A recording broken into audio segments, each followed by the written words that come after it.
Before we get into this, big thanks to Opera GX for supporting this video.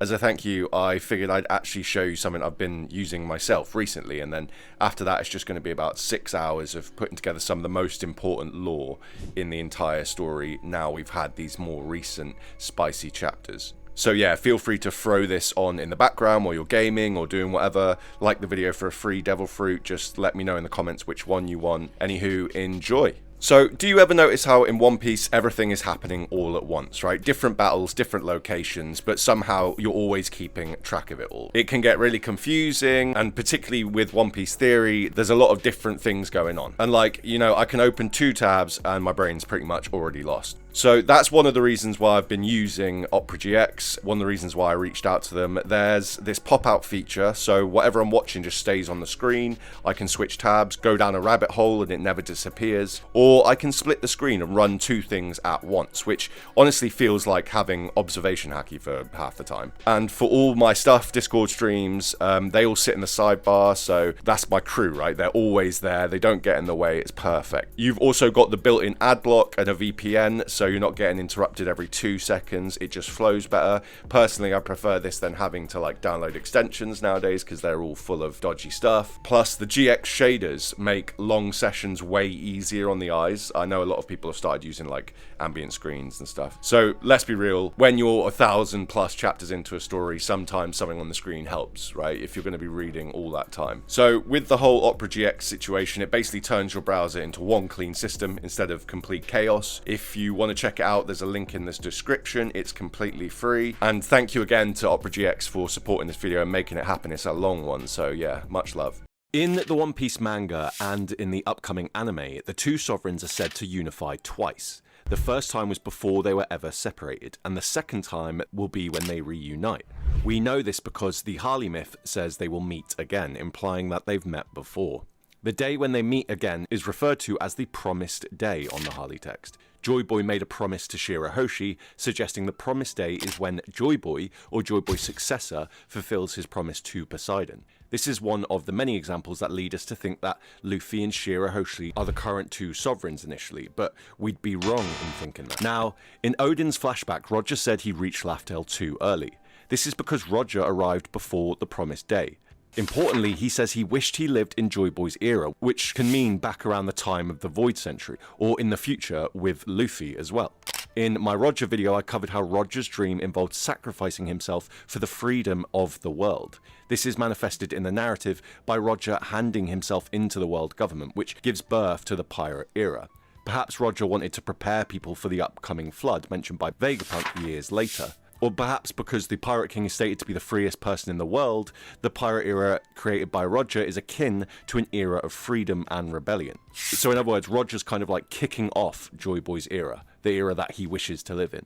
I think when the 2 sovereigns come together on the Promised Day, this will be what initiates the Great Flood, and the world will be freed from the world government's reign.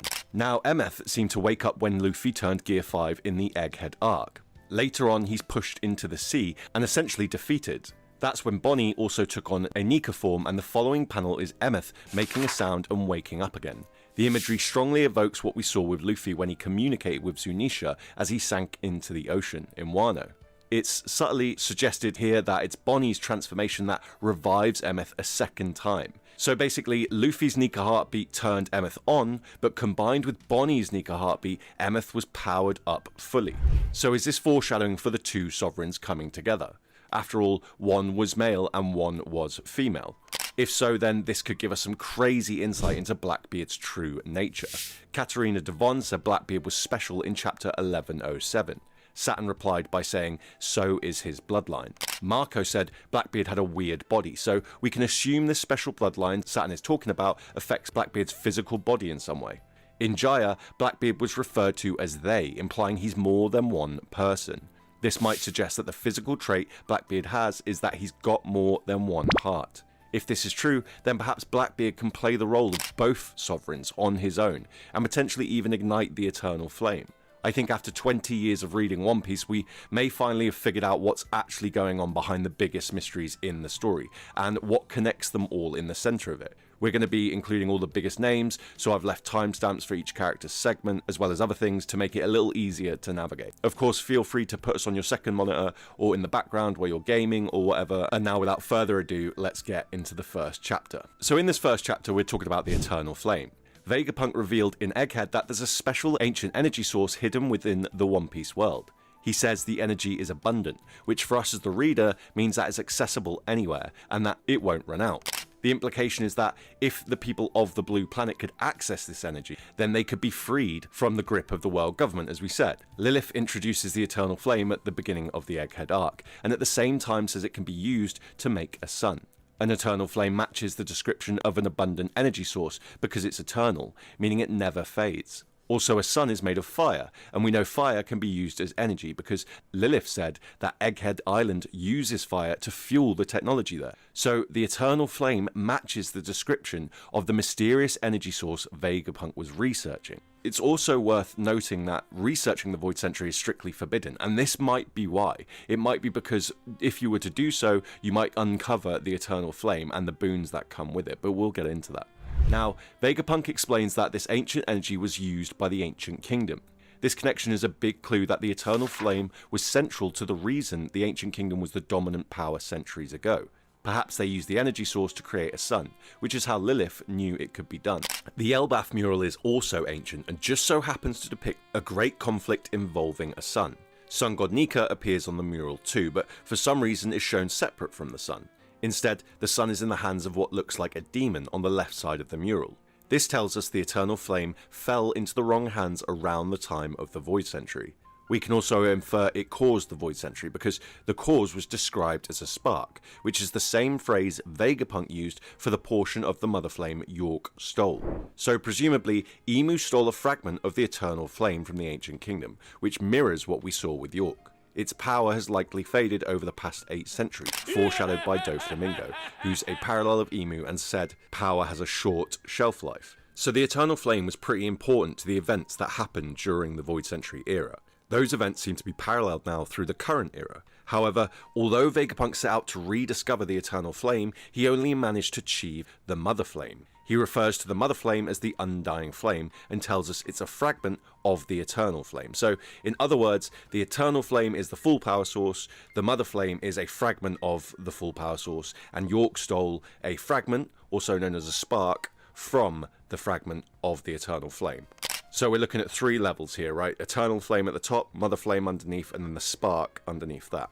Imu then used this spark to power a devastating weapon, which created a hole in the ocean where Lalesia used to be. Interestingly, this same phenomenon can be seen at Enies Lobby, which is also located in Paradise. The main difference is that Enies Lobby is in eternal sunlight. Now, from this, we can work some things out. The hole tells us that the sky weapon used on Lalesia was the same one as the one used on Enies Lobby around the time of the Void Century. This is confirmed by Vegapunk in his speech, when he says there's no doubt what happened to Lalesia was the power of the ancient weapon that flooded the world 800 years ago. Enies Lobby is in eternal sunlight, which reflects Lilith's quote that the Eternal Flame can make a sun. However, when the Marines checked on the status of Lalesia, the weather wasn't sunny. In fact, if you do go back, you'll see it's kind of greyed out, probably intentionally. This difference tells us the strike on Enies Lobby, Vegapunk said flooded the world, used more of the Eternal Flame's power than what we saw used on Lalesia. Otherwise, Lalesia would have been left in eternal sunlight as well. In other words, a byproduct of the full power of the Eternal Flame is eternal sunlight. So that's pretty dense, but to summarize, when you use the Eternal Flame, it creates sunlight. The flame or heat part of the Eternal Flame is the energy aspect, and the sunlight is the part that reaches everyone. In a world where resources are scarce, thanks to heavenly tributes imposed by the world government, this would be world-changing because it would grant people access to unlimited energy, liberating them from, otherwise constrained lives. This brings us on to chapter 2, which is all about the Sun God. What's particularly spicy here is that liberating oppressed people in One Piece mirrors the lore we're given about Sun God Nika. Who's Who characterized the Sun God as someone who liberates slaves from their constraints. So are the Sun God and the Eternal Flame in fact the same thing? First, we ask how a person can be a fuel source. In Luffy's Sun God Nika form, he can turn imagination into reality. In other words, he can create matter using his will. It's similar to Haki, where his will is turned into combat prowess, but the big difference is that Luffy is physically manifesting an object, which means he's converting energy into matter. This is what a sun actually does in the real world, so we can see how Luffy's powers can act like a sun, but that doesn't tell us if it can be used as fuel for, let's say, a machine. Well, the story conveniently includes a huge mech, which is powered up when Luffy turns Gear 5. This happens on the exact same island we're introduced to the Eternal Flame. Also later in the arc, we see Luffy encourage Bonnie to turn into her own Nika form, so Oda's showing us how Luffy can act as a power source for both machines and other people. Luffy's form that's associated with Nika is Gear 5. When Luffy uses Gear 5, he eventually runs out of energy, and the consequences of this is that he becomes very old. Despite this, nothing ever seems to happen, right? Luffy returns to his normal form whenever he turned Gear 5, and even quicker if he eats food. So despite the fact Luffy's lifespan is completely ravaged every time we've seen him enter Gear 5, he always returns to his young self. This could be the eternal element of the eternal sun that we're looking for. There's certainly foreshadowing that Luffy and his powers are connected to an actual sun, for example in the panel where he attacks Enel from the sky, or the Hito shirt Frankie wears that has a sun over Frankie's heart. These are often mixed in with foreshadowing that Luffy's a god, such as in chapter 853 when a random townsperson says something fell from above, as Luffy falls from the sky into a house just in time to save the day. So imagery like this gives extra context to scenes, such as in the famous chapter 1044 where Luffy eclipses the moon, indicating the dawn is arriving. I've mentioned that it's eclipsed many times. In the most recent SBS, we've just been told that Zebek's sword is called an eclipse, so we can see that it is thematically relevant in One Piece. Now, chapter 3 is about the One Piece treasure. So will Luffy as Sun God Nika actually become a sun? Well, firstly, the narrative of the One Piece story implies there's something at Laugh Tale, and that it's needed for Luffy to complete his quest. We can take this to mean that whatever the physical part of the One Piece treasure is something that facilitates Luffy becoming the Eternal Sun and completes his journey of the Sun God. In order to figure out what this might be, we can look at how Vegapunk made the Mother Flame. Vegapunk initially intended to create the Eternal Flame, so the setup he used to do so is probably more or less what he thought he needed to make it. The Mother Flame was developed in a power plant, which in Japanese means fusion reactor. The sun itself is a fusion reactor in real life. The imagery we see shows a flame in water, reflecting the real-world cooling process key to nuclear fusion. So, am I saying there's a nuclear reactor at Laugh Tale? Well, no, not in the traditional sense we think of. 3 months prior to Vegapunk's death, York had contacted the Gorosei to report that he was researching the Void Century. Now, 2 weeks before Vegapunk's death, York steals a spark from the Mother Flame and hands it over to the world government in order to secure her place as a Celestial Dragon. So, presuming York stole a part of the Mother Flame shortly after it was ignited, this tells us it was ignited just over 2 weeks before Vegapunk died. Well, it just so happens Oda also gave us time frames all the way up to the end of Wano. The sequence of events reveals that Luffy first turned Gear 5 just over 2 weeks before Vegapunk's death. This aligns almost perfectly with our prediction for when the Mother Flame was ignited. Considering what we said at the beginning about Sun God Nika and the Mother Flame being connected, perhaps Luffy's transformation into Gear 5 is what ignited the Mother Flame. The prominent aspect of Luffy's transformation during the scene was his heartbeat. It was highlighted in both manga and anime with special sound effects and some special visuals. So we are being shown that the change in the heartbeat is super significant for some reason. This also reflects the fire or light of Shandora, which is a giant bell that's vibrations can travel supernatural distance, but can only be heard by specific people. Immediately after Luffy's transformation, he comes back to life, strongly evoking the eternal aspect again of the Eternal Flame. So, for this reason, I think it's most likely Luffy's heartbeat, also known as the Drums of Liberation, switched on the Mother Flame when he went into Gear 5. After all, Zunisha could hear it from an impossible distance, just like I mentioned about the Bell of Shandora, and Emeth seems to have heard it all the way at the bottom of the ocean as well, 200 years ago. Now, for Chapter 4, we're talking about two halves. If what we're saying is true, it's ultra significant. This is because while Vegapunk was trying to create the Eternal Flame, he only achieved a fragment of it, meaning one part of a greater whole. This tells us that Luffy's heartbeat in Gear 5 works as only one part of that greater whole. There's a massive nod to this when Bonnie first turned into her Nika form, as we mentioned. Emeth was essentially dead in the ocean, but we're shown he makes a noise straight after Bonnie's transformation. Next thing we know, Emeth jumps out the sea and starts dominating Walkiri. This implies it was the combination of both Luffy and Bonnie's Nika heartbeats that got Emeth out of the sea. So we can work out that Luffy's Nika heartbeat is the heartbeat required to make the Mother Flame, which is a fragment of the Eternal Flame, meaning there's another heartbeat that makes a different fragment, and that the two together create the Eternal Flame. Quick aside, perhaps Oda will call this other fragment the Father Flame. Now, the next thing we can note is that during the final battle in Egghead, it was Bonnie and Luffy that looked like Nika, right? So that's again a male and a female.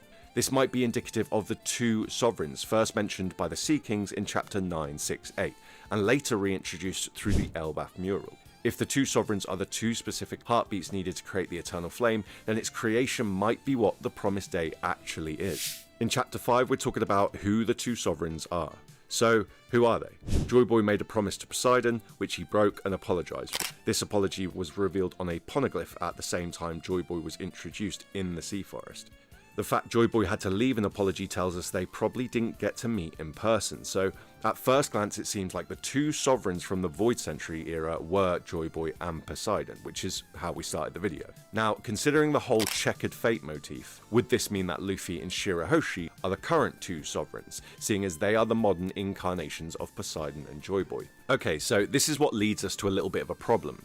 Shirahoshi is explicitly implied to be one of the sovereigns. We get this mainly from two important panels. Firstly, we have the Sea Kings introduce one of their sovereigns as their own, strongly implying they mean the next Poseidon, the person who controls the Sea Kings.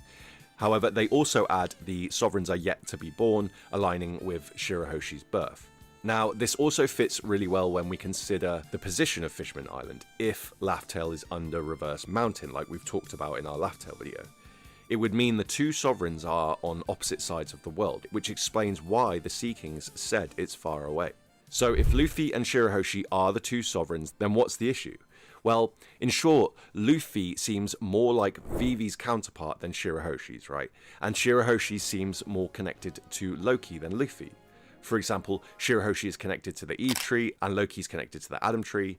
They're both huge, even for their own respective races. Both Fishman Island and Elbaf center around a royal family, and both nations are deeply tied to the sun. Both character storylines have also had a focus on marriage, and they do have a special connection, highlighted by Loki's pet name for Shirahoshi, Mosa. Now, Vivi was kidnapped by Emu, mirroring the disappearance of her ancestor Lily during the Void Century. So it's pretty obvious that Vivi does still have some key role to play. Luffy tried to go save her after hearing about her kidnapping post Wano, foreshadowing his inevitable return back down the Grand Line. I say inevitable because all the classic Joy Boy figures have done a similar trip. Roger came back down the Grand Line before he went to Laugh-Tale. Fisher Tiger returned up the Red Line to free slaves after his descent back to Fishman Island, and Noland obviously failed after not being able to return to the Golden City, so we can see the pattern there. So despite the quotes, perhaps it's Vivi and Luffy that have to come together. Last time Luffy and Vivi were together, it rained in a country suffering from drought.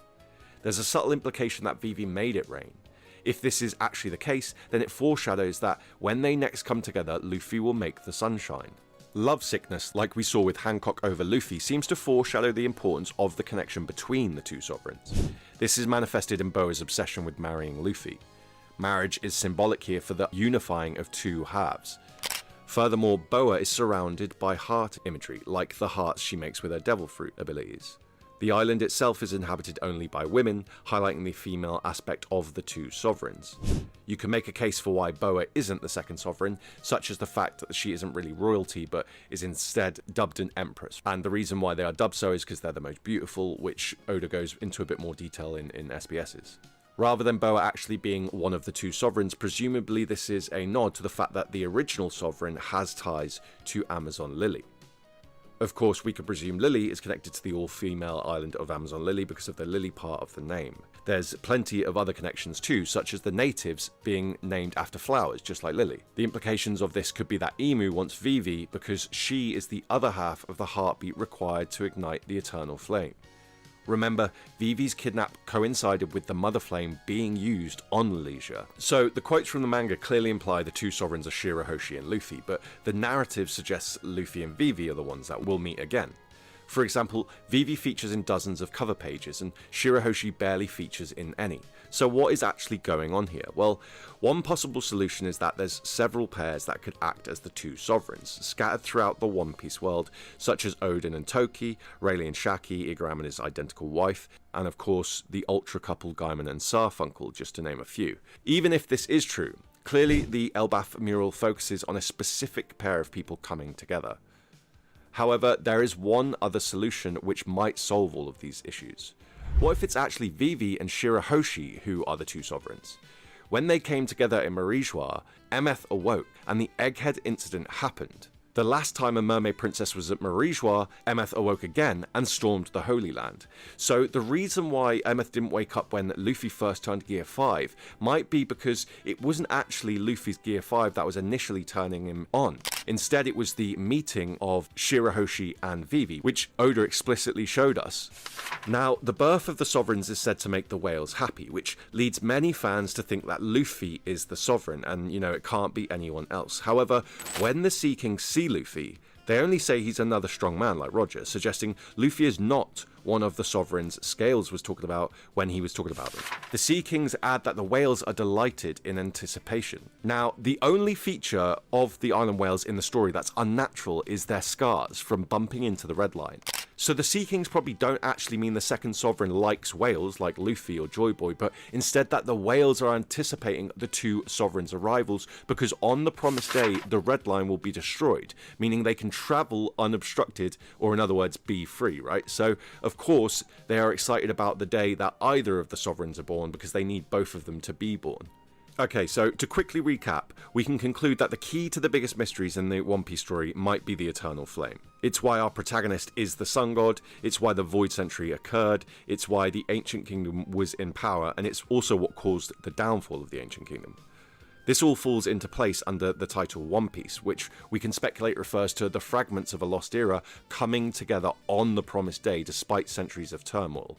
It's possible that it's not actually Luffy and Shirahoshi that are the two sovereigns, but instead Vivi and Shirahoshi, and they both have their own respective partners. Luffy is Vivi's and Loki is Shirahoshi's. So we've got Shirahoshi connected to the sea, who's connected to a sun god type character Loki, and we've got Vivi who seems to be connected to Rain, who's also connected to a sun god type character, which is Luffy. Interestingly, Elbaf isn't the only island with an ancient mural. There's images etched into the ancient crypt in Alabasta. Using what we've learned since Alabasta, we can recontextualize the ancient mural there and see if it tells us anything interesting. Firstly, we have two people standing opposite each other on either side of the mural. This could be the two sovereigns. Among them, there are three tamui, and the tamui denote when something is divine or godlike. We see this with Enel and his taiko drum. So these three tamui symbols probably are three gods, which we can presume are the ancient weapons. Now, above all these symbols is a horned being, evoking the black demon of the Harley mural that was holding the sun. It could be that we're seeing another ancient mural depicting the two sovereigns, the ancient weapons, and a horned demon, but from 4,000 years ago, which is the age of the crypt. The reason why I bring all this up is because it's found in Alabasta, meaning Vivi's home country has an ancient mural, just like Loki's country has an ancient mural. Now, the next chapter is about marriage. Marriage has been used in myth throughout the ages to depict the idea of unification or two becoming one.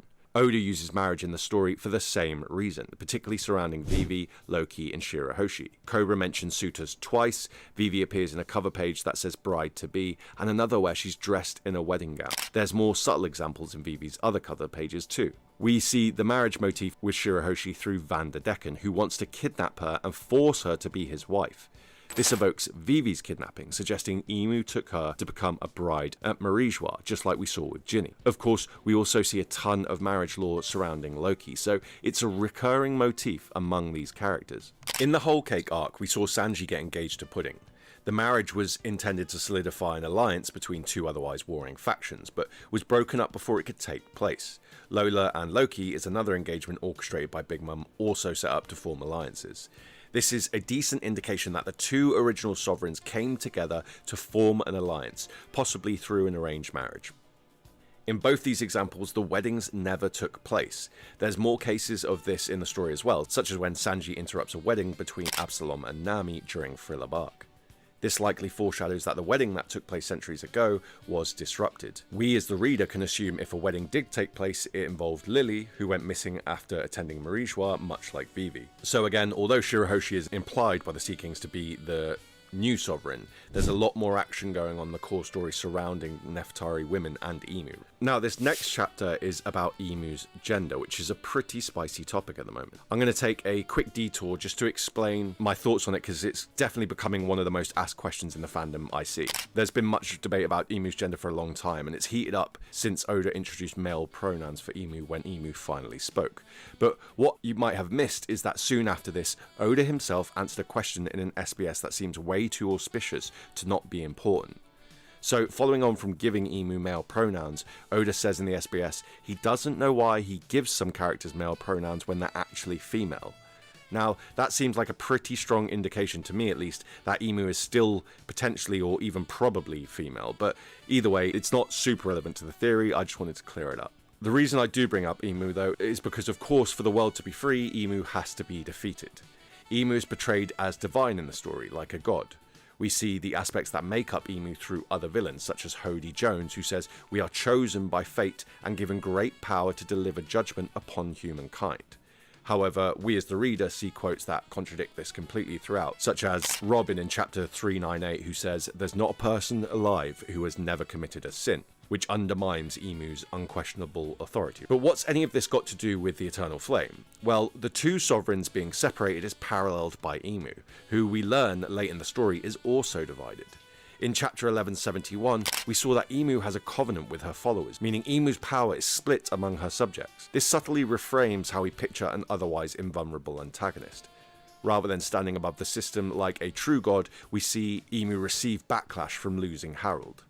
We covered this a while back on the channel, comparing it to Horcruxes from Harry Potter, and since then I've actually seen some other similar connections, such as Father and the Homunculi from Full Metal Alchemist, just as one example.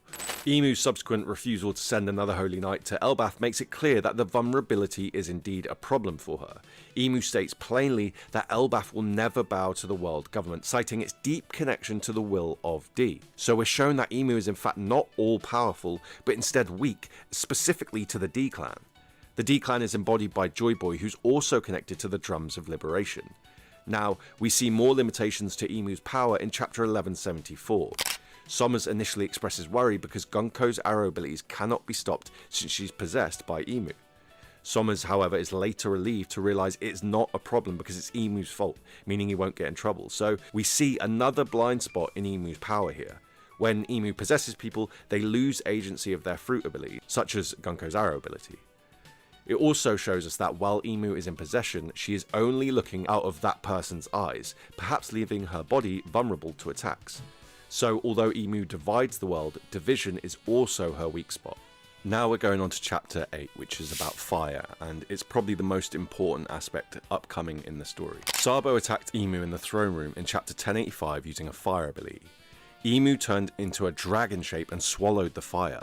This is not some random sequence of events.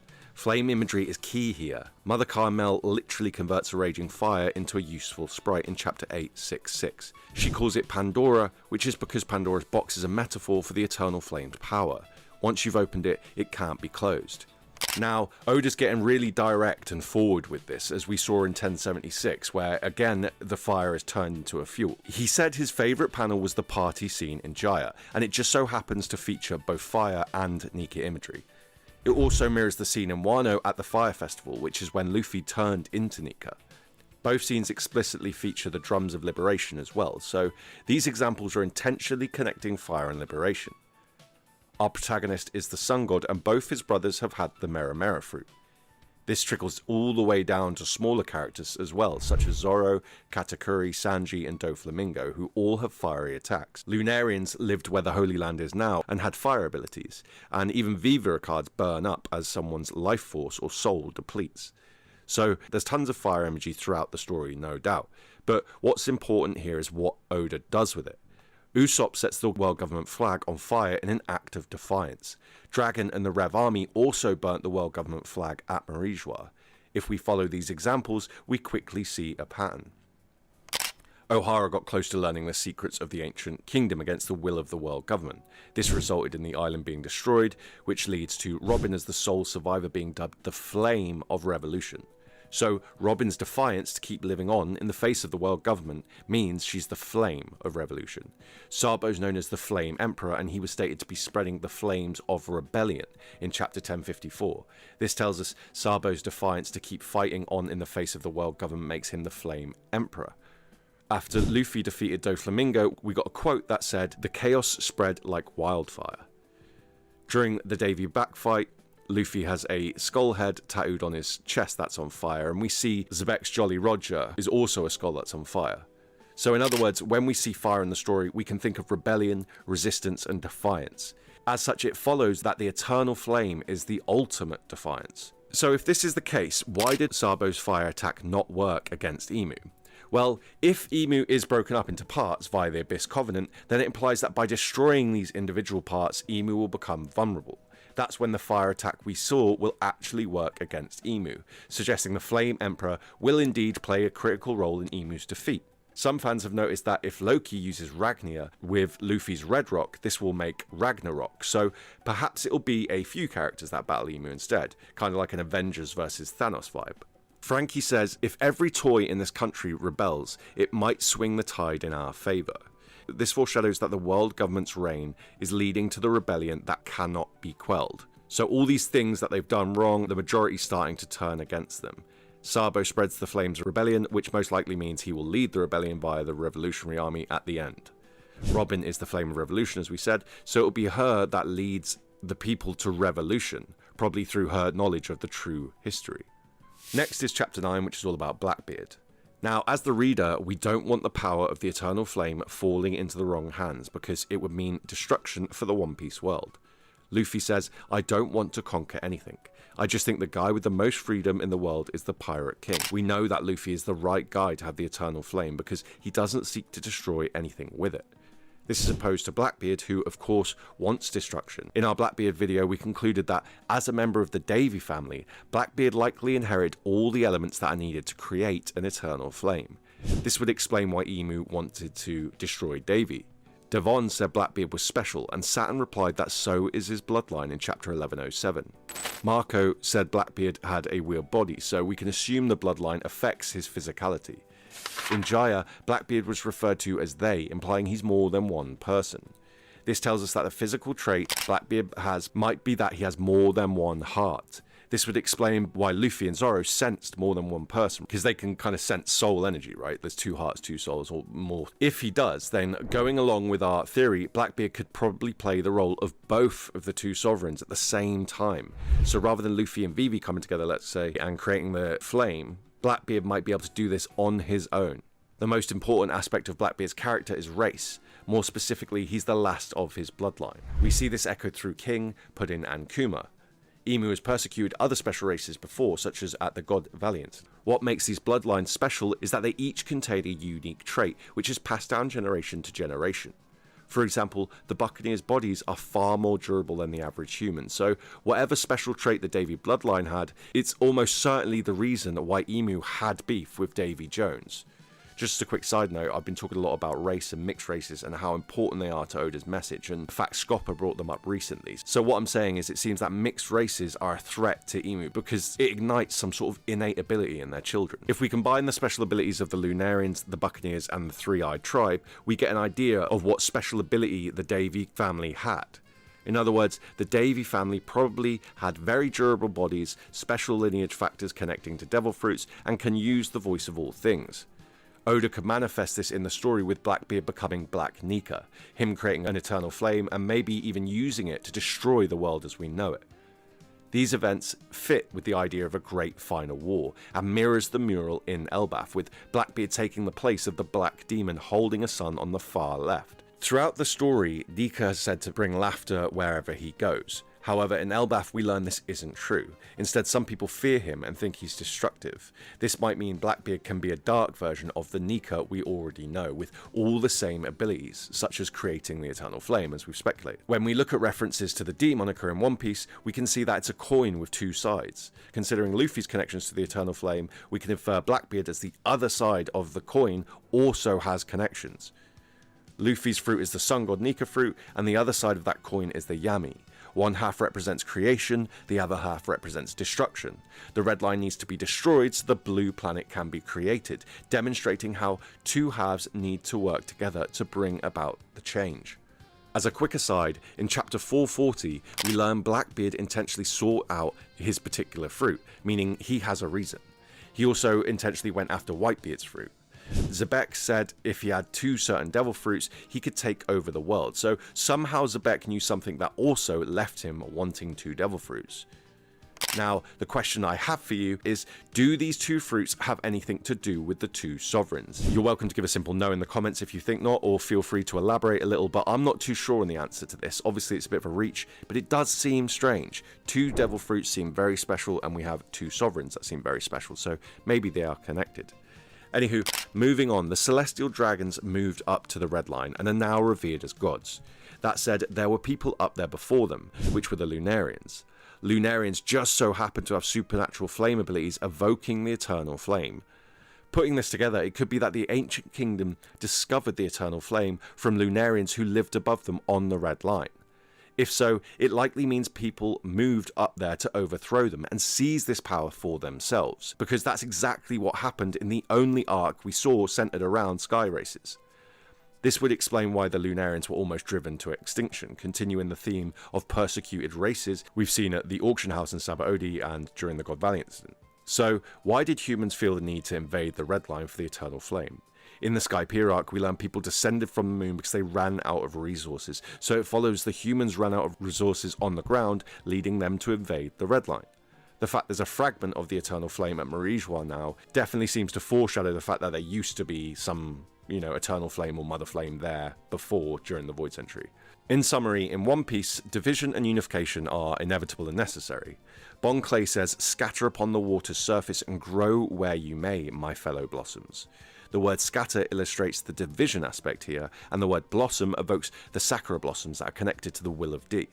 In other words, on the blue planet, people become divided, and they create their own clans and communities that blossom. We see how this affects the world and its culture in the Sky Islands, with Usopp Land, as well as Torino Kingdom after Chopper went there in the time skip. So these cultures get changed by the heroes that visit them. Despite these divisions, One Piece is also full of unification. One of the deepest examples of this is from the cover page of chapter 632. We see that Miss Monday and Mr. Nine have a baby, so a prince that went inside a whale, and an Amazonian-styled female character.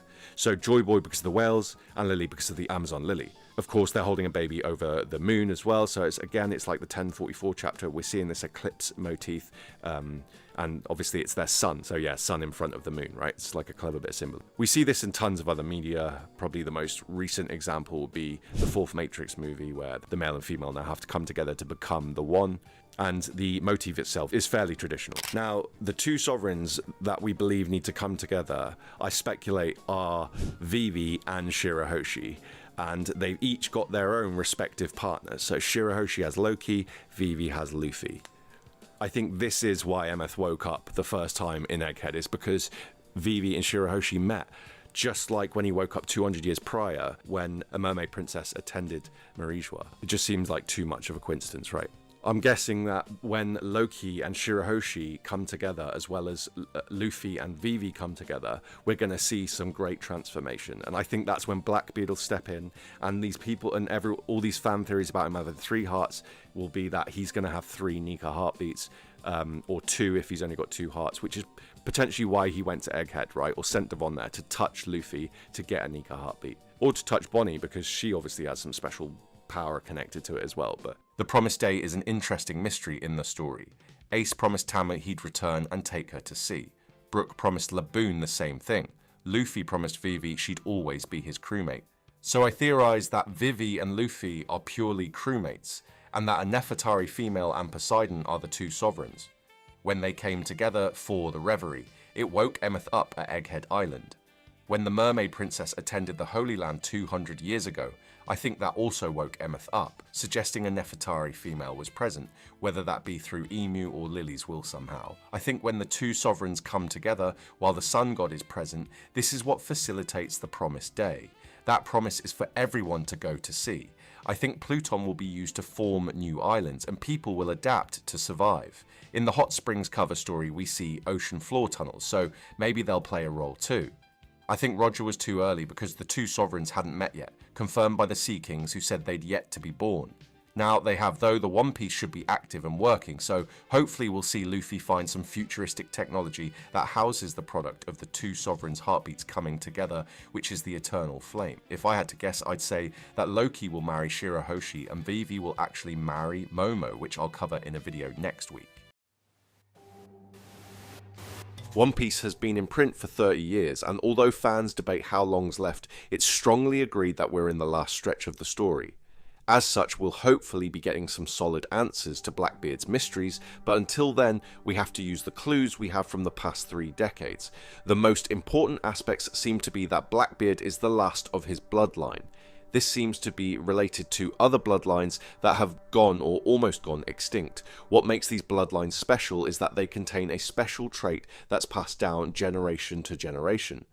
Considering Emu has persecuted other special races before, such as at the God Valley incident, whatever this innate gift the Davy bloodline has is almost certainly the reason why Emu has beef with the Davy bloodline. Considering the nature of the story, it's likely that the 3 special traits we see combine in some way to tell us what's special about the Davy bloodline.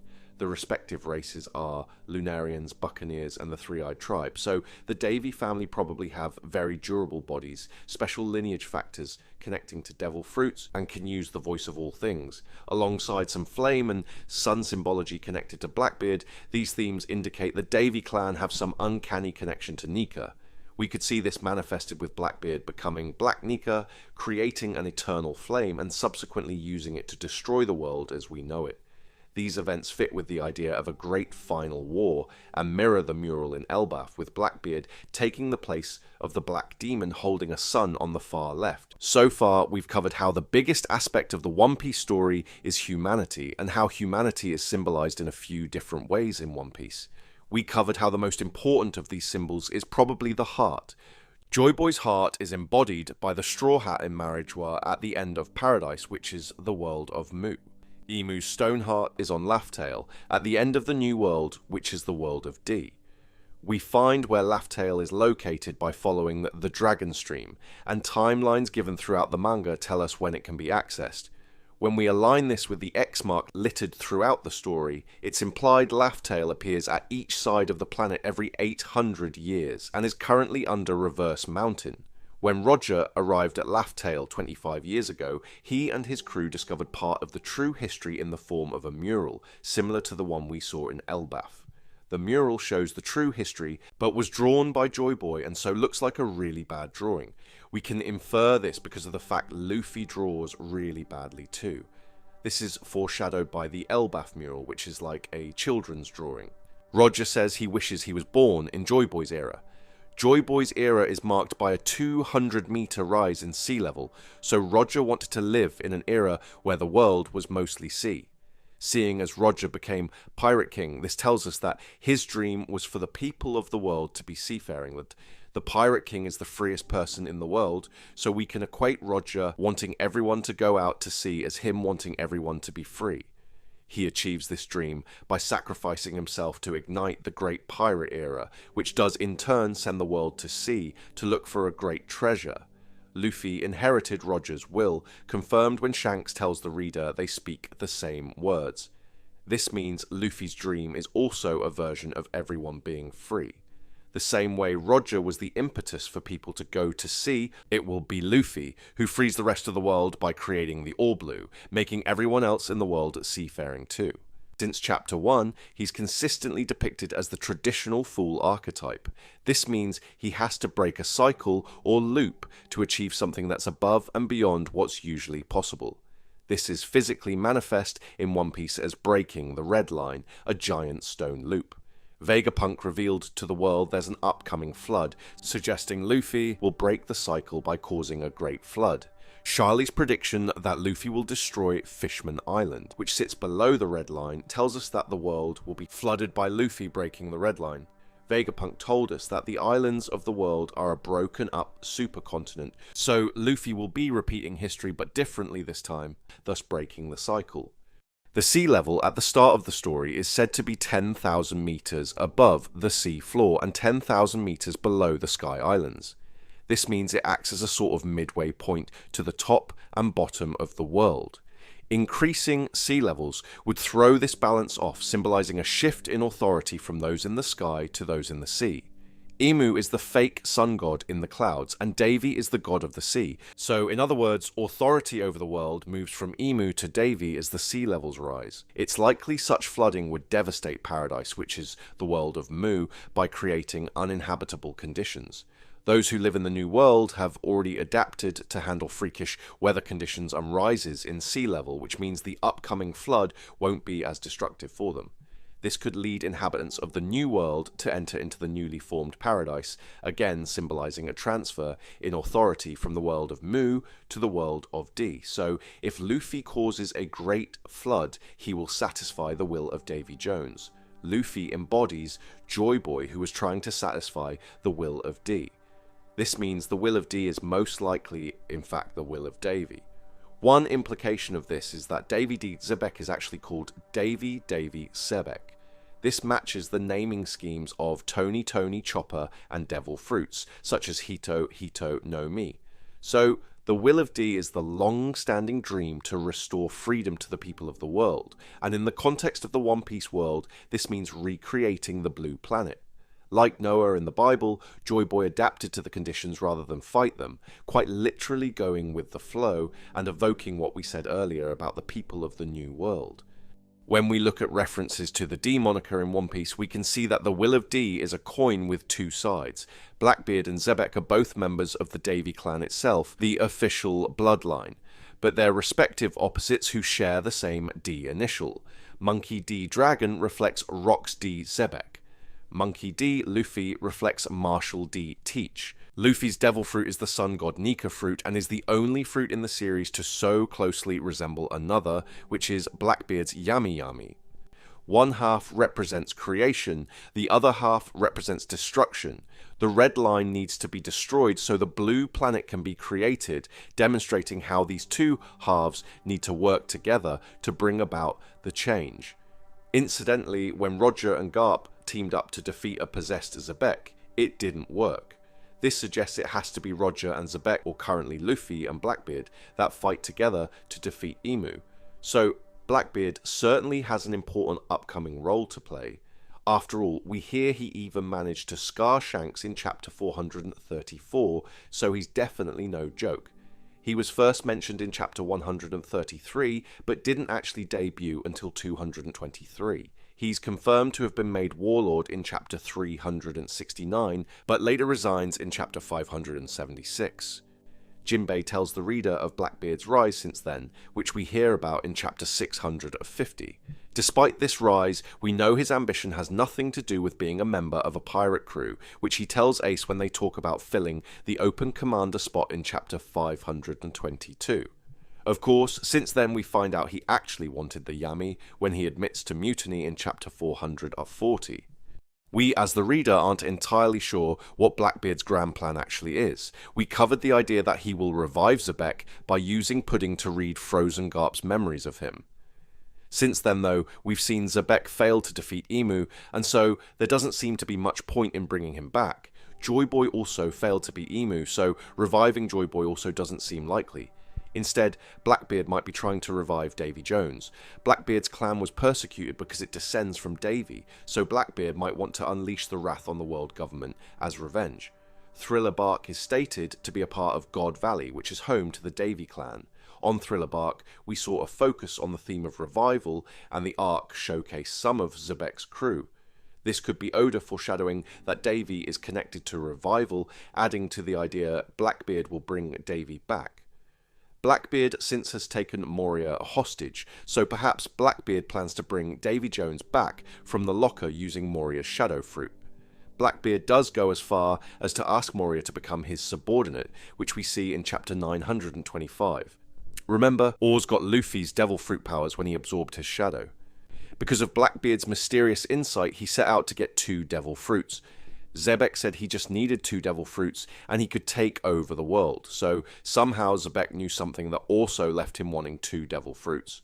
From this we can infer that Blackbeard wanted 2 devil fruits for the same reason Xebec did, but now he actually has them, just like Luffy's shadow was used to revive someone.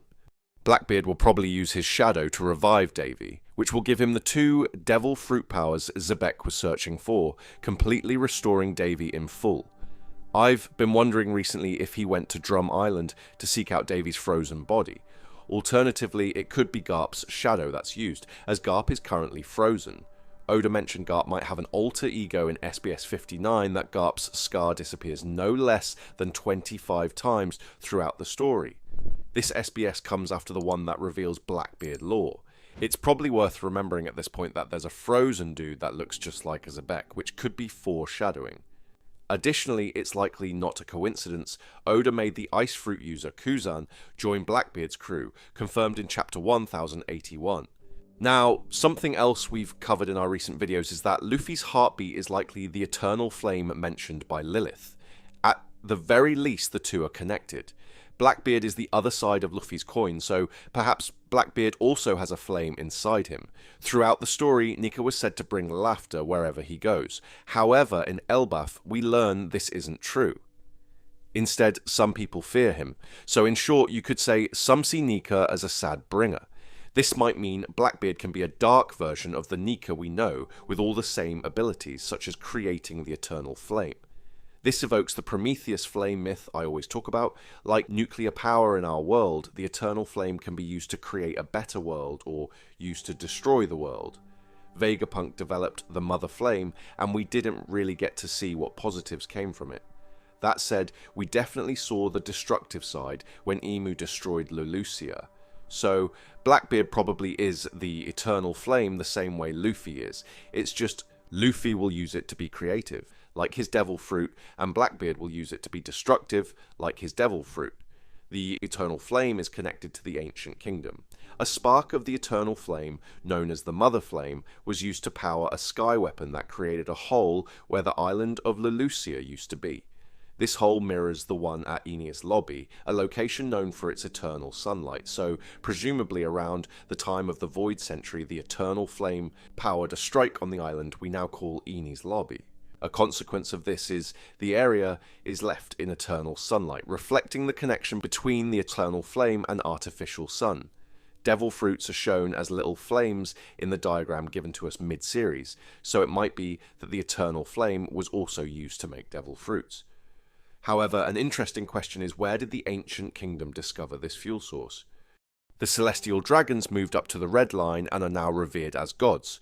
That said, there were people up there before them, which were the Lunarians. Lunarians just so happen to have almost supernatural flame abilities, evoking the eternal flame. Putting this together, it seems as if the ancient kingdom discovered the eternal flame from Lunarians who lived above them on the Red Line. We can speculate that the people moved up there to overthrow them and seize this power for themselves, because that's exactly what happened in the only arc centered around sky races. This would explain why the Lunarians were almost driven to extinction, continuing the theme of persecuted races that we've seen in Saba Odi, the Auction House and the God Valley incident. So why did humans feel the need to invade the Red Line for the eternal flame? In the Skypiea arc, we learn people descended from the moon because they ran out of resources, so it follows that the humans ran out of resources on the ground, leading them to invade the Red Line. Considering there's a fragment of the Mother Flame up there now, and it was used to power a sky weapon, it could actually be that the Lunarians were the ones who created Uranus.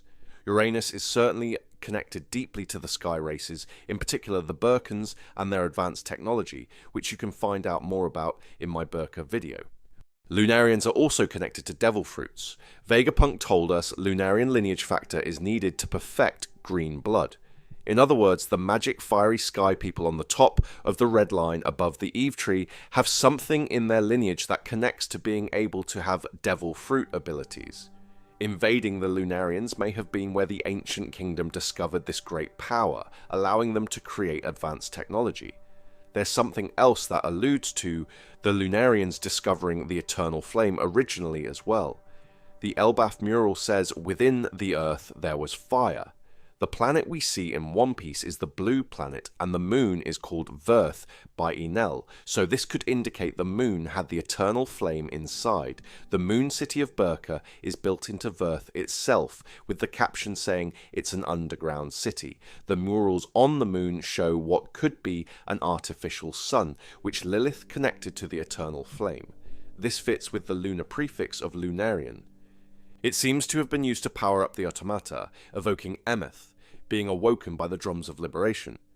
We see something similar on the Elbaf mural, where industry is shown going underground and flames can be seen. So it's looking like the Lunarians descended the moon, bringing the eternal flame, or a fragment like the mother flame, with them. This was then taken by the people of the blue planet when the 20 kingdoms invaded, after which they built Marie-Joie. Now, this is where we come back to Blackbeard. King was described as a survivor of the Lunarians, with some interpreting that to mean the last Lunarian. Kuma was described as a survivor of the Buccaneers, again with some interpreting that as Kuma being the last Buccaneer. Pudding is confirmed to be one of the last Three-Eyed Tribe members by Vegapunk. So there's a pattern of mixed race survivors here, which is solidified by Oda on a single page with Vegapunk. Lunarians have a special lineage factor that Vegapunk used to create green blood. Buccaneers have special robust bodies, which Vegapunk used to create the pacifistas. Three-Eyed Tribe members have the ability to sense the voice of all things. Pudding is half human, half three-eyed. Kuma is half human, half buccaneer. This hints at one of two things. Either King is half human, half Lunarian, or Lunarians are half human, half sky race, so each of these people are mixed race. Scopper Gaben says in Elbaf that mixed races don't usually last long in the One Piece world. This is probably because, as we've been shown already, these beings possess some borderline supernatural ability that's passed down generationally, and their races were persecuted for it, either because they were feared for it or because their powers were sought after by the world government and their lust for power and control. Oda made a point of showing how Pudding was bullied by her siblings for being a member of the Three-Eyed Tribe, highlighting the theme of persecuted races. These three races happen to be missing from the auction list, alongside one other, which I'll get into at the end. While Oda seems to be focusing on these particular three lost races, we do see some other races that are persecuted throughout One Piece. For example, fishmen are stronger than humans and are enslaved by the world government, but manage to survive by living under the ocean. These three races happen to be missing from the auction list, alongside one other which I'll get into at the end. These are also likely the three races Big Mom was after, foreshadowed when we found out she tried to recruit King in chapter 951. While Oda seems to be focusing on these particular three lost races, we do see some other races that are persecuted throughout One Piece. He speaks about Dozendada and Zushindodo in an SBS in volume 121. Also, fishmen are stronger than humans and are enslaved by the world government, but manage to survive by living under the ocean. In chapter 524, we see something similar, but in reverse with the humans of the Torino Kingdom who are persecuted by giant birds that live at the top of the tree at the centre of the island. But what's important here is that Blackbeard is said to have a weird body, and has the skin tone of a Lunarian. He's the same shape as Kuma, and his height is 11 foot, exactly half of Kuma's height of 22 foot, revealed in SBS 58.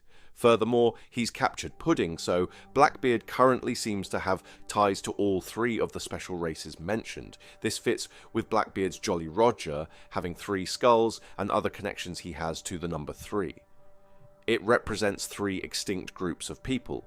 Blackbeard acknowledged the Lunarian likeness of the Seraphim, so we can be certain he knows about them. He was also at Marineford, so saw Kuma and the Pacifistas, and of course he knows about Pudding because he kidnapped her. Not only that, but he's sensed Luffy twice in the manga, both in chapter 223 and 544. Although they haven't spoken since chapter 720, this could mean Blackbeard possesses the voice of all things, so he definitely knows these three are special. So why are these extinct peoples of interest to Blackbeard? Well, it just so happens Blackbeard himself is the last survivor of the Davy bloodline, as the Davy clan were persecuted, revealed during the God Valley flashback. Katarina Devon said Blackbeard was special, and Saturn replied that so is his bloodline in chapter 1107. So, if we follow the pattern, it suggests the Davy bloodline also has something special about them. Firstly, Blackbeard is the only person to ever have two devil fruits, since he took the Gura in chapter 577. Oda confirmed the Gura fruit was one of the strongest paramecia in SBS 58. This alludes to the idea that the fruit is tied to the Earth God. Blackbeard's father was revealed to be Sebek in chapter 1154, and Sebek also said he wanted two devil fruits. So perhaps the special ability of the bloodline is simply the ability to have two devil fruits. Marco says Blackbeard's body is strange, and we have the well-known panel where Zoro and Luffy call Blackbeard a they, as if he's more than one person. This is the same arc that introduced a fire-creating race that lived atop the Red Line in chapter 1022, with their name, Lunarians, being given by Queen later in the following chapter. The point is that alongside the multiple devil fruits, this shows there's something definitely different about Blackbeard. Personally, I think it's more than just being able to eat more than one devil fruit. What we can do is combine the traits of the three extinct races and see if together they hint at what's so special about the Davy clan. Okay, so what do we get when we mix the voice of all things with a special durable body that also is on fire? The answer is this image here, or as we now know it to be called, Nika. Nika is the sun god. Lilith said an artificial sun can be created with the eternal flame, introducing both together. Previously we connected heartbeats to the eternal flame. Now going back before that, we theorized the voice of all things is a product of the heartbeats of all the living things around the world. Ergo, the voice of all things creates the eternal flame, which fulfills the three-eyed role. In other words, Blackbeard might have a special connection to the voice of all things that allows his heartbeat to ignite the eternal flame. Next we have Lunarians, who have flames on their bodies which make them extremely durable.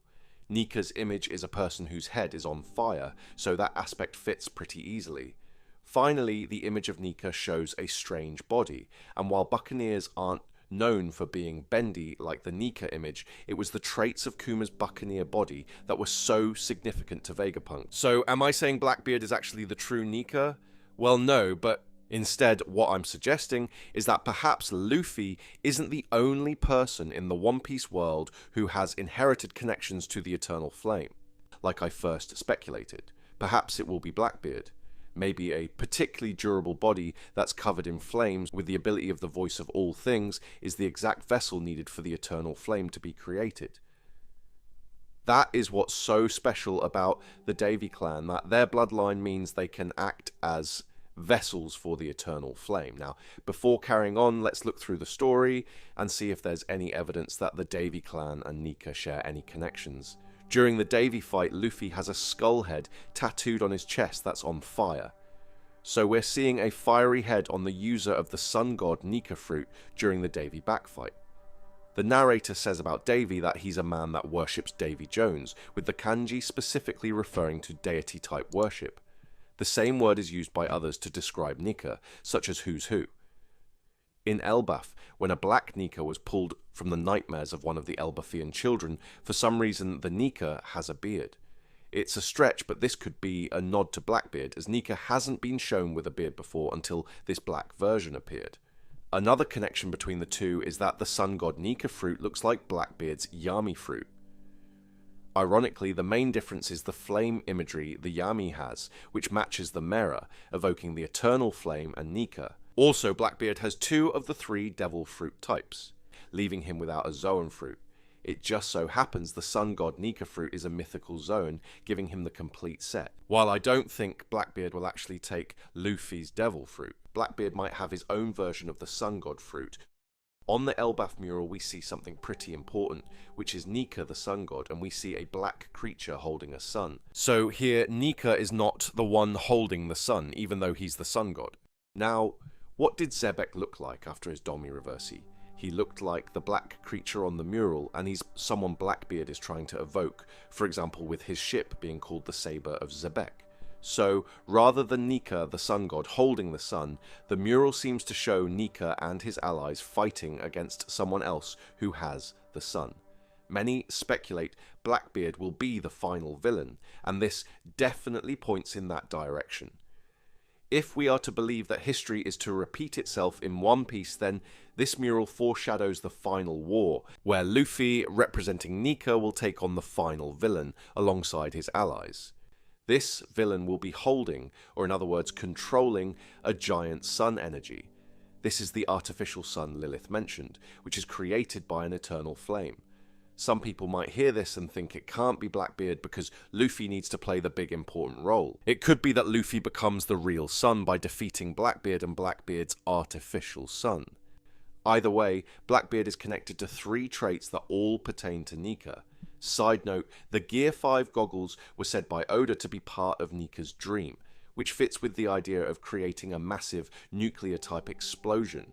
For anyone watching thinking it's not possible for Blackbeard to be tied to the sun because he's the moon god or something symbolic for the moon, for example in the panel where he's crying under the moon, remember that it's not uncommon for the 2 tropes to mix in media.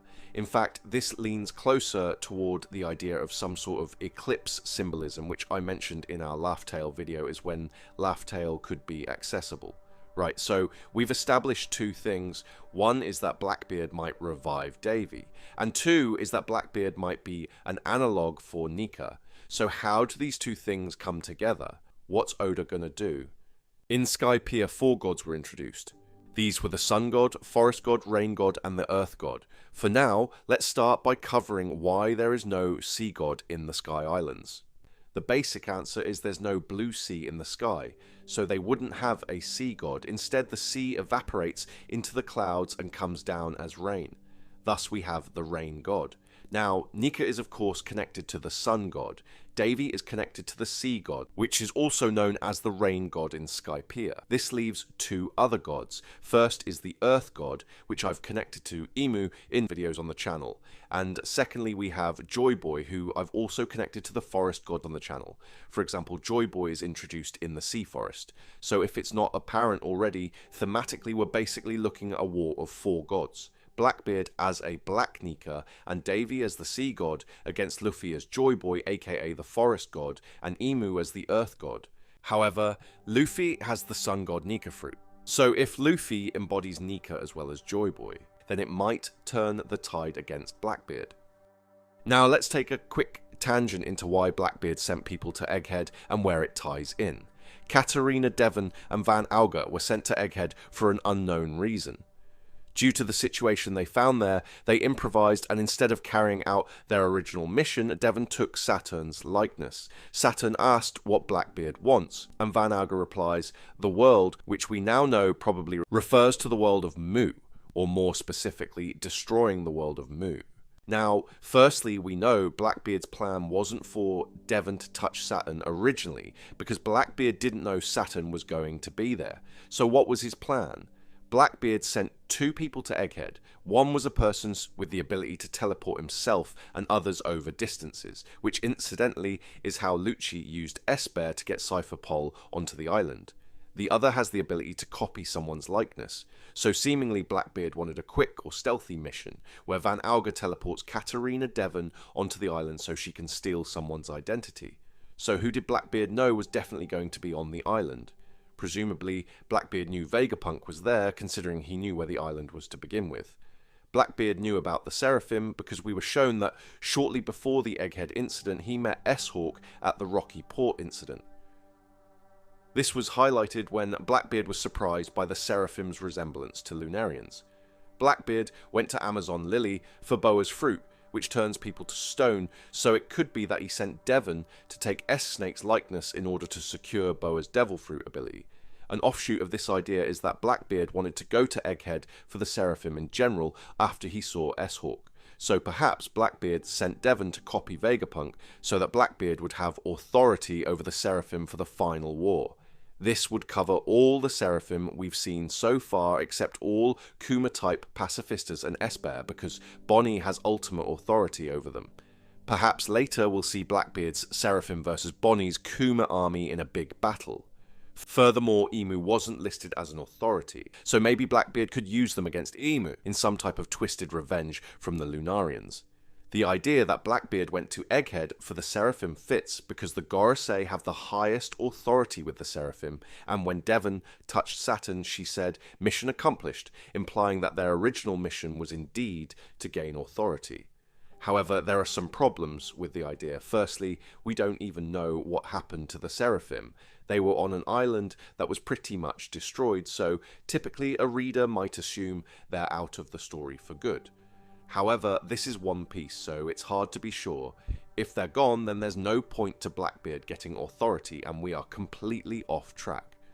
Going off the theory we've talked about today, one alternative is that Blackbeard went to Egghead for the Mother Flame, or at least Vegapunk's knowledge of the science behind it. My first idea when I saw the Blackbeard ship was that it's possible he saw the newspaper saying Luffy kidnapped Vegapunk, and so perhaps sent Devon to locate Luffy and steal his likeness instead. This goes back to our last video where we said Luffy's heartbeat probably ignited the Mother Flame, and it's also what my initial reaction to him turning up was. That said, it doesn't explain why Devon's mission would be complete after touching a Gorosei member.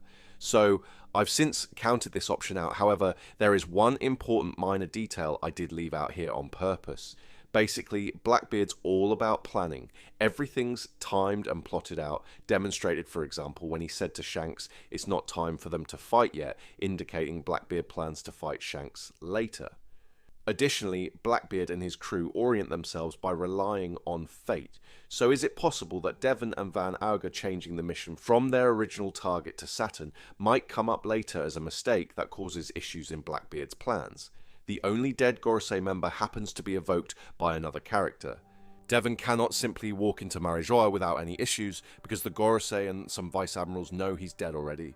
This might actually mean the world government are completely unaware that Blackbeard has the authority over the Seraphim, leaving a kind of blind spot for Oda to take advantage of as the author. So what will Blackbeard do with Saturn's likeness? What actually is the point of all this? Vegapunk didn't give Imu authority over the Seraphim because Vegapunk didn't know Imu existed. I think it's likely because Imu killed Saturn, the Gorosei won't expect anyone else except for the current 5 of them to have ultimate authority over the Seraphim. Blackbeard will take advantage of this blind spot and override the Seraphim the Marines will send to try to stop him. Blackbeard already seems to know a load of secret stuff, so I doubt Saturn's knowledge of history and all that stuff will play much of a role. Now, this acts as a good segue into another world government power I think Blackbeard will get access to.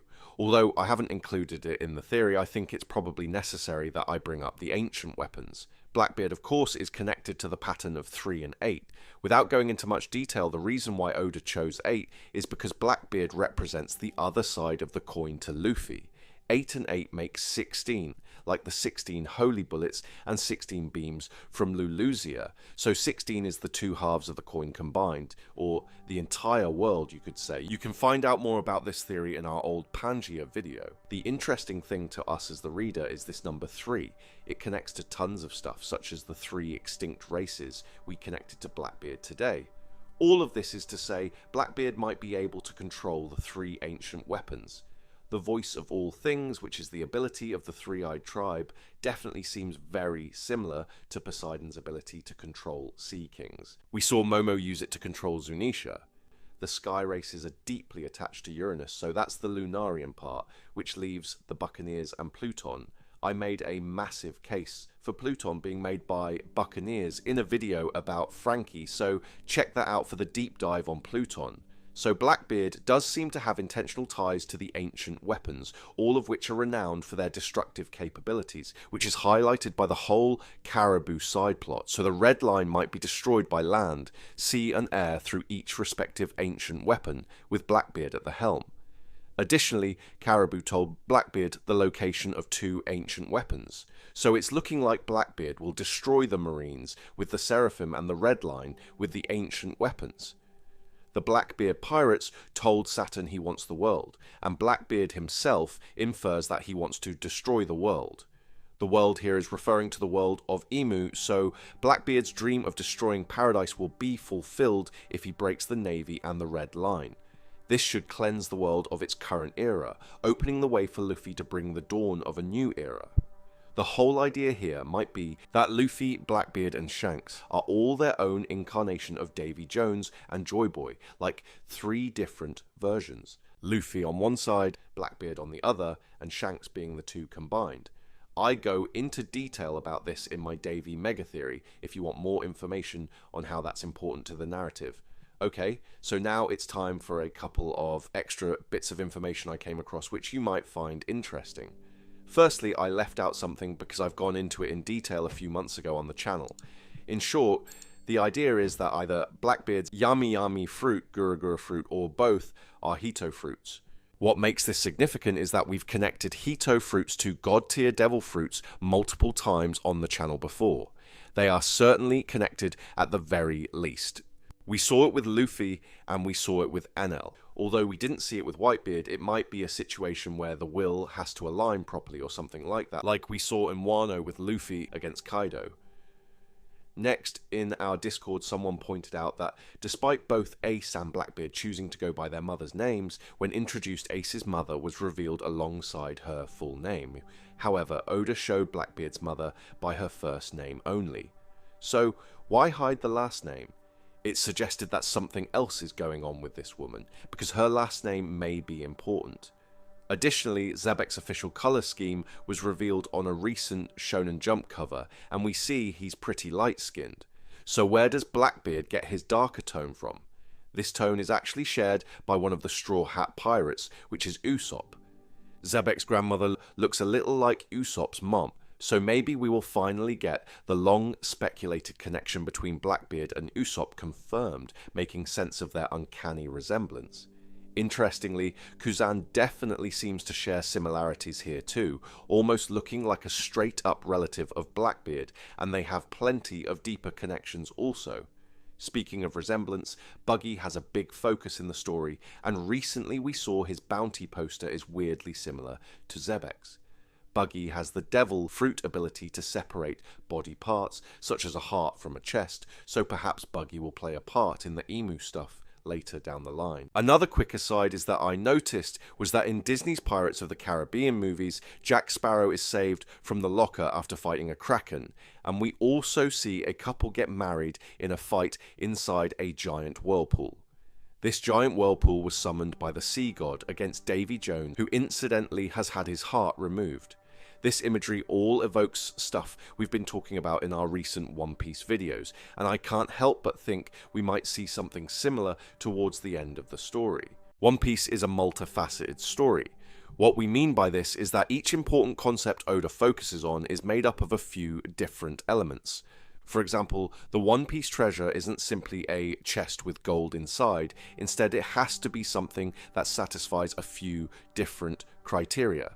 In this case, it has to be something that ties to Joy Boy, the Will of D, the Void Century, Roger and Luffy. Recently, Emu introduced the concept of the World of Mu, and again this is a concept that has different aspects that make it up. A popular expression you might hear One Piece fans use is the phrase two sides of the same coin. This embodies the same idea, with a single concept having multiple parts to it. The most prominent example would be Luffy and Blackbeard, two characters both driven primarily by a dream, but the dreams are different and come from different places. A more subtle example of this can be seen with the concept of inherited will.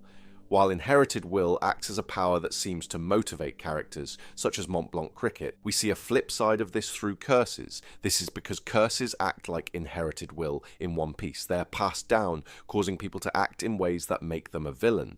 Vanderdecken 9 said his ancestor passed a family secret down to him. This is revealed in a chapter called Uninherited Will, and we see that it results in Vanderdecken trying to capture Shirahoshi.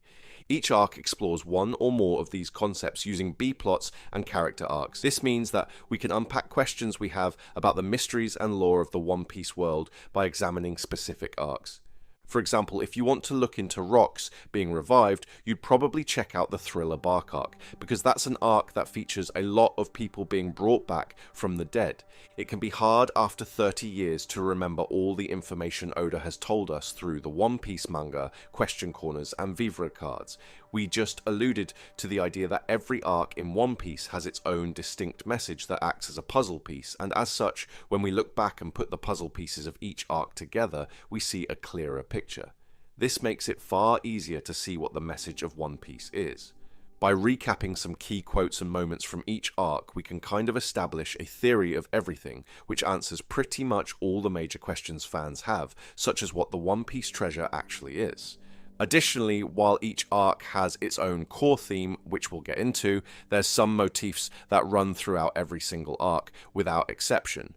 A major example of this is a child's upbringing, which is something we see constantly from Mother Carmel's orphanage to Luffy growing up in a junkyard.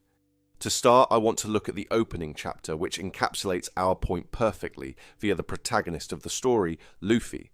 As a child, Luffy stabs his own face to demonstrate his conviction to become a pirate, instigating a series of events that ultimately concludes with him fulfilling his dream and becoming Pirate King. The central theme to the opening chapter is setting up the traditional concept of a fool, establishing Luffy as our protagonist and the hero in this journey. Knowing what we know now, we can presume this chapter also gives us a little insight as to what Joy Boy was like as a child. So that's what we mean when we're saying we can look into One Piece mysteries by scanning over certain arcs. After the East Blue Saga, we reach the Twin Capes. Here we meet an old man that tells the reader lore about the world we're about to enter. This is the hermit archetype. In short, the hermit usually lives in seclusion and typically offers crucial knowledge, which Oda manifests here through Crocus, who explains the basic lore of the Red Line, hinting that it's unnatural or shouldn't be there, through the island Whale Laboon. Again, this could tell us about Joy Boy. It might mean that Joy Boy met someone at the beginning of his own journey, and that person could have bestowed some truths on him. Considering Laboon's there too, it's probably a whale or a person connected to whales that Joy Boy met. We could go further and speculate that Joy Boy met a whale fishman, which was Davy, but we'll get into the deeper theory stuff in a second. The most important thing to note about the Twin Capes, however, is that it's the starting point of Luffy and his crew's journey. The reason this is important is because traditional heroes usually end their journey where they started, and considering the end of Luffy's journey is Laugh Tale, this is our first major clue at Laugh Tale's location. Just beside the Twin Capes, there happens to be a mountain with weird properties, so perhaps Laugh Tale's beneath Reverse Mountain. The Whiskey Peak arc is where we get our first deeper clues from the current timeline that tell us about the important events of the Void Century. During the short arc, the crew are offered hospitality when they arrive, only to find out later it was a trick and that they've been betrayed. So, during the Void Century there was a great betrayal which is reinforced by the mass gravesite that makes the hills appear as cactus. The next island is Little Garden, a bit of a personal favourite. There's an important motif we see introduced during this mini-arc. We meet two giants and we also see giant dinosaur skulls. So the reader is being told the island, ergo the One Piece world, is really old. This is around the same time we are introduced to the 1,000-year cycle of underwater volcanoes, which alongside the giants' century-long battle is our first proper introduction of the importance of cycles in the One Piece world and how Luffy's arrival breaks these cycles. Just for some extra context, the underwater volcanoes are said to erupt roughly every 1,000 years, creating, destroying and moving islands. Its significance is touched upon later in the story, when we learn about special currents that mix when underwater temperatures change. Ultimately, we arrive at Alabasta, where the world government warlord Crocodile carries out Project Utopia over Alabasta, without the knowledge or go-ahead from his world government superiors. Secret agents carry out undercover operations to unsettle the country and overthrow the current royalty, much like what we see with Doflamingo and the Riku family. The message Oda is conveying here is that during the Void Century there was strife amongst royalty and a rebellion took place, with secret agents performing underhanded tactics and betrayals. Okay, so rather than go through every arc, I'm going to talk about one mystery at a time and we'll use the same framework to find the answers. For example, the biggest mystery in the story has got to be what the One Piece treasure actually is. Some of the following comes from a conversation I had with a member in our Discord called Kakatan, so big thanks to him, and keep an eye out for an upcoming hour-long video we have coming out together very soon. The idea is based off of two theories I've posted before, which were that the One Piece is a heart, and that also the red line is a massive petrified tree. It might sound a little weird at first, but I'll explain what I mean, and hopefully by the end of the video you'll agree, or at least have something to add to the idea, and we can finally put this whole One Piece treasure mystery to rest. Now, there's two parts I'm going to explain. Firstly is what the treasure is and how we find this out. Secondly, I'll talk about what the implications are for this and how there's clues all over the One Piece world, including the red line itself. So, what is the One Piece treasure? A little while ago, I put out a video explaining how it's highly likely the One Piece treasure, or at least part of it, is a heart. In the video I go into detail, but to summarize the premise, it's that throughout the story we see a recurring focus on hearts and heartbeats. Towards the end of the theory, I explained how the heart must be special in some way, as to not deteriorate over centuries, which is what Brook's body did after just 2 years. One viewer commented on the video highlighting that the One Piece treasure has to be timeless, which echoes this idea. So, the One Piece treasure is a timeless heart. Timelessness is actually an important aspect that we see throughout One Piece, for example, with the Gorosei that appear the same age throughout the centuries. This was confirmed when we saw Saturn during the Emeth incident at Marijua. We also saw Saul put in Aokiji's time capsule, which is another example of timelessness that Oda has included in the story, this time pertaining to being frozen. Boa turns people to stone with her devil fruit if they're attracted to her, and we even see stone hearts coming out of her victims' chests sometimes. In myth, timelessness relates to petrification, which can be symbolized by stone. An easy example of this that many are likely familiar with is in Game of Thrones, when we see 3 dragon eggs petrified for centuries that are reborn after being taken into a fire. So basically, petrified or timeless things are undone by fire and born anew. Okay, so with all of that in mind, I'm now going to completely unravel what we think the One Piece treasure is, with all the evidence I could find. Also, we'll be diving briefly into Davy's version of the One Piece treasure. I think the One Piece world has 2 stones that are pretty much key to balancing the world out. Like I said, this might sound strange and kind of out of nowhere, but I'm going to give all the evidence I've found and you can see what you think from there.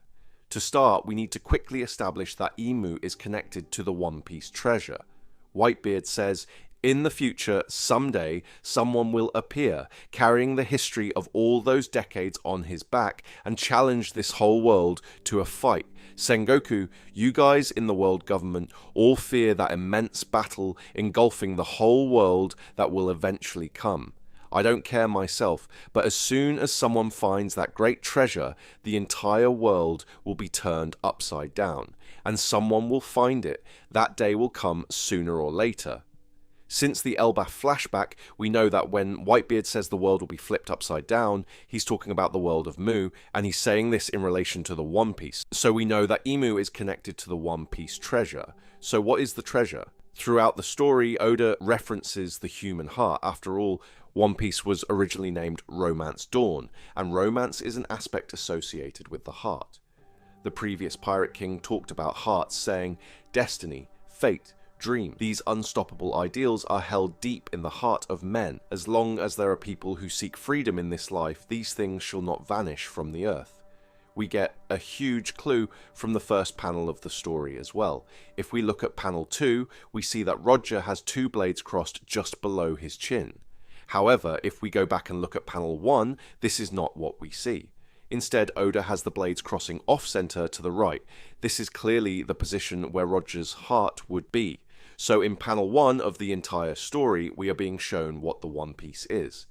Luffy says, "Power isn't decided by your size, but by the size of your heart and dreams." Funnily enough, this fits the age-old pirate saying me hearties. Sogeking told the reader the island of snipers is in your heart, perhaps referring to Laugh-Tale as the island of snipers.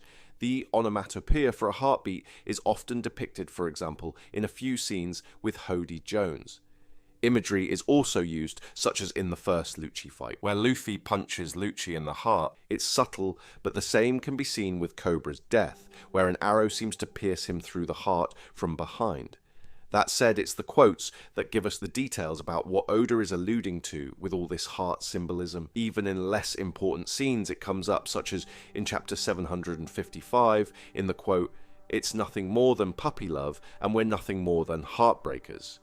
Tashigi and Smoker have their hearts switched in chapter 661. In the same chapter, the Straw Hats have their hearts switched around, causing the crewmates that are affected to switch personalities. Bear in mind the chapter number here. It's about to become very important. The devil fruit that causes this is heart-shaped. The person with this switching ability is also the captain of the Heart Pirates and has a large heart tattoo on his chest. The person who connects this ability to the treasure of Marie Joie is Doflamingo, who sits on the heart seat. His brother wears a heart-covered shirt and is called Corazon, which means heart. Oda explicitly showed both God Enel and Luffy's hearts restart. We see clues to the significance of hearts scattered across the blue planet. Lovesickness is a prominent disease in the story which ties to the heart. Hiriluk also has a sickness of the heart. Crocus said that Laboon is a whale with a human heart. Law has his heart stolen and kept in a box by Caesar. Caesar drops some super foreshadowing when he says, "Give your heart to me, then our deal will be sealed." So, there is imagery suggesting some removal of a heart. Zoro tells us that being removed from your heart is what takes you to hell in the quote. "I've had this feeling before. Everything around me was eerily silent. My heartbeat was like distant thunder. It was like standing at the gates of Hades." So, the removal of a heart in One Piece connects to hell. Of course, hell is connected to Emu through the abyss. So, if the One Piece is a removed heart of some kind, and this ties to hell, which fulfills the criteria we started with when Whitebeard said the One Piece will turn the world upside down. If someone finds the One Piece treasure and it's Emu's heart, this of course would change the world hugely. Okay, so we're definitely cooking, but remember I said the chapter number 661 was very important. Well, the reason for this is because Vivi's name fits Roman numerals. Nerona, Emu's name, is also Roman. What I mean by this is Vivi is VI, which makes 66. Lily is LI. In Roman, L means legion, which is 50, so Lily is 50, 151, which again makes 66. It might sound complicated, but this is super important because it shows that Lily, Vivi, and Emu are all tied to the number 66, and chapter 661 is all about having hearts removed. So, we infer from this, Lily's heart was removed, switched with Emu's, and now Emu's heart is elsewhere, ergo, the One Piece treasure at Laugh-Tale. It could be that the OP powers were used before this, so we can assume Emu does want to top up her vitality using Vivi in some way. We saw a girl offered up as an offering to 4 gods in the sky in chapter 287, and the elder is shown to be called Pantori. We see a girl offered as a sacrifice to the devil, summoned on Earth in Namakura Island in chapter 524, and the elder here is Pokori. So Oda is showing us that gods are in the heavens above, which is the clouds, and the devil is down below, as in the sea. In an SBS in chapter 854, someone asks, "What is a heart full of belief?" Oda answers, "It could be, for example, the strength of mind to not be led astray by the deceptive lies of adults who cannot admit their own mistakes." Telling us Emu has been led astray by the adults that brought him up, which has led him to this point. It's also echoed by Vander Decken in a chapter called Uninherited Will, where he reveals he has inherited a family secret. It's actually chapter 606 where we learn about the original Vander Decken being cursed by God, evoking the 66 again. Roger says, "A child is not responsible for the sins of the parents." And in chapter 858, Caesar says to Luffy, "My only escape from certain death was this guy taking control of my heart and making me his slave." Furthermore, Judge says, "Are you my sacrifice, Sanji?" So it's implied that it's not really Emu's fault, but instead Emu is a product of something else. In 1099, King Bakori returns to Sorbet 16 years after the Revs liberated it, and he states, "A wise king must steal his heart and enact cruel reforms." So, perhaps Emu's perspective has something to do with being king. Neptune says, "Traditions that overstay their welcome become curses." so the reader can decipher that Imu has been around for too long, as well as Imu's ideals, and the world of Mu, and subsequently has become a curse on the world. We speculate Imu has done this by removing his own heart. In a practical sense, this seems to have given Imu the power of the abyss somehow, rather than killing him as it would a normal person. This aligns with Hiriluk's speech when he says, "When does someone die? When their heart stops?" No. Imu has then used this power to bestow the same immortality on certain followers, such as the Gorosei, implying they are also heartless in some way. In other words, Imu made a deal with the devil and is making other people undertake the same deal. We see this manifested particularly with Kuma, whose situation leads him to say, "I would make a deal with you to save Bonnie's life, even if you were the devil." A child says to Bonnie in 1097 that she's a vampire and can't come into the light, suggesting a consequence of such a deal means Imu can no longer leave Marijois into the sun. So there definitely seems to be consequences to Imu's deal for immortality. Remember how earlier I started with a Whitebeard quote? Well, it's not the only one that's important here. He also says, "I am only one man with one heart. Call me a demon, call me a monster, but I can't be the strongest forever." I personally believe this is Oda underlining that no matter what you do and what deals you make, you can't live forever alone. You need more than one person. Well, there has to be more to the whole heart thing, because what happens if you take someone's heart and leave it in a box for 800 years? It would deteriorate and turn to dust, as we see with Brook. So there's an additional element, something that unnaturally preserves this heart for a long time. In Kuma's flashback in Sorbet Kingdom, Kuma is called a blessing. He's said to have miracle hands and only heals people on a Sunday, the holy day, which are all examples of Kuma's connection to the Bible. The fact Kuma heals people for free contrasts the world government, who demands tributes from those who are struggling, shown on the very next page. It's explained Bekori is a cruel man with a heart of stone and that he's dividing the nation. The townspeople say, if we get sick, we can't pay the heavenly tribute, and the effect the world government has on the world is often described as a sickness, so we can see a cycle here. The world government demands a heavenly tribute, but also causes the same people to not be able to pay that tribute. This example describes King Bakuri as having a heart of stone, and defines what that means. He's a parallel for the world government and Imu, suggesting that the One Piece might be Imu's stone heart. I won't go to quantum levels to explain the stone stuff, but basically Pika has the stone fruit, and Pika sounds like a child. So we are seeing Oda connecting stone to childlike characters. There's a stone statue that resembles Imu's form in the Sky Islands.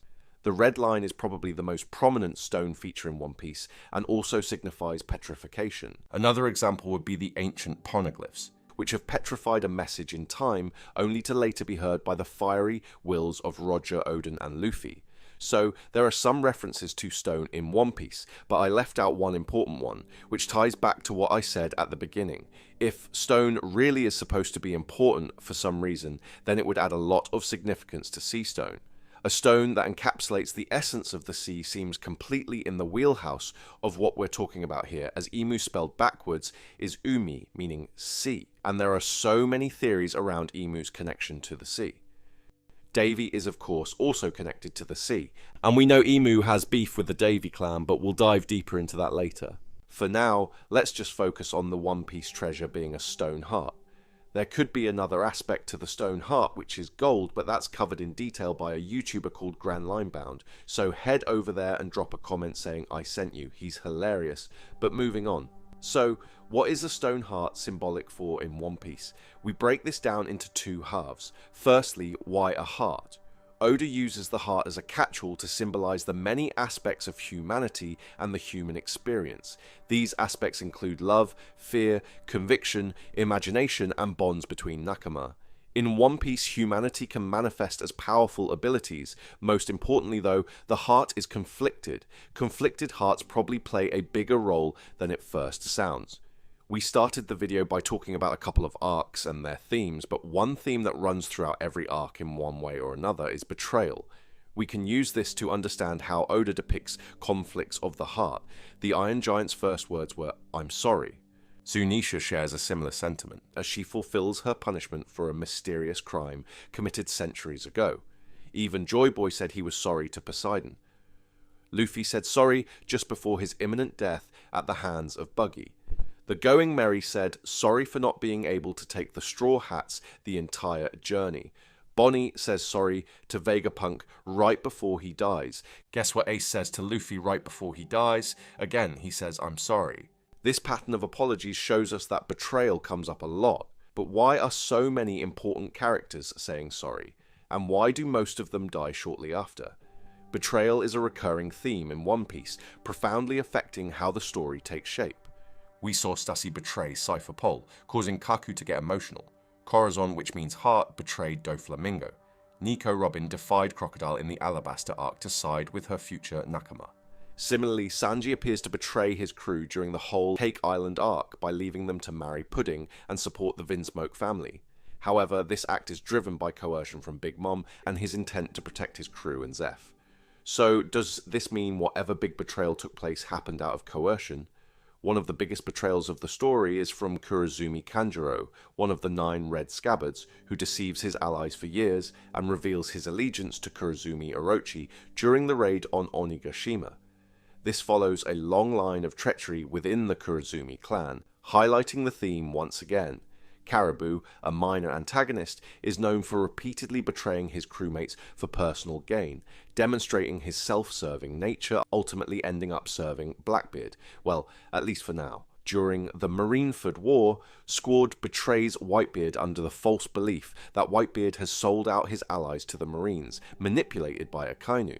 So here we see a case of someone betraying a major character because they thought that character had already betrayed them.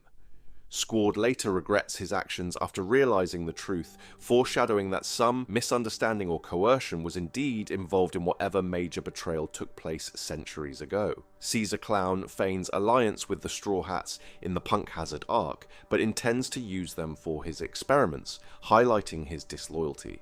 X-Drake, a member of the Worst Generation and Kaido's Beast Pirates, is revealed to be a secret agent for the Marine unit known as Sword, betraying Kaido and siding with Luffy's alliance during the Wano Country arc. Sword in general is a pretty defiant branch within the world government, with Admiral Fujitora and Garp bending orders while not directly betraying the world government.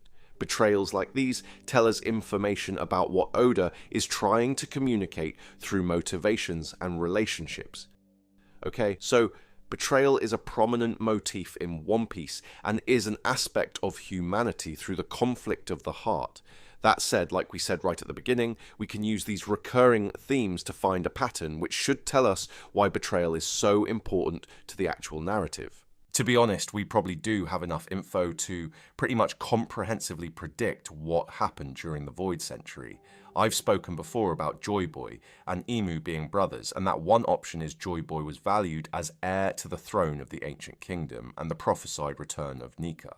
I think Emu was the second son and instead was given away to some faction of the Ancient Kingdom, instead of taking place at the royal court. While Joy Boy was living it up as prince, blissfully ignorant, Emu was suffering under the growing oppression of the Ancient Kingdom, likely manifested as experiments that took place on Emu as a child.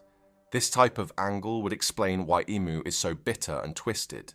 If you're familiar with the channel, you'll know we predicted a special wedding took place, which could be where this great betrayal happened, foreshadowed in a ton of quotes and imagery, particularly in the Whole Cake arc. We also theorized there was an important civil war similar to that in Alabasta.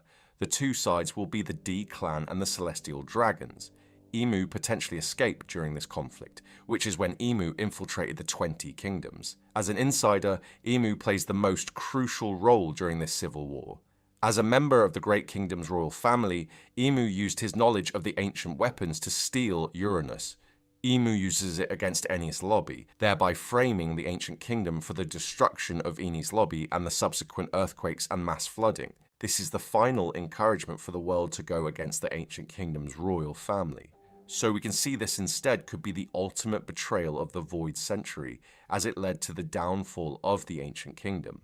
Now in complete power, Marijois is built. Emu makes it illegal to travel the world, so the people of the world don't learn of Emu's origins and all that jazz. This is how Joy Boy became the first pirate. At some point, Lily learned the truth about Emu's plans. Despite being bound to Imu through lovesickness, which is a sickness that affects the heart, Lily flees Merijois and arrives at Amazon Lily, aware her separation will lead to her death. It'll be interesting to see if Lily stole Imu's stone heart, which later leads to Joy Boy stashing it away at Laugh-Tale. The distance between Imu and Lily makes the pair intensely sick. I'm pretty keen to find out for sure, but it could be that Imu used the advanced technology of the Ancient Kingdom to sustain him, but Lily dies from lovesickness. The permanent loss of Lily leaves Imu in a weakened state that cannot be maintained by technology, known as sickness of the heart. Like every Joy Boy figure, we know Joy Boy came back down the Grand Line at some point, so perhaps it was news of Nefertari Lily's death that causes Joy Boy to return to Merijois to confront Imu. One speculation we could make is Joy Boy learned from Imu about Imu's weakened condition from lovesickness, and so is met with the choice to simply do nothing and let Imu die, or sacrifice his life to revive Imu. Not being able to live with the death of his younger brother, Joy Boy sacrifices willingly and Imu performs the immortality surgery. This restores Imu, but only partially due to the permanent absence of Lily and also potentially the guilt. This would be another candidate for the moment Imu had his heart removed and taken to Laugh-Tale. I'm just putting some educated guesses out there, so make sure to comment if you have a reference or an idea that sounds better. Alright, sweet. So that's a little summary, but that's literally the tip of the Void Century iceberg. Tons of mysteries in the current timeline we see when reading chapter to chapter link back to the Void Century, some of which are pretty direct. Others are crazy rabbit holes that reveal crazy twists and turns. Firstly, evidence Joy Boy existed during the Void Century is hinted at throughout the story. But Vegapunk confirmed Joy Boy was alive at the end of the Void Century during his speech. Evidence Imu existed at the same time can be seen pretty clearly in Imu's reaction to Emeth releasing Joy Boy's Haki. We can presume they were siblings because of the heavy focus on the recurring theme of sibling rivalry, going as far as to include royalty in the Elbaf example of Harjudin and Loki. Second sons drawing the short straw has been a common theme in literature for centuries, usually surrounding the fact they don't inherit their parents' titles and estate. In Game of Thrones, there's an entire army made from second sons. Lily's brother was a second son that we were told reluctantly inherited the Alabaster throne after Lily's disappearance.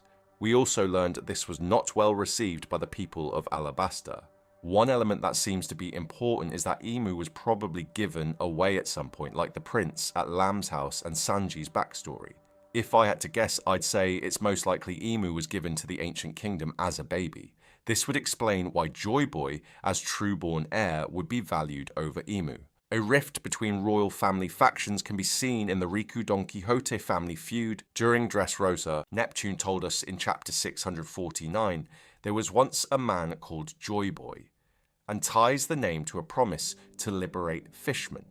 This clues the reader into Joy Boy's nature. We see this mirrored in the current storyline through Luffy, who often liberates people. As such, Imu suppresses any knowledge of Joy Boy. In contrast, Imu hides his own name. Cobra's fate was said to be sealed the moment he saw Imu, highlighting the consequences of knowing the secret. Additionally, it's probably worth mentioning at some point there was a leak, and the truth about Imu nearly got out. I'll leave you guys to draw parallels for this from scenes we've already seen in the story to work it out, but one option might be someone saw something through that little peephole. You can be 100% sure Oda didn't add such a specific detail just for Walpole to coincidentally see the most hidden character in the world through. Okay, so you can see how we can use the patterns of motifs to speculate on what might have happened during an otherwise hidden period of history. Before making some big conclusions, I'm going to throw some additional information and evidence out there and we'll see if it inspires any thoughts. For example, another option we've speculated on the channel before is that Joy Boy was inspired by stories, eventually fleeing his duties for a life of freedom at sea. This matches what we see with the Bragmen tales, Nolan's Book of Lies, Usopp's Lies, and the Harley myth, to name a few. Leaving a kingdom and ultimately joining the people because of it reflects Buddha's story, something we see echoed by Luffy's forms. Similar to the story of Buddha, with the heir to the throne gone, it creates a power vacuum, and factions emerged.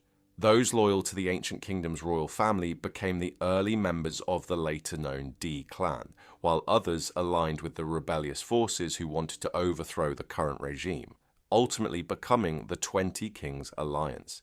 This is why we see Sorbet Kingdom physically split in two, as it evokes imagery of division and the effects it has on the local characters. Quotes like the one in chapter 395 where Robin says, "There was a massive war. The 20 kingdoms rose up against a single enemy. The Great Kingdom," confirmed there was in fact a great war which affected almost the entire world, added to by Vegapunk's speech. The gravestones on Whiskey Peak tell us the losses were great. Vegapunk alludes to the idea that whatever happened caused a huge rise in sea levels, essentially creating the blue planet we see today. This chaos is framed on the ancient kingdom as the aggressor, pushing the 20 kingdoms to unify against them. Being framed or misrepresented as evil is a super common trope in One Piece, with a range of examples, including when Morgan said Luffy kidnapped Vegapunk, and when Sabo is stated to kill Cobra. But most of you are probably pretty familiar with how propaganda works in One Piece. Alright, so there's a few bits about the Void Century, but let's connect the Void Century to hearts properly so we can really establish that the One Piece treasure is a stone heart from the Void Century. So we have a wedding that definitely fits with the idea of a heart. Love sickness could be a product of this wedding. The previous Empress of Amazon Lily died of love sickness and is revered for her choice not to stay on Amazon Lily. Gloriosa says in chapter 516, "Love sickness has killed many of us." This is opposed to Shaki and Gloriosa, who disapprovingly left to be with the one they love. It's likely Lily is deeply connected to the island, as it contains her name, and everyone on the island is named after flowers, and a lily is prominently the flower of death. So it's likely Lily died due to love sickness after not returning to Imu and Marijua. Naturally, love is an aspect of romance and the heart, not to mention humanity. As a side note, Amazon Lily is in the Calm Belt and is explicitly stated to not have any adverse weather conditions. We know that love is described as a hurricane, so this tells us Amazon Lily is somewhere love can't grow. This is because there's only women. In other words, Lily ended up isolating herself from her human side, just like Imu did. I've spoken about it before in depth, but I'll briefly cover the sickness of the heart Hiruluk mentioned as it's relevant here. It could be that Hiruluk also had love sickness, but he instead called it a sickness of the heart. His cure was to martyr himself for a greater cause, the traditional definition of a hero. Lily did the same, sacrificing herself for the greater good. It's likely Joy Boy did the same, sacrificing his own life to guarantee Imu's undoing. Lore in chapter 761 says, "The person who has the Ope Ope no Mi can grant eternal life to someone else at the cost of their own." So it could be that Joy Boy actually sacrificed himself to save Imu, which might be the twist Rayleigh alluded to. So there's a pattern of heart sicknesses and sacrifice. Sacrifice is of course a recurring motif in the story, most memorably with Ace perhaps. On a side note, a while back I actually speculated about the idea that Ace's mother, Rouge, died from some form of love sickness, but we move on.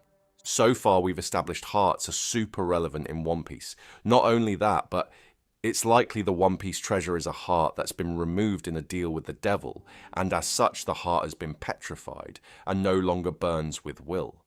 Now, this is where things get a little more interesting. At the beginning I said, I think there are two important stones. If one of them is Imu's heart, then what's the other?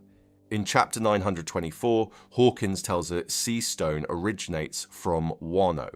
I always found this strange because Wano is made up of other countries since 800 years ago, and the world government hasn't had Sea Stone that long. I believe this hints that at some point the world government got Sea Stone from somewhere else. In chapter 169, Smoker tells us sea stone can be thought of as a physical embodiment of the sea. The sea is associated with Davy Jones, and Davy is associated with God Valley. The world government went to God Valley under the pretense of a valuable resource. This could be sea stone. Sea stone weakens devil fruit users, and in our Davy deep dive, we showed Davy and devil fruits are very connected. So what I'm suggesting here is that Imu has a stone heart, aka a heart of earth. In contrast, Davy's soul could be stuck in sea stone. Where it gets into a whole new rabbit hole is how our protagonists go about breaking these two stones. The answer for both is with fire. And with that, I'm going to leave it as a cliffhanger for next week. So in this video, we established Iimu went through some trauma, betrayed the ancient kingdom, took Lily's heart and hid it somewhere, potentially Laugh Tale. That's all we've got time for today, but in the next part, we'll go deeper into how fire will undo this stone heart by bringing in the era of the sun. To give you a clue, here's a quick question. Where does the sun live? In the clouds. What happened to punk records that contain the true history? It went into the clouds. Vegapunk said the world would flood, so where's everyone going to go? Perhaps the people of the blue planet will move back into a new age of heavens called the Age of the Sun. In myth, it's always fire that brings an end to petrification. Putting a dragon egg into fire causes it to hatch. So why fire? Well, because fire and heat transform matter from one state to another, such as liquid into gas. As such, fire has long represented the spirit of man and his transformation to a different plane. This is how we get the term Promethean flame. It's a myth about humans striving to reach God or godlike technology just to destroy themselves with it, completing the cycle. So does this mean burning Imu or Marijois will hatch the new era? Marijois sits above the Eve tree, and we're currently seeing the Adam tree on fire. It could be that the Eve tree will also be burnt down, which could also be the end to Imu, allowing for the new age. Might sound basic, but think of it like this. Imagine that the red line, in fact, is the Eve tree. I'm talking the entire thing. A huge overgrown tree, just like we saw Greenball create, but instead turned into stone. We covered this in depth in the red line theory if you want quotes and foreshadowing that tell us this. Moving on though, this would mean if the Eve tree burns, the red line will come down. It's not a coincidence we see Sabo almost burn Imu in the throne room, or that Kaido and Big Mom fell into lava. There's a significance to burning in One Piece that Oda has woven into the background, like many other subtle details. A good way to put it into the context of the human experience is through the phrase burning passion. Sanji tells us passion burns hotter than any flame. A burning passion is opposite of Imu's cold vibe, which is to keep everything the same until it stagnates. So it's implied in the story that flames, like in myth, facilitate a transformation, but Imu is the opposite of this and keeps everything frozen in time, like the Straw Hat in Marijois. Doflamingo is a parallel of Imu and says, whatever the tragedy or the blunder is, only the things that actually happened are written in stone, suggesting fire can undo tragedy and blunders that are otherwise set in stone. Interestingly, there just so happens to be an important flame in the story, which is the Mother Flame. I've touched on it before, but I still strongly believe it was Luffy's heartbeat that turned on the Mother Flame. However, I do think there's some conditions that have to be satisfied for this to take place. The reason for thinking this is because Emeth didn't wake up when Luffy turned into Gear 5 the first time, only the second time. One possibility is the simple matter of the size of Luffy's heart. Each time we saw Emmet react to the drums of liberation, it was around the time Luffy had increased the size of part of his body, ultimately ending with Luffy going giant mode. We know blood is pumped differently when Luffy shifts into other gears, so it could genuinely just be a case of the drums of liberation being loud enough to fully get Emmet's attention. It was when Luffy was full giant-sized, when Emmet jumped back out the sea toward Walkery, so it's a possibility. If this is the case, then it fits with Luffy's heartbeat causing a transformation in something that's otherwise completely stagnant. I would give some examples from the story here of stagnation in relation to stone, but seeing as we covered it in the last video, this time we'll look at ice examples instead. Ice is another important form of petrification in One Piece. Soul was frozen in Kuzan's aptly named Ice Time capsule. It was the flames of Ohara that eventually freed him, allowing him to reveal the true events to the Straw Hat crew. Something sinister happened to the old ship company, which are implied to be the ones frozen under Punk Hazard currently. Additionally, Garp is frozen. Fans of the channel will know I've spoken for a long time about Garp being revived with Sebek's will. This would be another example of thawing someone with fire, and it causing a transformation. This would reveal the true history surrounding the God Valley incident. As such, I doubt it's a coincidence Oda had Kuzan, the only ice user under the world government, defect from his position. This prevents the world government from refreezing things in the narrative. If fire does really unpetrify or unfreeze things in the One Piece world, then we can look at the icy locations we've seen in the story to see where transformation should take place. The most poignant example here would be Drum Island, which literally shares the same name as Luffy's special heartbeat. If Drum Island was to melt, then it could reveal giant trees that have been cut down, as we've discussed on the channel before. A character featured in the Drum arc is Kureha, known for her secret of youth, which aligns with her being the oldest living standard human in the story. Notice anything strange about the way she dresses? She's dressed as if she's hot. Every couple videos I mention Kureha is pretty hot, but this time we're talking about body temperature for a change. It's implied Kureha has a fire burning inside her. We see something very similar with Sanji, which is for the most part the actual reason why he can't control himself around women. He's a cyborg with super strong human emotion, and as a product we see flames come off his kicks. This again evokes the Sanji quote, connecting flames with passion, as it's Sanji's raw emotion that is igniting his leg, not friction. Perhaps this gives us a clue as to why Sabo's flames didn't work. Maybe there's some connection or passion that's missing. Sanji has a scene where he gets enraged and says, "Let me burn these experiences from my mind," right after Wadastumi points out he is on fire. This ties burning to removing past trauma, or in other words, removing Imu with fire. We can look at some interesting conversations about what happens when Imu does eventually get defeated. Earlier I mentioned dragons being symbolic for the transformation of an era. Often represented by the colour purple, we see all the purple volume covers with Kaido on. So Kaido was the dragon that facilitated Luffy's transformation into Gear 5. However, the point is that there's a character called Dragon, and he just so happens to be the father of the protagonist. So if Imu burns, it may be Dragon who burns her, and with that, Dragon may also die too. Okay, so we've just touched on a lot of different topics, and there are some other angles to get into too, but now make sure you're subbed, and let's jump straight into some quotes and foreshadowing so we can start cooking up this whole fire motif that's probably been painfully overlooked by most of us. Fire is a recurring motif in One Piece. We see it in the epithet man marked by flames. Our protagonist has the sun god fruit, and both his brothers had the flame fruit. Vivre cards burn up as someone's life force reduces. Fire is always shown in scenes featuring gods, for example at the sacrifice in Skypiea. And Wano features tons of burning, such as Orochi literally being burned to a crisp.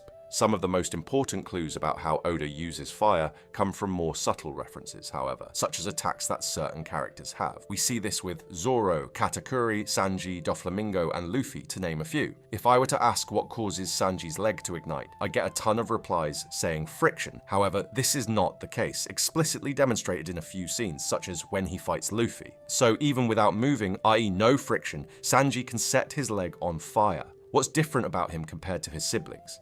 He's the only one out of them all that the lineage factor experiment didn't work on, which Oda confirms in an SBS, going as far as to say, this is why Sanji has the same hair color as Judge. Additionally, these fiery attacks somewhat resemble Haki, which is a human spirit manifested physically. This again evokes the Sanji quote, connecting flames with passion, as it's Sanji's raw emotion that is igniting his leg, not friction. Whitebeard reinforces this connection in the quote, "You can sever their bloodline but their flames will never be extinguished," equating flames to a person's will and legacy. This particular line refers to Ace and Roger's bloodline, which the world government has tried to suppress. I've gone into great detail on the channel before about how Imu suppresses humanity and liberation, which is why Imu tried to purge any children Roger had. When we look at quotes that include references to flame, we see an interesting pattern that fits this theme of repression. Robin is the flame of revolution since the O'Hara incident, which left O'Hara wiped out. Calgara said to light the flame of Shandora, and Shandora was wiped out. Sabo is dubbed the Flame Emperor, and he was framed for Cobra's murder. Sabo was also said to be spreading the flames of rebellion in chapter 1054. After Doflamingo is defeated by Luffy, revolution starts to spread, described in the quote, "The chaos spread like wildfire." Luffy gets Usopp to set the world government flag in Eni's lobby on fire in an act of defiance. Dragon and the Revolutionary Army also burned the world government flag at Marishwa, so flames seem to be connected to those fighting oppression. The reader was told Egghead Island is an ancient island. The fuel source for the island is fire, so perhaps this means Egghead Island was once a kingdom that went against Imu. After all, we find one of Joy Boy's Nakama here in the form of a massive robot that doesn't have a power source. Since then, it's been alluded to that it was Luffy's heartbeat in Gear 5 that reactivated Emeth. Vegapunk told the reader he was close to discovering the fuel source of the ancient kingdom, and that it's all around us and abundant. Emeth is from the Void Century, suggesting the ancient fuel source is the same as what powered the giant mechs. Although it wasn't explicitly stated, the drums of liberation are what seemed to wake Emeth, as we said before. This would mean the core of the ancient kingdom's power were heartbeats, fitting with the prediction in our last video that the One Piece is some form of heart. So it does make sense when we said earlier that Luffy's heartbeat transforming in Wano might have been what triggered the Mother Flame to turn on. During Luffy's transformation, we saw fire imagery. Sanji, through his character, draws connections between passion and the heart when his heart comes out of his chest, like we see with Boa's victims as well. So what we're saying here is that the drums of liberation, which ignited the Mother Flame, is a product of the heart, which is an aspect of humanity. In other words, in One Piece, Oda connects humanity to fire. The more potent the humanity, the hotter the flame. The hotter the flame, the more the world government tries to stop humanity. Another example that ties the two elements is with the most important form of transformation, which is death. A common image of emu people use is the shot of emu with a butterfly on her finger. Butterflies symbolize this same transformation because they go from caterpillar to cocoon and into a butterfly. This is known as metamorphosis. The Fire Festival in Wano is an annual celebration of the dead. We see small flames used to raise the names of the dead into the sky in lanterns. We mentioned already that during Luffy's death and rebirth, fire imagery was shown, illustrating my point. So here we see connections between fire and death. This is echoed by the panels focusing on the flames during the Skypiea sacrifice. Again, the reason for this is to represent transformation. A good example of this is the intense fire on Elbaf that Mother Carmel transforms into a sun homie called Pandora in chapter 866. This chapter contains the number 66, something we discussed in the last video. However, the point we're focusing on is that fire in One Piece is symbolic for transformation. King underwent a transformation that granted him fire abilities. Another example is in Skypiea, when the Straw Hats and their new Nakama celebrate the end of the Civil War by dancing around the fire, symbolizing their transformation into a new era. This scene demonstrates a few Nika-type poses, so we see a connection between a bonfire and Nika the sun god, just like in Wano. This is particularly relevant to our theory here because it connects fire with transformation. Considering Imu's strange abyss abilities and presumed immortality, we can infer that a normal death is not enough to defeat Imu. Imu needs to be transformed. Fire seems to be the way to facilitate this transformation, and fire is an aspect of humanity in One Piece. Another Sanji quote that reinforces this is, "Watch what you say, I tend to heat up when I'm angry." Usopp tells us that an afro brings out a human's wildest instincts, and flames are shown in the background, so it seems pretty explicit that fire, as a product of human emotion, is going to be what rids the world of Imu for good. When it was time for the Going Merry to move on, Oda depicted it burning, which perfectly encapsulates the idea here. The Gorosei refer to getting rid of an enemy as extinguishing a light, foreshadowing this. We know that Imu has beef with Davy Jones.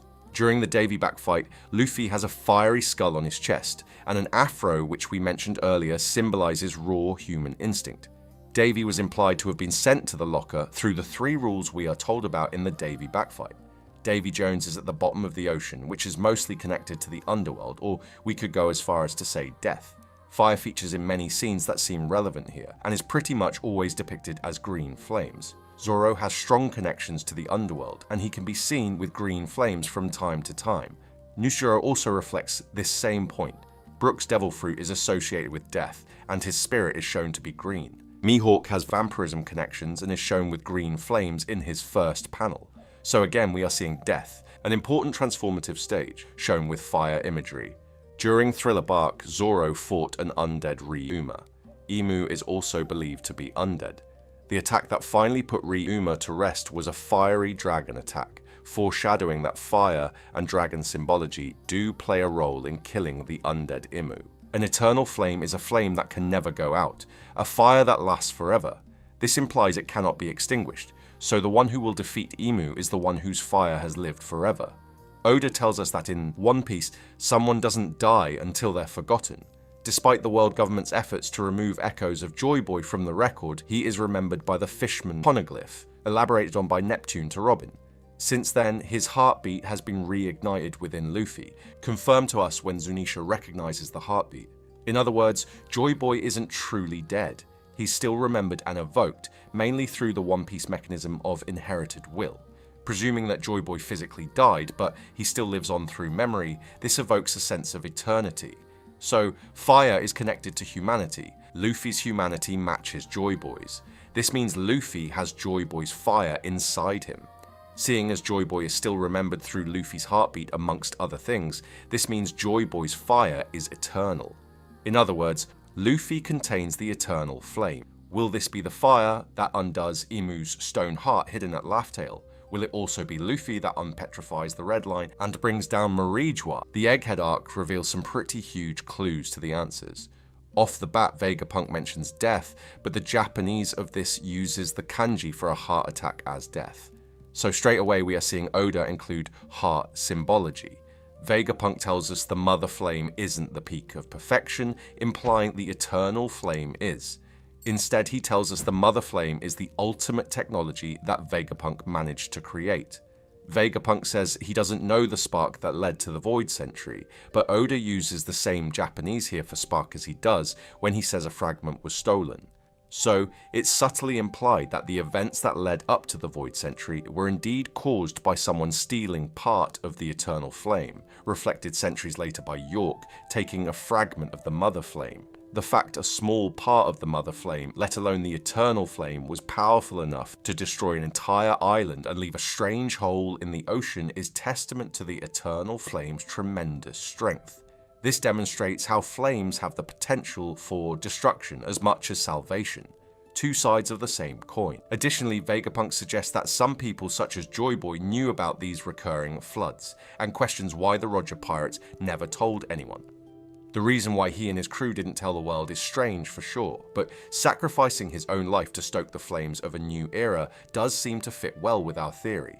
In Egghead, Vegapunk revealed that the ancient kingdom was powered by a clean and abundant energy source, which has to tie to the eternal flame in some way.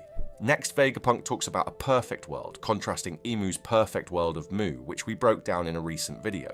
Lilith told us an eternal flame could be used to make an artificial sun. It's probably not a coincidence that Lilith was the one who said this and was the only one to survive, suggesting she may in fact create an artificial sun at some point. So the heartbeat that makes Luffy resonate with sun god Nika is the same heartbeat that can ignite the fuel source for an artificial sun.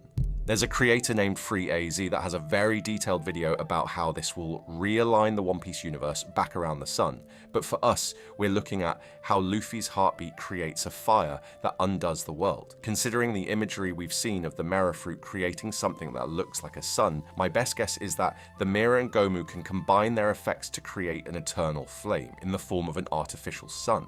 Ace made a massive sun-like fireball, and while holding it he said he'd make Whitebeard the Pirate King, connecting the Pirate King to a huge artificial sun. Kaido has an attack called Flaming Drum Dragon, whereby he makes himself look like a huge fiery ball, or in other words, a sun. During the Void Century period, there was a great rise in sea levels told to us by Vegapunk. In the current storyline, sea levels are also rising, which is because Imu used the Mother Flame, leaving a large and mysterious hole in the ground, like at Eni's lobby. The parallel tells us the cause of the huge 200-meter sea rise likely involved the Eternal Flame.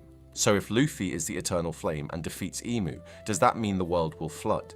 The answer is yes, and we can see why pretty easily, which takes us into the next part of the theory. So far in the first video and this one, we have established that it could be the Eternal Flame, embodied by Luffy, that will soften Imu's stone heart, allowing it to be destroyed. However, this is not the only stone that needs to be broken. Similar to the row poneglyphs, the Red Line is a huge stone feature encircling the world in red stone, hence its name, the Red Line. If the Red Line can be attacked with fire in a special way, I think it could burn the Eve Tree inside and we'd see parts of the wall just fall straight out as if it's bound to the magic of the tree. If this does happen, the amount of stone that falls into the ocean would most definitely cause massive displacements of ocean, leading to huge changes in sea level. This would most likely jeopardize the majority of the world's population. It appears that the world government have already avoided one flood by moving as high up as they could and settling on the Red Line. Although we still don't know the height that Marijua sits at, it's unlikely sea levels will rise as high as the Red Line, suggesting the Red Line will in fact be brought down. So what are the implications of the Red Line being destroyed? Firstly, Madame Charlie predicted Luffy would destroy Fishman Island, which sits directly below Marijua. Otohime told us that when the time comes, the world will undergo great change, and specifically tells us this means change for Fishman Island. As such, it's likely the inhabitants of Fishman Island would be in great danger if the Red Line came down. Joy Boy still has an unfulfilled promise to return to Fishman Island. Luffy promised Shirahoshi, the current Poseidon, that he'd take her on a trip to the surface. Brook replies that promises are to be kept to the death, evoking the idea that Joy Boy failed his promise because he died. But the point is, it strongly suggested Joy Boy promised to bring the people of Fishman Island above sea level. This means we can expect Luffy to save the people of Fishman Island by bringing them above the flood if he does destroy the Red Line. In a sense, this is like flipping the world, because you're shifting Mary Joie from the top of the world down to the bottom of the ocean. Fishman Island, which is currently at the bottom of the ocean, would move above sea level in Mary Joie's place. This is pretty poetic, and having the Fishman, who some connect to Davy Jones, at the top of the world is definitely something I could see Oda jiving with. Now, this is where it gets particularly interesting. Something that I still am unsure about but find super interesting is how the rest of the world was affected by the massive flood Vegapunk referenced. How is it there are islands with ancient history such as Little Garden if there was such a huge rise in sea level? How is it that the Nefertari family refused to join the 20 Kingdoms Alliance on the Red Line but still survived a huge flood? Although I don't know the answers, there is an uncanny pattern amongst Joy Boy's allies. The map of Alabasta shows the capital, Alubana, as raised from ground level, which we see ourselves during Usopp's fight with Miss Merry Christmas. The Wano arc gave us a diagram showing us how the country flooded and explained that the country's inhabitants built higher and higher up. Just like Alabasta, the flower capital is raised. On Drum Island, we see a castle built at the top of the Rockies. Shandora is a country that was shot into the sky, twice the height of the Drum Rockies. Zunisha stands at the same height, making Zou another nation raised above sea level. This extends to some islands that have no relation to Joy Boy at all, such as Namakura Island, where Brook was sent during the time skip. The buildings here are raised on stilts, again implying flooding has taken place at some point. So there's certainly a pattern amongst the nations Joy Boy considered allies, which is that all the countries are partly or fully above sea level. That said, we can be confident there were still massive losses. The Sea Kings talk about the two sovereigns and imply that the previous occurrence ended tragically in the quote, "and surely all will go well this time." Whiskey Peak also alludes to this with its mass gravesite. Like I said earlier, I'm not entirely sure as to the specifics, but what I personally take from this is that there's been a few different flooding events, and while many died, some managed to adapt. This is embodied early on in the story in Long Ring Long Land, when Tonjit tells us the island's inhabitants move from landmass to landmass as the sea levels rise and fall. The name of the island, Long Ring Long Land, strongly evokes the Red Line as well. So people seem to have survived floods in the One Piece world by migrating. So perhaps it is actually possible the people of the Blue Planet will move up into the clouds. Punk Records is testament to this, as it floated into the sky at the end of the Egghead arc. Onigashima is another part of an island that was raised into the sky, this time using dragon flame clouds. Jaya was shot up into the Sky Islands, so there's definitely imagery of islands moving into the sky. There is another option also. 3 other bridges alongside Tequila Wolf have been revealed, so perhaps this is the world government's way of overcoming the floods. If the world government are abolished, then maybe these bridges will be used by the people of the world instead. This would explain why Oda described Tequila Wolf as the size of a country. In our Red Line video a couple months back, we talked about the thematic relevance of the Red Line being made up out of broken bits of the ancient kingdom. Vegapunk told us in Egghead that islands in the world are indeed pieces of one large fragmented landmass. So I think a very strong possibility is that once the Red Line is destroyed, it might form new islands. We know the Red Line features several different climates along it, so this would give birth to new winter islands, autumn islands, spring islands, and summer islands. It's certainly big enough considering Marco implied the Red Line is made up of tens of thousands of islands. If this is the case, we might even get a little epilogue where we see these islands inheriting the wills of countries, the mechanics of which were shown to the reader through Dalton on Drum Island. I think it's safe to say Oda isn't going to kill off the entire world, or even most of it, so I'd argue this is the most realistic take. Okay, so let's quickly summarize both the last video and where we're at now, and then we can get into some of the more wilder speculations about who could be doing what in the future of the story. The One Piece's Emu's petrified stone heart, it was hidden at Laugh Tale. It can be unpetrified using the Eternal Flame. Naturally, a heart that's centuries old will simply rot and die once it's unpetrified. This might unbind the Eve tree from the red line, causing it to fragment and start breaking into the ocean. Something similar has happened before, confirmed by Vegapunk when he said we're staying on the pieces of a broken supercontinent. This reverses the way it was created, which was through the amalgamation of islands suggested by the different climates along the red line. This will cause the greatest flood in the blue planet's history. The people of the world will be forced to adapt by migrating to newly formed islands made from broken up pieces of the red line. They will most likely use the 4 great bridges built by the world government to do this, seeing as the world government would have ended with the fall of Marijua. So instead of the sun god being the dominant god and bringing everyone up into the clouds, this would give more of a balanced outcome between the sea god, earth god, sun god, forest god, and the god of rain. So with all that said, it's time to make a prediction. I think Luffy and the crew will reach Laugh Tale before going back to Marijua. Vivi being in danger will lead Luffy to return back down the red line, taking with him Imu's stone heart. Once at Marijua, Luffy will be in proximity of Vivi, and when he turns Gear 5, we'll see some change in his standard Gear 5 form. Alongside Sabo, the Gomu and Mera will ignite the Eternal Flame, which will unpetrify Imu and the Red Line, making them vulnerable. The ancient weapons will combine to bring the Red Line down for good and reshape the world, which will be revealed to be their original goal. Imu dies, the Red Line crumbles, Marijua falls, and Fishman Island is completely destroyed. The Sea Kings will bring the fishmen onto the surface using Noah, where they'll settle in the newly formed All Blue. Okay, so now let's cover some of the additional elements and possibilities Oda might have been alluding to already in the story. Firstly, and probably most importantly, I may have left out a massive, if not the most important part of all of this. The Sea Kings told us there are 2 sovereigns, and the Elbaf mural emphasizes 2 people meeting, which are likely these sovereigns. Some of you may be familiar with the concept of a twin flame. The idea was popular in the 90s and in short surrounds the concept that a soul is split into 2 halves, and these 2 halves should come together, which we call true love. This might sound like a fringe idea, but it does repeat in other forms in other cultures, for example, ancient Egypt. It's possible Oda will do this same thing with Joy Boy and Lily, and subsequently Luffy and Vivi. If you've seen Hancock or know anything about Hawkman from Marvel, then you'll understand how this works. The closer these people are to each other increases their power, so perhaps Vivi and Luffy need to come together to ignite the eternal flame. Otohime tells us, the power of love can save thousands, when used correctly. So maybe 2 people are indeed needed to activate the eternal flame so that neither East nor West could use the technology one-sidedly. This adds huge weight to why Imu would want a Nefertari captive. Finally, to go a bit nuts with it, this also alludes to the idea that Luffy and Imu are related. If you have anything you want to add to that, throw your thoughts down below. Next, let's discuss Blackbeard. Luffy's heartbeat, aka the drums of liberation, has powerful effects, which leads us to ask some other questions. For example, what if Blackbeard has 3 hearts? And what if he uses all 3 to power the drums of liberation? Blackbeard is definitely the other side of Luffy's coin, and he wants destruction. So he too will need a fiery power to undo Imu's stone heart and the Red Line. The difference here is Blackbeard probably would want to see the entire world burn, quite literally.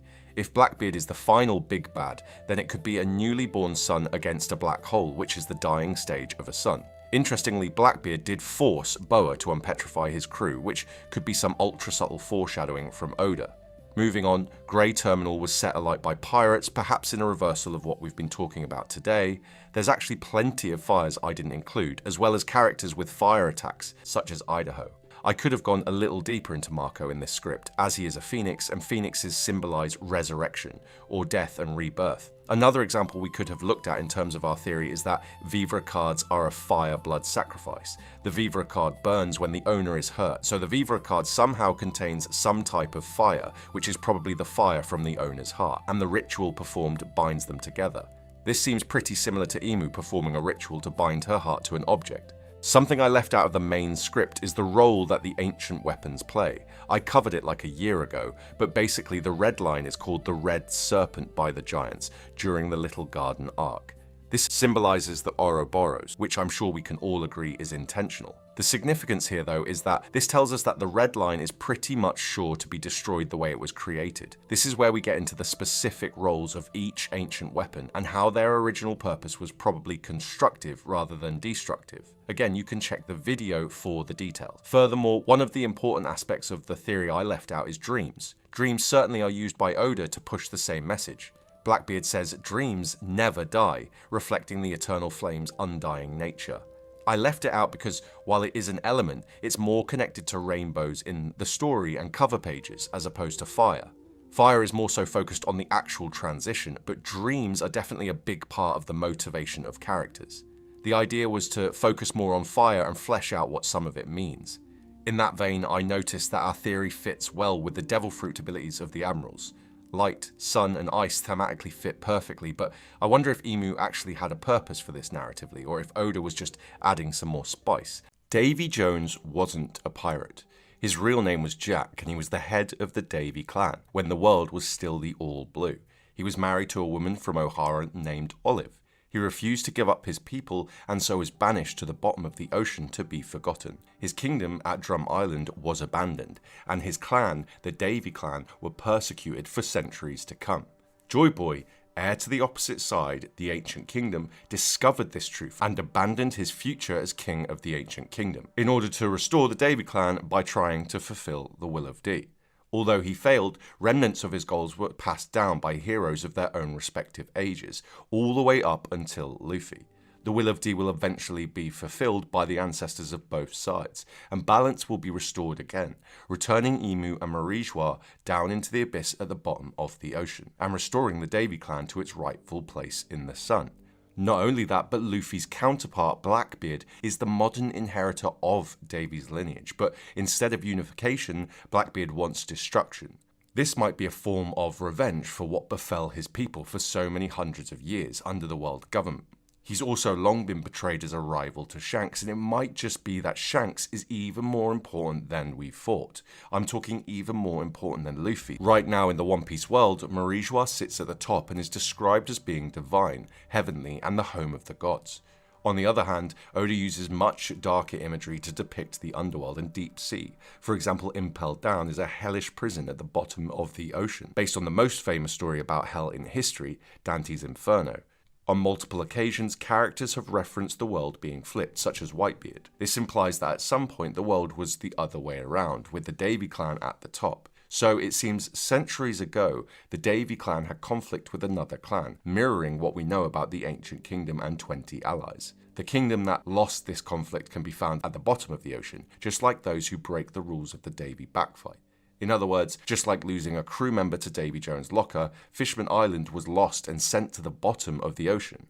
We know this is not where it resides naturally because of the promise Joy Boy made to return Fishman Island back to its rightful position in the sun. In chapter 1160, someone in the crowd at the God Valley incident asks if the Davy members are related to the Buccaneers, implying a connection. The Buccaneer kingdom could very well be under the ocean too, as we saw an underwater kingdom with a symbol that Kuma is always seen wearing. We can distinguish this from the pawpaw symbol by the number of appendages it has. A third candidate is the huge kingdom shown during Vegapunk's speech, in which he says sea levels rose 200 meters, and we got a glimpse of an absolutely massive sea creature. So when we say the world was flipped, it might mean that the Davy clan and its allies were banished to the bottom of the ocean. It could be that one by one, Davy Jones lost his allies, in something later symbolized by the Davy backfight. This could also suggest Davy's crew literally tried to get him back from the bottom of the ocean. This would mean the underworld and the hellish motifs we've heard about, such as devil fruits as well as the sea devil, may also inherently be connected to Davy Jones. It could help with some other ideas too, such as the straw hat in Marie-Joie's cellar being Davy Jones' hat. After all, it does have to belong to somebody. Down at the bottom of the ocean, there is another character cursed by the heavens to wander for eternity in One Piece. This is Vanderdecken I. His ancestor, Vanderdecken IX, bears some resemblance to Zebek, and he features in chapter 625, which is called Uninherited Will. In this chapter, Vanderdecken IX talks about a family secret, but the title tells us that Vanderdecken has misinterpreted his ancestor's secret. This is much like Blackbeard, who has inherited Xebec's will but misinterpreted it, so now wants complete destruction. Xebec did not go to God Valley to destroy the world, despite what the world government makes people believe. Chapters 1159 and 1160 showed us he went there to protect his family. Up until now, Blackbeard has only been suggested to have family members in some sketches of his mother and sisters from One Piece magazine 8. That said, at God Valley, we saw Blackbeard's mum look like Nico Olvia, Robin's mother, implying Blackbeard's mother figure is from Ohara. This fits with Blackbeard's stated hobby as being a historian. If this is true, it could place Blackbeard in a position where he could protect Nico Robin from the world government, redeeming Xebec's true will. The important thing is Xebec's desire to protect his family, or in other words, protect his clan. This mirrors Luffy, who also wishes to protect his clan, although in this case, his clan applies to everyone he deems a decent person, as opposed to being classified by lineage. Epitomized by the Grand Fleet, Joy Boy's promise to raise Fishman Island from the bottom of the ocean into the sun foreshadows Luffy as potentially the one who will restore the Davy clan into its original position above the sea. However, there is another candidate also.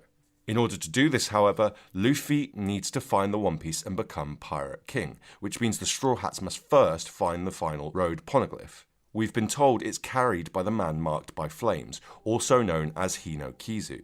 What's strange about this is the description we've had of the man marked by flames fits really well with Van der Decken. Firstly, the ship has black sails, just like the Flying Dutchman, and the man marked by flames is said to be able to create whirlpools, something Fishman Karate was explicitly said to be able to do. Hino Kizo is remarked to be old, and you don't get much older than Van der Decken I. Additionally, the poneglyph that's with the man marked by flames was taken around 26 years ago from the sea forest at the bottom of the ocean. The sea forest was introduced in the Fishman Island arc, and the antagonists of this arc were Hody Jones, whose name connects to Davy Jones, and Van der Decken, who, as we mentioned, has an ancestor that strongly evokes Davy Jones. The sea forest is interesting for another reason as well. Years ago, we were told that everything that sinks in the sea ends up at the sea forest via sea currents. This matches perfectly with the description of Davy Jones' locker.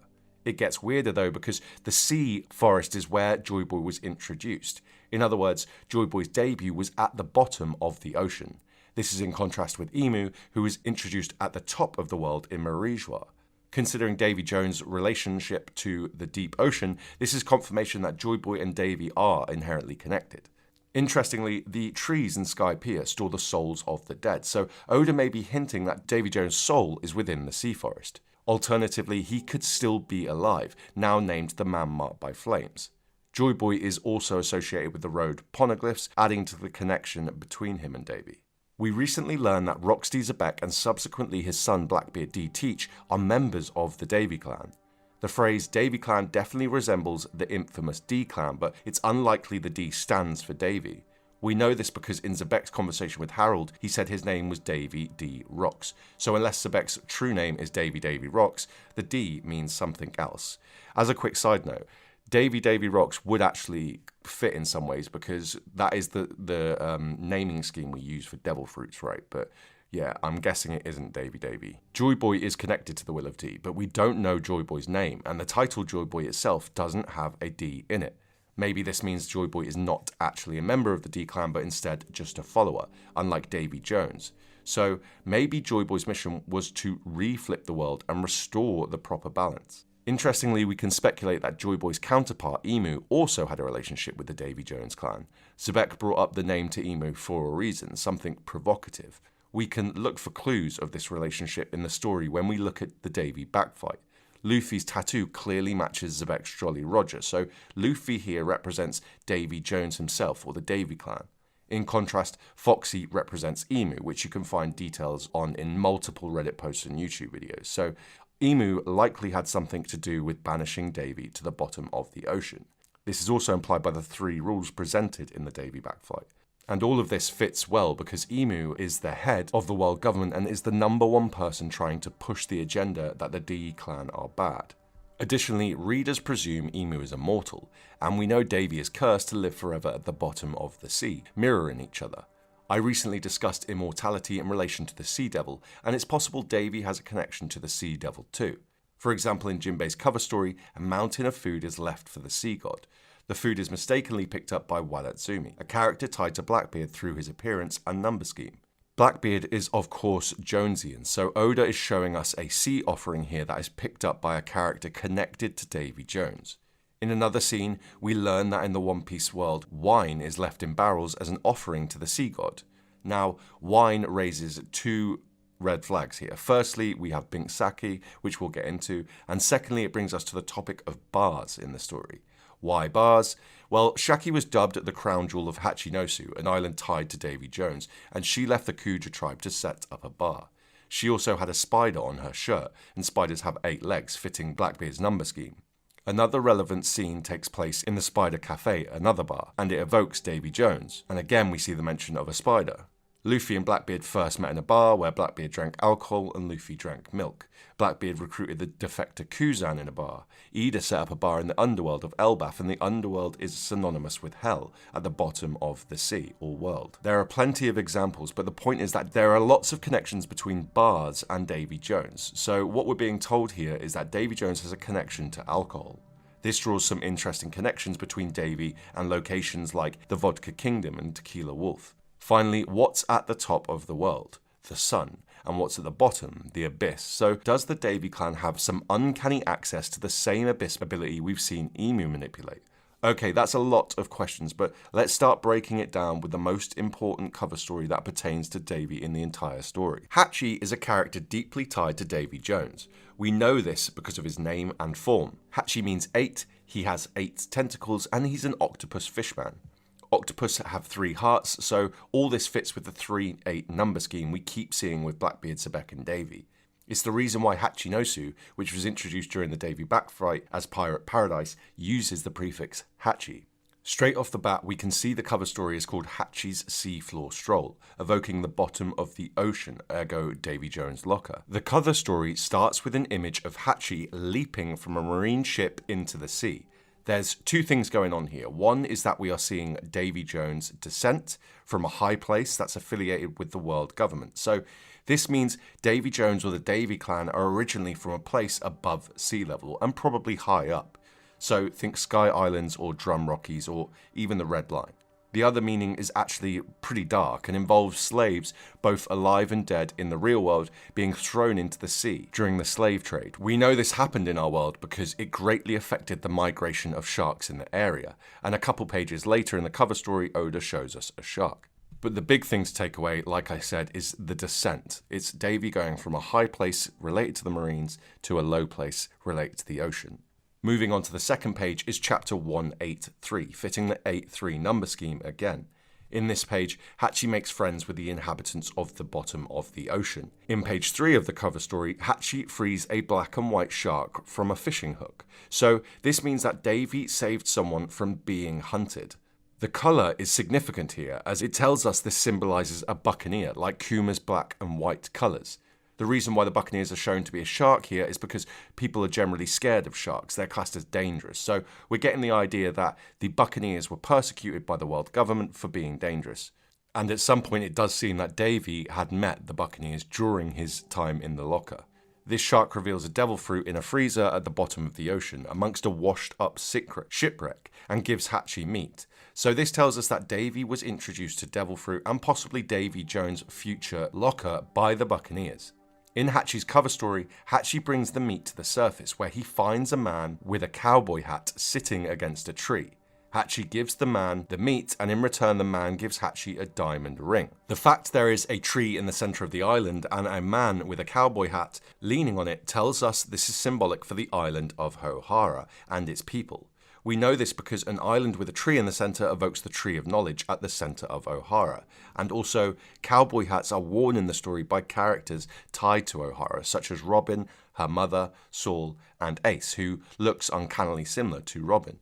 So what's happening here is we are being shown that Davy Jones met the Oharan people and helped them when they were in need by providing food. In return, Hachi receives a diamond ring. Diamond rings are mentioned in Brooks' song about Davy Jones when he sees the Flying Dutchman just before the Straw Hats reach Fishman Island. The ring represents marriage, and the fact it's given to Hachi by an Oharan suggests his wife is from Ohara. This is echoed in chapter 1160, where Blackbeard is being held by a woman that looks like Nico Olvia, Robin's mum. So from this, we can deduce that for sure there is a relationship between Ohara and the Davy clan, which could actually mean that the Davy clan has been around for 5,000 years, because the tree of knowledge was said to be planted by Oharans 5,000 years ago. This gets a little stranger because in Hachi's cover story, he receives a trident from the Goldfish Kingdom after giving the diamond ring to a royal goldfish. In return, Hachi received a trident, which is the weapon of Poseidon, and Hachi later uses the trident to subdue a Sea King. This means that Davy Jones received the power of Poseidon either himself or through an alliance with an underwater kingdom, potentially suggesting Davy was actually married to Poseidon or something. So it's ambiguous whether Davy was married to an Oharan woman or Poseidon. However, one option is that Davy and someone from Ohara had a child that became Poseidon. But if you guys have any ideas of what the relationships are here, feel free to drop them in the comments below. Later in the cover story, a Sea King is about to eat a boar-fish hybrid, confirmed in the title, the giant sea boar being chased by a sea monster. The important thing to note here is that the boar signifies emu, as you'll know if you watch my videos, as this is not the first time we've seen this. So it seems that Oda is telling us that Davy Jones used the power of Poseidon to save emu. Next, Oda shows us that inside the boar, so presumably captive of emu, was a young female mermaid, Kami, and her companion. This mirrors Vivi being captured by emu. Kami sometimes comes up in One Piece series because she is often accompanied by the Medaka mermaid quintuplets named Nika, Ichika, Sanka, Yonka, and Yonka 2, who people often connect to the gods of the One Piece world. Anywho, this cover page tells us that Davy Jones saved a young female and her companion from danger, gaining their trust. It's possible this symbolises Joy Boy and Lily, but we'll get into that a bit later. Next, the trio encounter some old comrades of Hachi's who inform him there is a huge bounty on the young girl he saved. However, Hachi is tricked and doesn't receive any reward for handing him the mermaid. Instead, Hachi finds a monstrous sea creature with 8 legs. The cover page is called X marks the spot, so this tells us that Davy instead stumbled across Laugh-Tale, which Oda reveals using the X mark. For everything you need to know about the X mark and the location of Laugh-Tale, make sure to watch our location of Laugh-Tale video, which connects the X mark with the One Piece treasure. Once Hachi realizes he's been fooled, he searches for the culprits and ends up finding them sailing with Kami and her companion captive. He takes on their captors and sets both of them free. After this, they return to the octopus creature that symbolizes Laugh-Tale and discover something called Secret Sauce, which looks kind of like a huge jar of honey. This is a symbol we've seen in multiple cover pages, and what the secret source represents here is the mystical One Piece treasure. The trio take their treasure but encounter a village that's been destroyed and its inhabitants are starving. Hachi immediately takes off to trade his treasure for cooking equipment so he can rescue the catfish village from starvation. This gives us a clue into the nature of the One Piece treasure. It's something that is passed on in return of some sort of remedy or cure. Now, where have you seen cats before in One Piece? Particularly in the sea. Alabasta, the chapter we see this cover page on, is called Vivi, so we know we're seeing Davy Jones encountering the people of Alabasta here. Hachi acquires cooking equipment and alongside his companions feeds the catfish, saving them from hunger and fulfilling his dream of establishing a roaming food service. This contrasts what we hear about him being a greedy pirate during the Davy backfight, and here we see Davy forsaking the One Piece treasure in order to help the Alabasta Kingdom, and in turn achieve his true dream. Quick side note, I think it's pretty cool how Oda added the wheels here to highlight the fact Hachi doesn't want to just open a restaurant, but instead something that moves freely, and all of this definitely seems to jive well with the Baratie ship. But moving on, Hachi's dream blossoms completely at the end of the cover story when he receives a ship that's a moving restaurant, decorated in octopus tentacles with a large number 8 on the sails. This mirrors Bink's sake for sure, because the song tells us explicitly that Bink's sake was delivered around the world. The sails also say takoyaki, with tako meaning octopus and yaki meaning cooked here, so this strongly evokes what we saw with the whole boiled Odin situation in Wano. So we can take this cover story and put it alongside everything we know from the real world myths about Davy and the One Piece story, and we can start to really unpack this dude. When Zebek told Emu he was part of the Davy clan, it completely threw me off, switching up what most readers expected to be a throwaway character into the mix as one of the most important names in the series. In our world, Davy Jones is a legendary figure from nautical folklore, popularised in modern culture, and sometimes portrayed as the supernatural captain of the Flying Dutchman, a ghostly ship doomed to sail the seas forever. Other myths relate Van der Decken as the captain of the Flying Dutchman, but we'll get into that. Davy Jones is said to ferry the souls of dead sailors to the afterlife and is associated with curses, treacherous deals, and the sea's darker, mystical side. All three of these things scream emu. In popular media like the Pirates of the Caribbean, he's depicted as a fearsome, tentacled, half-human sea monster bound to serve the ocean and collect souls for eternity. But we're here to find out about the One Piece Davy Jones. So, what do we know about Davy Jones in the One Piece world? Davy D. Jones lived sometime over 800 years ago, with his descendants having been targeted by the world government for the past 8 centuries, revealed to us in chapter 1159. Chapter 306 tells us that the legend goes he became cursed by the sea devil to live on the sea floor. Davy stated to be greedy, hoarding all the treasure at the bottom of the sea, and of course greed is an important theme in the story, emphasised by characters such as York. Vegapunk told us that Joy Boy was the first pirate, so it's unlikely Davy could have also been the first pirate. This tells us that Davy is something different, likely something from even before Joy Boy's time. We learn that Davy Jones has a locker, and like the myth, everything that sinks into the ocean ends up there. In the One Piece world, this same description is given to the Sea Forest. At one point, Davy Clan members inhabited God Valley, and the incident there happened 38 years ago, fitting the whole 3 and 8 number scheme. SBS 38 is where we get the drawing of the man himself. We know from later chapters that the Davy Clan were persecuted for some particular reason by the world government, and we can be sure this ties to Emu, since Zebek and Emu had that conversation in the flower room. For those who were unfortunate enough to see the dub, there are mentions of Davy Jones prior to the Davy backfight, but like the Alabaster Poneglyph, we don't talk about that. The Davy referenced in One Piece, along with the Davy backfight and Hachinosu, are all introduced in chapter 306. Blackbeard and Zebek's connections to Davy were foreshadowed here, such as the whole Pirate Paradise reference I mentioned. In the story, the Davy backfight is shown as the method Davy D. Zebek used to put his crew together. The Davy backfight has 3 rules. If someone is lost to the other crew, the only way they can return is through the game.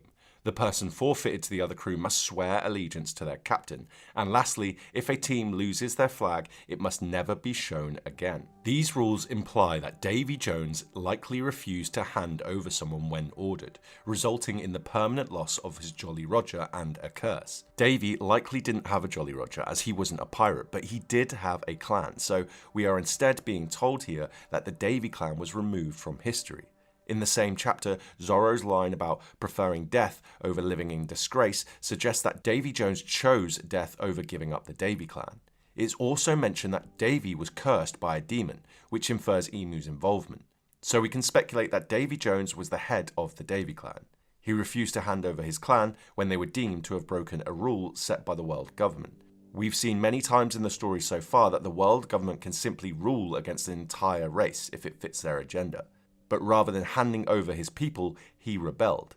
Another important theme to the story.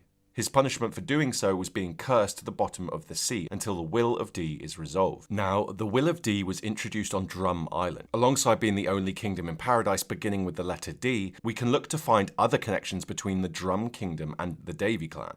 Hiriluk dramatically sacrificed himself during this arc, after seeing something mysterious occur the same year in the same place as the God Valley incident. Exactly 1,000 chapters later, we get Zebek's debut, and Zebek is the centerpiece of the God Valley incident, telling us that the two characters are inherently connected. Seeing as Zebek is a member of the Davy Jones clan, this establishes a connection between Drum Island and Davy. Another important character from Drum Island is Kureha. Kureha gets her name from the Reiki expression Choku-rei, the symbol for which is very similar to the swirls we see in One Piece. Choku-rei resembles Wang Zhi's epithet, a Choku, and we've speculated before that they're related, tying Drum Island to the traitor of the Blackbeard crew. Blackbeard is another member of the Davy clan, and although we don't know why, Blackbeard went to Drum Island early on in the story. This could have been to retake the castle on the Rockies or learn some history about the D clan. There's actually tons of other connections leading to theories that Kureha and or Hiriluk were on Rock's crew, which you can easily find with a simple Google search nowadays. But this does make more sense now that we know the Davy clan motif is important to both Drum Island and Zebek. Finally, the crescendo of the Drum Island arc is when Hiruluk sacrifices himself to make the image of a sakura tree, reforming the defunct Drum Kingdom as the Sakura Kingdom. A similar scene happens in Wano, where the trees were bare when the Straw Hats arrived on the island, but in full bloom by the end of the arc, so restoring the Davy clan probably has something to do with the sakura trees blossoming. Wano is associated with the underworld with many hellish examples, and we see in the Elbaf mural people are literally going down to the afterlife and then coming back up. Furthermore, the Will of D itself is introduced by Kureha in the Drum Island arc, so it does appear that the Davy clan are inherently tied to the Drum Kingdom. The castle itself might have been where the clan originated. This fits the idea that the Davy clan were living high in the air. An extra little bit of information that might be relevant is that Ace, Blackbeard and Luffy went there, so the Fire Fruit, Gomu Fruit and Yami Fruit were all present at Drum. However, there are other locations that play into this. I mentioned Wano, a place deeply tied to Joy Boy and the underworld. Zou is another one of Joy Boy's allied nations and resides in the clouds. Skypiea is a place high up, alongside the White Sea and even the higher White Sea. Sky Islands are the home to Shandora after it is fired into the sky, a reversal of what happened to Davy's Islands. Fishman Island is another island tightly linked to Joy Boy that's at the bottom of the world, as we mentioned earlier. So there is a pattern of ancient cultures living in the clouds or in the underworld, and pretty much everyone is linked to Davy in some way or another. I mentioned bars and alcohol before, which could mean that the locations named after alcohol such as the mysterious Vodka Kingdom and Tequila Wolf likely also tie into Davy. After all, Drum is the name of a barrel of alcohol. Let's not forget Luffy was floating in the sea in a barrel, resembling an offering to the sea god, and also one other character that's pretty important here. Karibo was put in a barrel whilst carrying a ton of food inside him. Karibo is spicy in relation to all of this because he mirrors Ochoku, both with the weird tongue and the fact he was a traitor. There's a whole theme of mutiny to unpack in One Piece, but for now I'm going to relate it back to the kingdoms allied with Davy Jones so we can keep on topic. What island came before Drum? It was Whiskey Peak, another island named after alcohol. The storyline that took place on this island was that the Straw Hats were being welcomed by the townspeople. The twist was that it was in fact a trap and the Straw Hats were betrayed. We know betrayal is tied to Davy Jones because characters connected to the Davy clan, such as Zebek with Ochoku, as we said, Blackbeard with Kuzan, Captain John of the Rocks Pirates who died by mutiny, and Vanderdecken I, who threw his entire crew overboard for trying to mutiny. Now, what makes this so important here is a very dark bit of lore hidden in plain sight on Whiskey Peak. The island is dubbed Cactus Island because it looks like a huge cactus. The spines of this cactus are in fact gravestones, however. Thousands of gravestones, in fact. These gravestones depict a very distinct symbol, which is what leads us to something absolutely nuclear. Does this symbol look familiar? For some reason, most in the community don't recognize it, but people soon pay attention when you point out it's the same symbol above the straw hat in Marie-Joie. In fact, it's the same symbol we see more than any other throughout the entire series, just not so many readers seem to notice. But what does all of this mean? This is Oda foreshadowing that a massive betrayal of the Davy clan took place centuries ago, leading to the death of thousands. So Davy and the Ancient Kingdom battled for the heavens, so to speak, and the Davy clan were betrayed as we see in the Whiskey Peak arc, and many died as a result. If this symbol is in fact the symbol of the Davy clan, then it would make sense why Oda showed it in the frozen underground of Marie-Joie as a metaphor for hell or the underworld. Marie-Joie is also a location high in the sky, so does that mean Davy could have lived in Marie-Joie? Well, no, because Marie-Joie came after Davy. That said, the Red Line, on the other hand, that's been there for a long time. We know people were living up there before Marie-Joie was built after Whitebeard told Marco about Lunarians, suggesting it may have been the Lunarians that betrayed the Davy clan. But let me know in the comments if you have any other ideas for who it was that betrayed the Davy clan. Additionally, Marie-Joie is located above the Eve Tree, so if the Davy clan once did reside where Marie-Joie is now, then it would mean Davy Jones would live above the Eve Tree too. The Sea Forest is another location tied to Davy that evokes trees.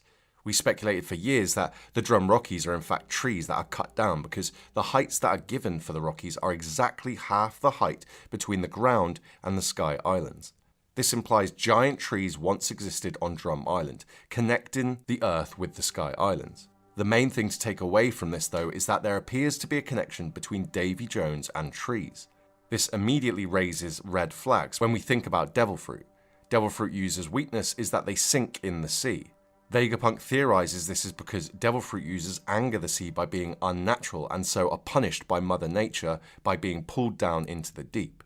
This was mirrored in the Davy backfight, where we learn anyone who breaks the rules will be dragged to the bottom of the ocean by Davy Jones himself. But what's this got to do with trees? Well, the Harley myth tells us that in the Second Era, the forest god tamed demons, which fans interpret as the creation of devil fruits. So forests are connected to devil fruits.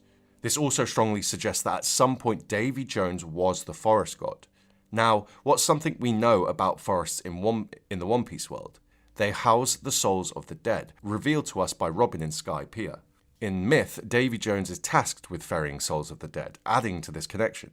It's complete speculation, but it makes me wonder if the sea forest being underwater means the souls of ancestors can't inhabit the trees like in Sky Pier, so instead they get turned into devil fruits or something along them lines. Either way, it's particularly interesting that Joy Boy was introduced at the sea forest, along with the poneglyph and a woman from Ohara, which is Robin. Joy Boy is a key component of the Will of D, which ties to Davy, so there must be a pretty deep connection between the two. Now, Xebec revealed to Harold he was in fact a member of the Davy clan, but he had hid his name for fear of persecution. So again, this gives us a pretty clear indication that D does not mean Davy, otherwise Xebec's real name would be Davy Xebec, which while it fits the Devil Fruit naming scheme, it seems a little redundant. And it's much more likely that the D initial connects to the moon in some ways, and we have a video on that coming out next week. Furthermore, Blackbeard is Xebec's biological son, making Blackbeard a Davy member by lineage. While the world government values lineage more than most things, we know from Luffy and others that it's not your biological lineage that's important, but instead the wills and dreams you inherit, suggesting that Joy Boy, rather than being a member of the Davy clan, was somebody that inherited Davy's will. While Luffy is Blackbeard's rival, he's an incarnation of Joy Boy, Nika and the Sun. This is not the sea, so I don't think Luffy is the one that's supposed to succeed Davy entirely. Instead, Luffy will play a different role. Davy was sent to the sea floor, aka Hell. We see countless reference to demons, monsters, and devils throughout the story, even among the Straw Hat crew. Some devil fruits seem to be directly linked to the underworld, and even Hell itself. For example, we could look at the Revive fruit, or Yomi Yomi Nomi, that allow Brook to come back to life, potentially by escaping the locker. The word Yomi itself is associated with the Japanese underworld, suggesting it's tied to Davy. So perhaps Davy came back from the dead, kind of like Jack Sparrow in Pirates of the Caribbean 3. Brook is of course the Straw Hat's musician. Sound and music can be used to guide souls of the dead, like we see with the Bell of Shandora. It also ties deeply into what is probably Brook's most distinctive character trait. I'm referring to Brook's solid connection to the ferryman of the River Styx, commonly known as Sharon. Sharon is most often depicted as a skeleton on a small boat, trafficking souls from the land of the living to the realm of the dead. The word Brook actually means river, and the ferryman himself is said to be an old man that carries souls across the river that lies between these two places, much like we see with Brook's fruit. While there are tons of references to the afterlife in One Piece, the most significant arc exploring the connection is probably Thriller Bark. Gecko Moria, the antagonist, had control over a massive army of zombies, showcasing his power over life and death. His abilities raise questions about the boundaries between the living and dead, and he's gotten a lot of attention recently due to the cover story that he featured in during Xebec's flashbacks. So, coming back from the dead is a theme in One Piece, and I talked about it in depth in relation to Emu in the recent Emu Mega Theory. Again, the Straw Hats have plenty of connections to demons and hell too. For example, we saw Robin turn into some hellish creature in Wano. That said, first we look at Zoro, the Straw Hat with the most connections to the underworld by far. Enma is an anagram of Amen, and Ohabakiri means heavenly feather cutter, so straight off the bat we see Zoro has plenty of connections to the afterlife. The most notable connection is Zoro's epithet, King of Hell, and his blades contain plenty of demonic references also. This brings us to an old idea we had in the channel about Luffy's lifespan and how the reader is told on multiple occasions Luffy's lifespan has decreased for one reason or another. The premise is that readers might get to see a situation where some of the Straw Hats go to Davy Jones' locker in order to rescue Luffy. In his own journey, Luffy has had to receive several remedies which have reduced his lifespan. Most significantly would be Ivankov's hormone treatment, which took 20 years off Luffy's lifespan each time he used it, and he used it twice. Whichever way you look at it, irrelevant of Luffy's strong will, he's running out of lifespan pretty quick. The way it's talked about in One Piece makes it seem that lifespan is a separate thing in One Piece, like a body clock that ends whenever it ends. This is alluded to by characters such as Kureha in The Secret of Youth. In fact, Oda even used Kureha's age to suggest living past your natural lifespan is possible, stating humans could only live until 140, just for Kureha to turn 141 after the time skip. Perhaps Oda counts Luffy's heart stopping in Wano as his death, and that resets his lifespan, but it seems a little bit pointless to include the earlier mentions of lifespan if this is the case. After all, we do see Luffy turn really old when his Gomu clocks out. So it could be at some point the Straw Hats will attempt to save Luffy from the other side in a way that parallels the Davy backfight. We speculated in an earlier Zebek video that there's evidence to suggest Zebek wanted a Davy backfight with Emu, which is why he brought the Five Kings with him, but for whatever reason Emu did not reciprocate. It could be that the Abyss is where all of this takes place, considering its recent appearance in the story. So to summarize all that little point, considering everything we're seeing right now in the manga, we could in fact see Luffy run out of lifespan and Zoro and Sanji be ferried to Davy Jones' locker by Brook's fruit or something along them lines for them to bring him back. Now, Luffy isn't fussed about restoring any ancient clans or toppling any governments. He just wants to be free, a trait seemingly embodied by Monkey Clan members. This is how we know that Luffy isn't just going to set out on his own accord to revive the Davy Clan. He's got no interest in doing stuff like that. But Blackbeard does have another rival, however, Shanks. Shanks did not inherit his father's will. Garling's will is pretty abominable, going as far as casually dispatching the mother of his own children for the convenience of an arranged marriage. This was instead inherited by Shanks' twin, Shamrock. So while Blackbeard may be the inheritor of Davy's lineage, I believe Shanks inherited Davy's actual will. Oda emphasizes the relationship between Shanks and Blackbeard when Blackbeard fights Law at the same time that Shanks fights Kid, with both Law and Kid losing and falling into the ocean. Shanks' number scheme is 3-9, so literally one above Blackbeard's 3-8. Shanks is a celestial-born turncoat who is trying to fulfill the will of D, which is exactly what I believe Joy Boy to be, both trying to restore the Davy clan to its rightful place to balance out the world's equilibrium. Shanks' efforts could be entirely encapsulated by a character that probably would surprise a lot of readers. It's Shanks' son. There's a small theory that's been going around for years that Shanks and Makino got married in secret, which is subtly illustrated in cover pages. For example, we see Shanks outside a church, we see Makino suddenly wearing a wedding ring, and eventually a baby is present at the Spider Cafe. If anyone out there thinks this is a stretch, bear in mind how Shanks' father Garling treated the mother of his children. So this would be a perfect contrast. When we look at Shanks' story, his character design, even the colour of his hair, this is all completely reframed with the perspective that he is the incarnation of Davy Jones. We don't have anywhere near enough time to cover everything this means for Shanks, but some important things to note are that Shanks was a celestial dragon raised by the opposite side, pirates, who represent free will.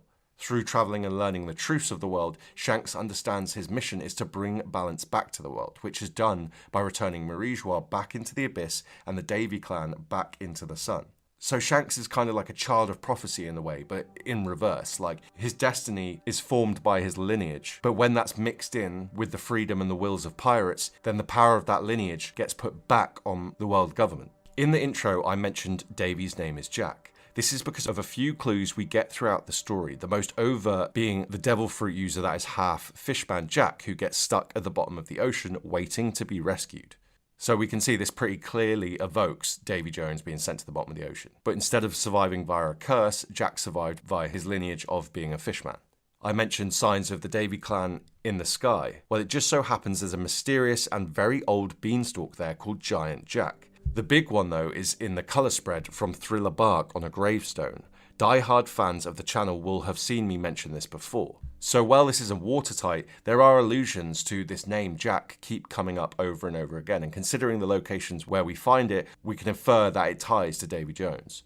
I also mentioned in the intro that the name Olive fits for the O'Haran female that relates to Davy Jones, which is more of a reach, but I do think it will be the case. The idea comes partly from Robin's mum's name being Olvia and the symbolism of an olive branch that this represents, but also a ton of theories about Olive and Popeye, which people have been posting for like over 10 years, so I'll try to link a couple of those theories below in the extra info section with the others. Anyway, that is a lot of information to digest, so let's recap some things and discuss the implications. In summary, Davy Jones was most likely not a pirate because he came before Joy Boy. Instead, he may have been what caused Joy Boy to set sail in the first place, thereby creating pirates. There's some clues that suggest his name was Jack. He had a love interest from O'Hara, which is probably Robin's ancestor. His lineage was passed down all the way until the modern era, where Xebec tried to fulfill his interpretation of Davy's will and protect his family, but he failed. Xebec's will was then inherited by Blackbeard, but in a twisted way, leaving Blackbeard hell-bent on all-out destruction.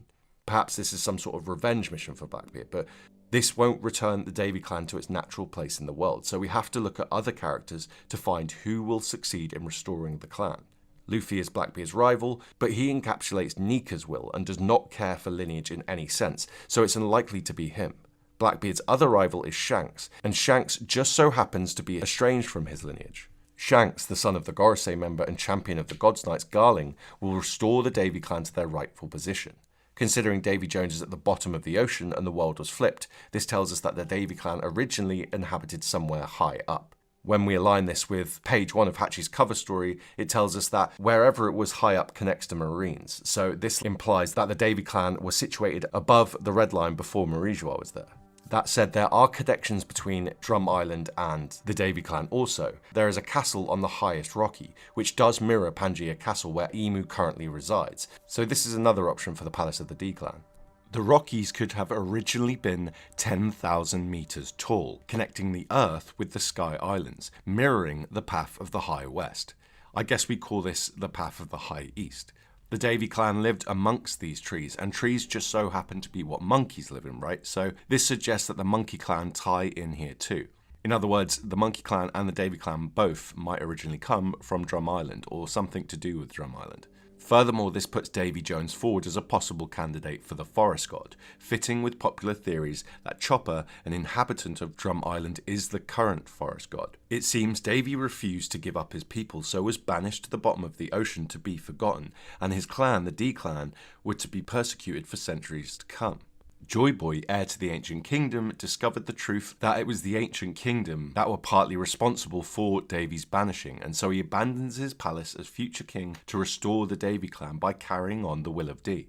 This will eventually be fulfilled by the ancestors of these two sides, and balance will be restored again, returning Emu and Marie-Joie down into the abyss at the bottom of the ocean, and restoring the Davy clan above sea level. This fits one-to-one with the rules of the Davy backfight, the motif of perspective that's highlighted in the Elbaf arc, and the idea of betrayal or mutiny. There's a one-man army in the community we call GT or G-Tennis on Discord, and he's been on a quest for vindication that Shanks is more important than even his biggest fans think, and he might just get it. So for more information on all the Shanks stuff, that's the guy to speak to. In One Piece, it's said that remembering someone causes them to live on. At the bottom of Impel Down, which just so happens to be at the bottom of the ocean, is where people are kept so they can be forgotten by the world. I mean, perhaps there's even a level 7 underneath the seafloor where Davy is kept, which would match the Sky Islands having two seas, right? The White Sea and the White Sea. If we apply the same logic to the One Piece Ocean, then it suggests there's an undersea, or an undersea. Blackbeard remembers Xebec, and so keeps Xebec alive in that aspect. Joy Boy remembers Davy through the Will of D, and centuries later this will lead to the Davy clan being restored, which is why Emu wanted to shut Joy Boy down. So the Will of D is keeping Davy alive. This aligns with the fact that the only part of Vegapunk's speech that was cut out was the part about the D clan, preventing the people of the world finally hearing the truth about the Davy clan. If Luffy is the Pirate King, he'd become the world's most famous person, and as a D clan member, this level of recognition may be enough to restore the memories or at least recognise the Davy clan. Or perhaps it has to be someone who isn't a D member who pulls the sword out of the stone, so to speak. Okay, now let's tie up a few loose ends, and I'll also throw out some questions for you guys to take on. For example, what's the deal with Sea Prism Stone? Surely if it has the essence of the sea, it has to be connected to Davy, right? Now, where could a valuable mineral like that be found, I wonder? Well, why did the world government say they were going to God Valley to acquire a valuable resource? Ding ding, Sea Prism Stone is probably from God Valley. Furthermore, during Xebec's flashback, we learn that the members of the D clan were inhabiting God Valley at the time of the hunting games, and surprisingly we saw quite a few of them that had been captured in chapter 1160. Unfortunately, it's likely that for the most part they won't make it off God Valley, but still the fact that they were there to begin with suggests God Valley was a well-kept secret for a very long time. It'll be interesting to find out why Shamrock was there in the first place, as he was the one that recommended the island to the Celestials for the hunting games. We know the island disappeared afterwards, so it could be at the bottom of the ocean like the other islands we spoke about in this video. This could tie into the fact that Enies Lobby and Leisure have massive holes, potentially with something at the bottom. An alternative explanation is that a summoning circle was used on God Valley to make it disappear, and potentially that could even be how Marie-Joie was moved to the top of the red line in the first place. Weirdly enough, a lot of the elements we've discussed today are very, very similar to Pirates of the Caribbean Parts 2 and 3. Everyone knows at this point Oda takes inspiration from tons of old and new media, and sometimes it's pretty one-to-one, such as the whole Tartarian Empire stuff. Pirates of the Caribbean has Davy Jones, a fisherman octopus dude who's in a relationship with a sea god. We also have the whole idea of someone's son taking his place and yada yada yada. However, what's so different about this particular reference is the movies almost seem to be telling us what's going to happen in the future of the story, almost like Disney jacked the story straight from Oda's notes. I recently made a video explaining that the One Piece is a special type of heart, which was pretty well received by the community, but it's relevant here also because in Pirates of the Caribbean, Davy's heart was removed and put into a box. One must replace the heart with their own in order to destroy it, which seems super relevant to where we're going with the story of One Piece. For more details on the whole heart thing though, feel free to check out the video. I also love the idea that if you flip the boat, you go to the underworld, which again occurs in the movies, but rather than list every single element, maybe one of you guys has a theory for why these storylines seem so similar. Another quick point I wanted to add was that mermaids are often described as sirens that distract lost sailors, which kind of plays into the whole Davy being sent to the seafloor and meeting Poseidon. Like, he could have got lost in the ocean, Luffy can't swim, it might be that Joy Boy can't swim as well, he might have been sucked down a whirlpool, and he might have been guided by a mermaid, which ended up with him having a relationship with Poseidon. Finally, if you want a rabbit hole to go down after all of this, I mentioned Sky Islands being tied to Davy, right? Well, if we take a look at Jaya, there are plenty of holes there, and look around there for Davy clues, and let's just say you might find something very spicy. So hit me up in the Discord if you do find it. If not, just drop me a message and I'll let you know. Anyway, in conclusion, the One Piece world has a central protagonist. The twist is it's not Luffy, it's the modern Davy Jones. The modern Davy would be Blackbeard naturally because of his lineage, but this is no longer the case, seeing as Blackbeard has inherited Davy's will via rocks. If Luffy brings down the red line, the world is going to be in serious disarray, and there has to be someone to lead it. Luffy is just one aspect of the whole, the sun aspect, Nika, but Shanks is the centerpiece, with celestial lineage, but also the will of D, just like Joy Boy. He's the Pirate King Roger's prodigy, and it could very well be that Shanks has to die before the series ends. Fortunately for him, Luffy is a Giga Shanks fan, so might end up finishing off the will of D for him and taking on his son, mirroring the Garp situation and bringing the story full circle. There is a pattern that tells us the Straw Hats will meet someone at Lodestar or Laugh-Tale. This pattern starts with the Roger Pirate Crocus at the start of the Grand Line giving lore about Laugh-Tale, another Roger Pirate Rayleigh giving lore about Laugh-Tale halfway up the Grand Line, and now Scopper at the end of the Grand Line, whose son will likely give us lore about where to go next, Lodestar, Laugh-Tale. This tells us that at Laugh-Tale we'll meet one more Roger Pirate, but it can't be Roger himself, so who will it be? Well, it will be the person who inherited Roger's will directly, Shanks. Shanks will meet the Straw Hats before Laugh-Tale, give them the final poneglyph, reveal what Roger whispered to him, and also reveal that he is partly the man marked by flames. It's after this that he'll travel with Luffy, and maybe Luffy will give Shanks' hat back or something like that. From Hachi's dream and other characters like Big Mum, we can see that Davy was someone who travelled the seas delivering relief in the form of food, alcohol, music and parties. We did see Shanks do this with Whitebeard as well, he brought him wine when he was sick. For the sake of argument, we could call this sort of stuff a banquet, so a huge banquet is not Luffy's dream after all, as some readers have speculated, but in fact the service that Davy Jones was carrying out around the world, probably before his life was flipped upside down. Again, this completely mirrors Bink's sake and what's going on there. Imu was likely originally from the Abyss, which is either the deep sea or the darkness even below that. It could be that their places being switched led to the creation of fishmen somehow, or people being stuck in the ocean and adapting. In One Piece, there's a ton of spicy mysteries, and they're finally starting to be revealed. That said, there's definitely one thing we can all agree on. The biggest mystery still is Laugh Tale. But what if I told you that Oda has already explicitly shown us information to actually find where Laugh Tale will appear? He already revealed that Laugh Tale moves along a stream that takes 2,000 years to go all the way around. He also showed us how to access Laugh Tale, which is when hot and cold water make special currents, such as undersea waterfalls and whirlpools. Oda even hinted at its current location when we asked that if Buggy got sick from being in close proximity to Laugh Tale, could this mean Laboon was sick because Laugh Tale is close to Reverse Mountain? At the start of the Grand Line, Crocus gave us lore on Roger and how to reach Laugh Tale, and we saw an island whale. At the halfway point of the Grand Line, we're introduced to another Roger pirate, Silvers Rayleigh, who also talks about Laugh Tale and Roger. We also see the Straw Hats are joined by a huge pod of island whales when they come up into the New World. If we follow the pattern, then at the end of the Grand Line we should see more island whales and also another Roger pirate, which we can assume is likely Scopper Gaban when we go all the way back around to Reverse Mountain. Just like with Crocus and Rayleigh, Scopper might give us lore about Roger and likely guide the Straw Hats closer to Laugh Tale. Okay, so with that little intro covered, let's start at the beginning and build a solid case and find out exactly where the Straw Hats should be going. To understand how to reach Laugh Tale, we first need to understand what Laugh Tale actually is. Laugh Tale is where the titular One Piece can be found, and upon reaching the island, the narrator tells us that Roger laughed when he saw the treasure, leading to the island being named Laugh Tale. This moment in chapter 967 hints that the treasure, while immensely valuable, is not a typical hoard of gold or material riches. Now, the requirement for four-road poneglyphs to locate Laugh Tale suggests the island holds the key to the Void Century, a missing piece of history erased by the world government, as referenced in chapter 395.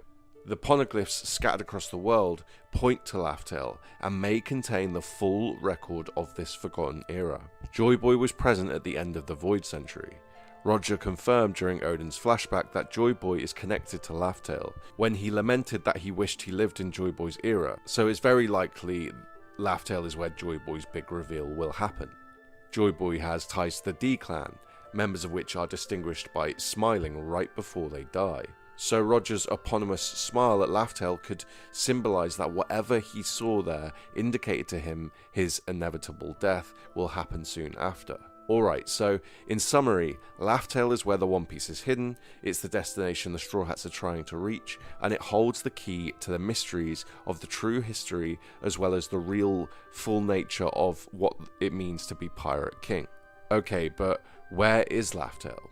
Well, Laugh Tale is under Reverse Mountain. This was foreshadowed when the island was first introduced at Reverse Mountain by a Roger pirate. If the Straw Hats finish their journey where they started on the Grand Line, it would mean they've made one full circumnavigation around the globe. The last person that circumnavigated the world was the previous Pirate King, Roger, who eventually discovered Laugh Tale. This is perhaps why Roger, as well as his entire crew, laughed when they reached the island, because they went all the way around the world just to realise what they were looking for was back where they started. Nami's dream is to map the entire world, meaning she will have to circumnavigate the blue planet to fulfill her dream. Sanji's dream is to find the All Blue, and so far Reverse Mountain is the only place where we see all oceans mixed together. Brook's promise to Laboon is that they'll reunite, and Laboon is currently at Reverse Mountain. Whales are deeply tied to Laugh Tale, so it's not just a coincidence that Oda showed Laboon an island whale at Reverse Mountain. These are all Luffy's nakama, once highlighted by the X marking they wore on their wrist.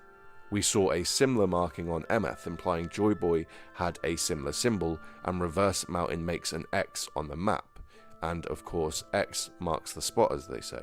Does this mean the Straw Hats could have just gone directly to Laugh Tale when they first descended Reverse Mountain? The answer is no, and that's because Laugh Tale can only be accessed from a certain place at a certain time. Okay, so let's ask when Laugh Tale can be accessed. Oda told us it's when the two sovereigns are born. Firstly, Roger revealed he reached Laugh-Tale too early. In the same flashback, when Oda and Roger hear the Sea Kings, they learn the whales will be happy because the second sovereign will arrive soon. The whales were super happy when the Straw Hats came up to the New World and Brook played music, confirming what Roger and Odin heard from the Sea Kings, which is that Luffy is indeed one of the sovereigns. Considering their significance growing now in the later stages of the story, we can assume the previous sovereigns were likely Lily and Joy Boy, who were alive 800 years ago. We also know Joy Boy went to Laugh-Tale, so this all means that Laugh-Tale was accessible 800 years ago, as well as around the current time. In other words, the mysterious island is accessible every 8 centuries. But that doesn't tell us where Laugh-Tale will appear, or even if it appears in the same place each time, but Oda uses the whales to tell us exactly how this works. Okay, so for a little context, in the real world, whales have some of the longest migrations of any animals on Earth, and we can assume it's similar in One Piece. This is because island whales on opposite sides of the blue planet both have scarred heads, with Laboon at Reverse Mountain and the island whale pod entering the New World. This means island whales used to go from one side of the blue planet to the other, uninterrupted, before the red line existed. There is only one current that goes around the entire blue planet in this way, which is the Dragon Stream. It is said that all sea currents in the One Piece world eventually connect to each other, rising up and down like a dragon tangled around itself, giving it the name the Shiryu or Dragon Stream. So if island whales used to travel the entire globe, it means that they did this through the Dragon Stream. This stream, we're told, takes 2,000 years to go all the way around.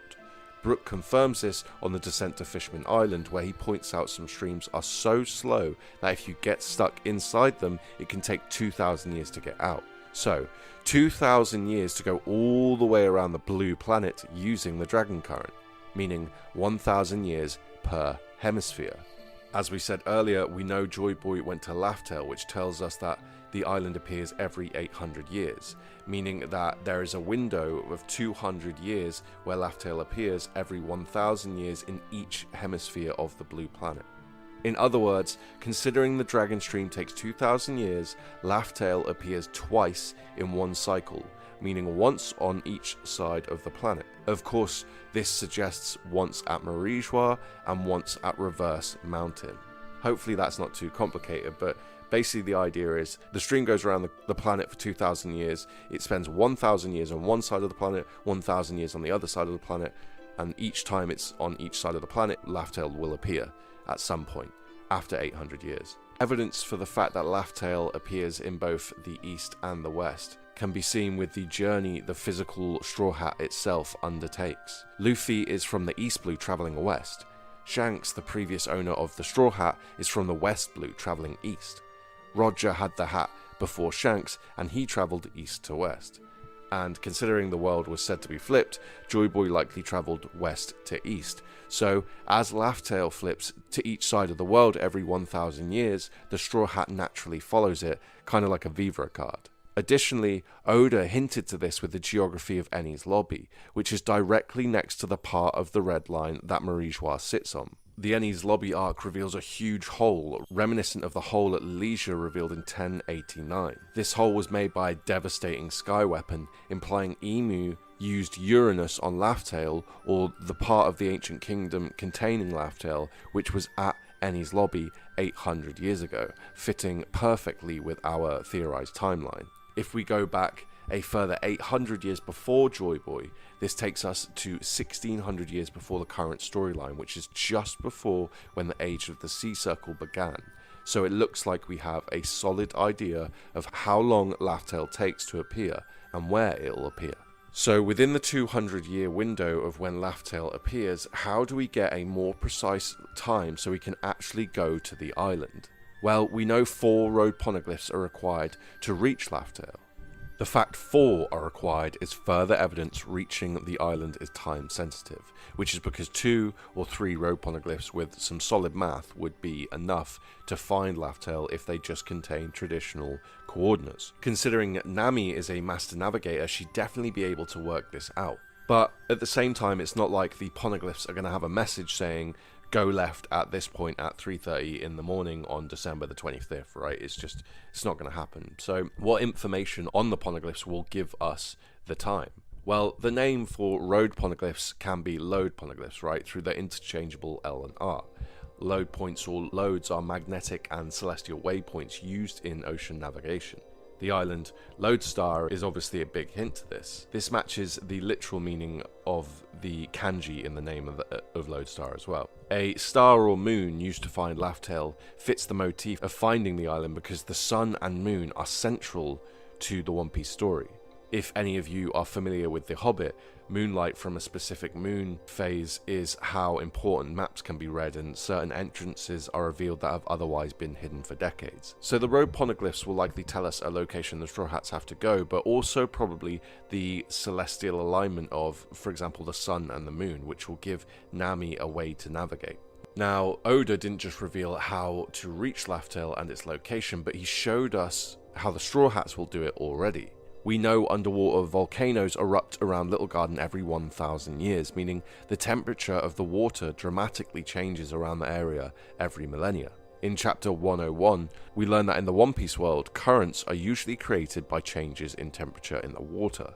In other words, every 1,000 years, underwater volcanoes create a temporary current. Nami tells us in cases of extreme differences between hot and cool water, whirlpools form. The only man-made whirlpool in the story is the Toraya current, which fits nicely into the theory as Enies Lobby is one of the 3 islands that form this man-made whirlpool, alluding to the fact that Imu is artificially tampering with the previous location of Laugh-Tale.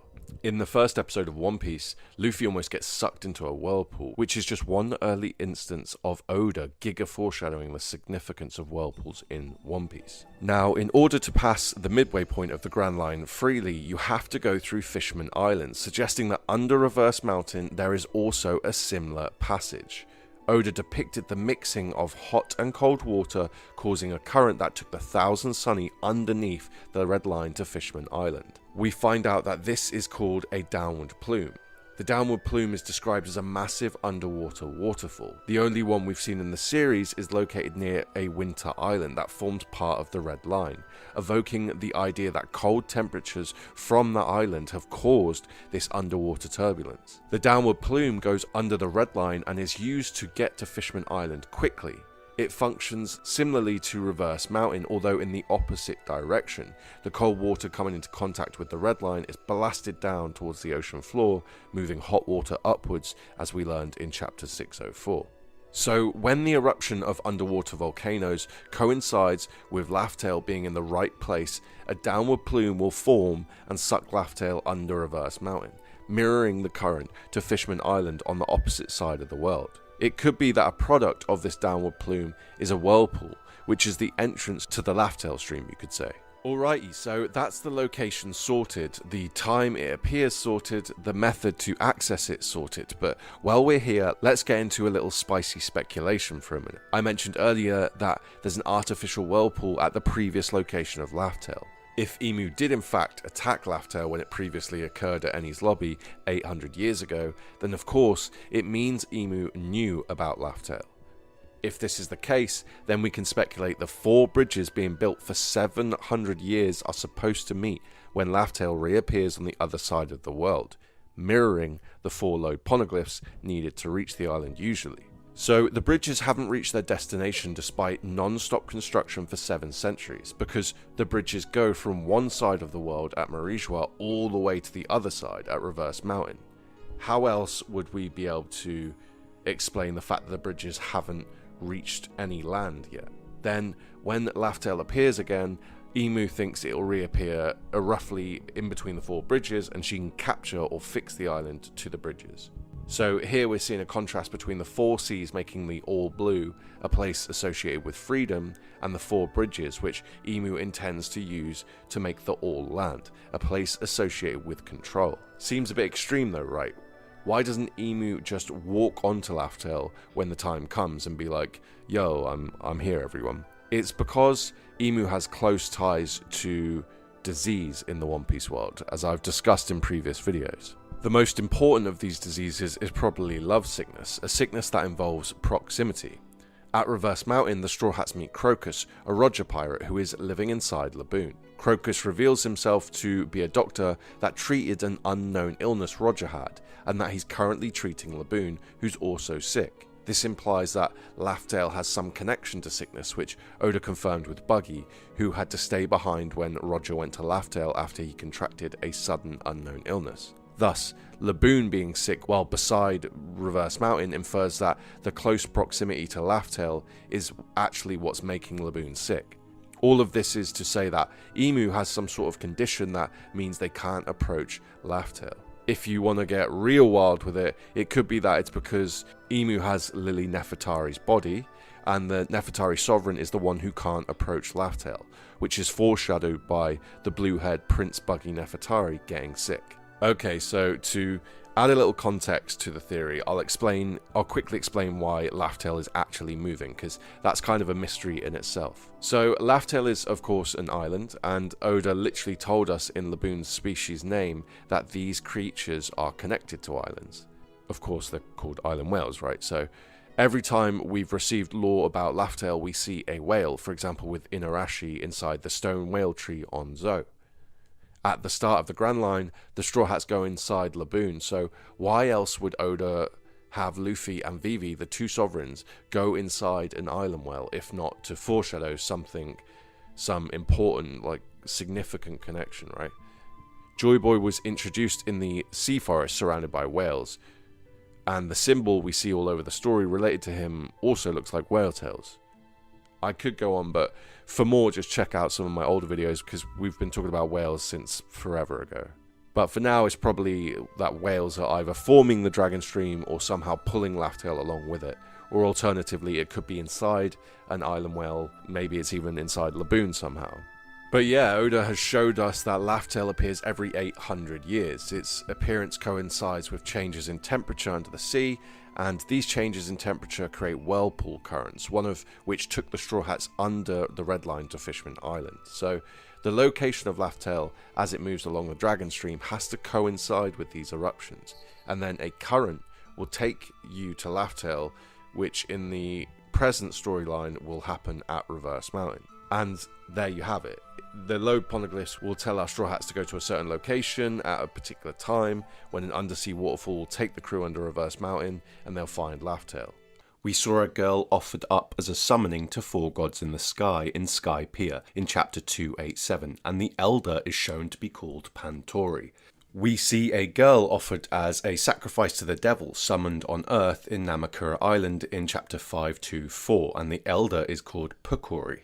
So Oda is showing us with this parallel that the gods are in heaven above, which is in the clouds, and that the devil is down below, as in the sea, shown in the Namakura cover page by the summoning building being on the lowest floor and all the other buildings around it being raised, for example on flood stilts or on the top of a hill.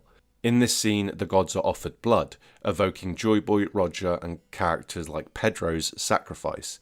The devil, however, is offered an immortal soul, evoking Emu's immortality, and could be a clue as to why Emu wants Vivi. The priests on Namakura say, "Are you returning to hell, Demon Lord?" telling the reader that the devil is from hell in the One Piece world.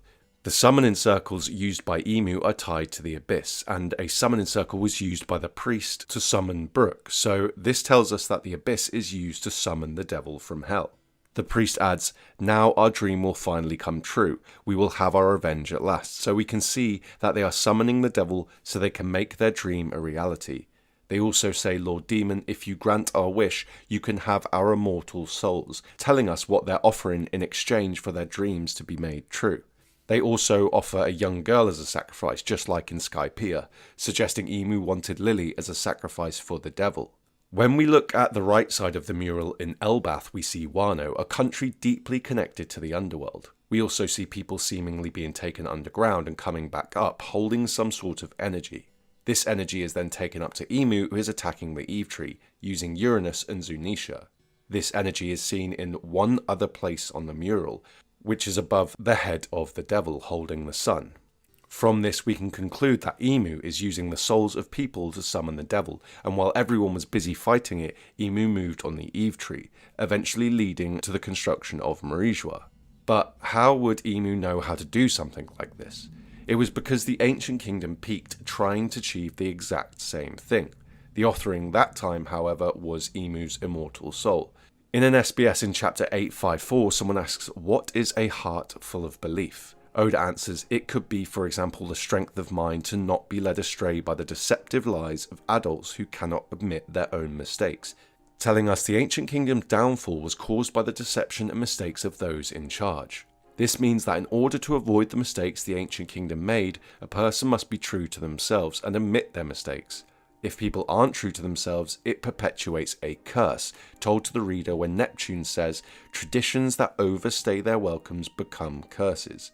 The idea of being cursed, and thus overstaying your welcome, is touched on throughout the story, for example with Van der Decken, who travelled under the ocean but then was cursed to live forever, aka overstaying his welcome, and also the Gorosei, who seemingly are cursed by Imu and are immortal.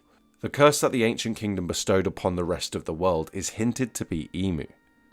Roger says a child is not responsible for the sins of the parents, suggesting Imu carries the burden of the ancient kingdom. There's evidence from Judge that Imu was sacrificed in some form in the quote, "Are you my sacrifice, Sanji?"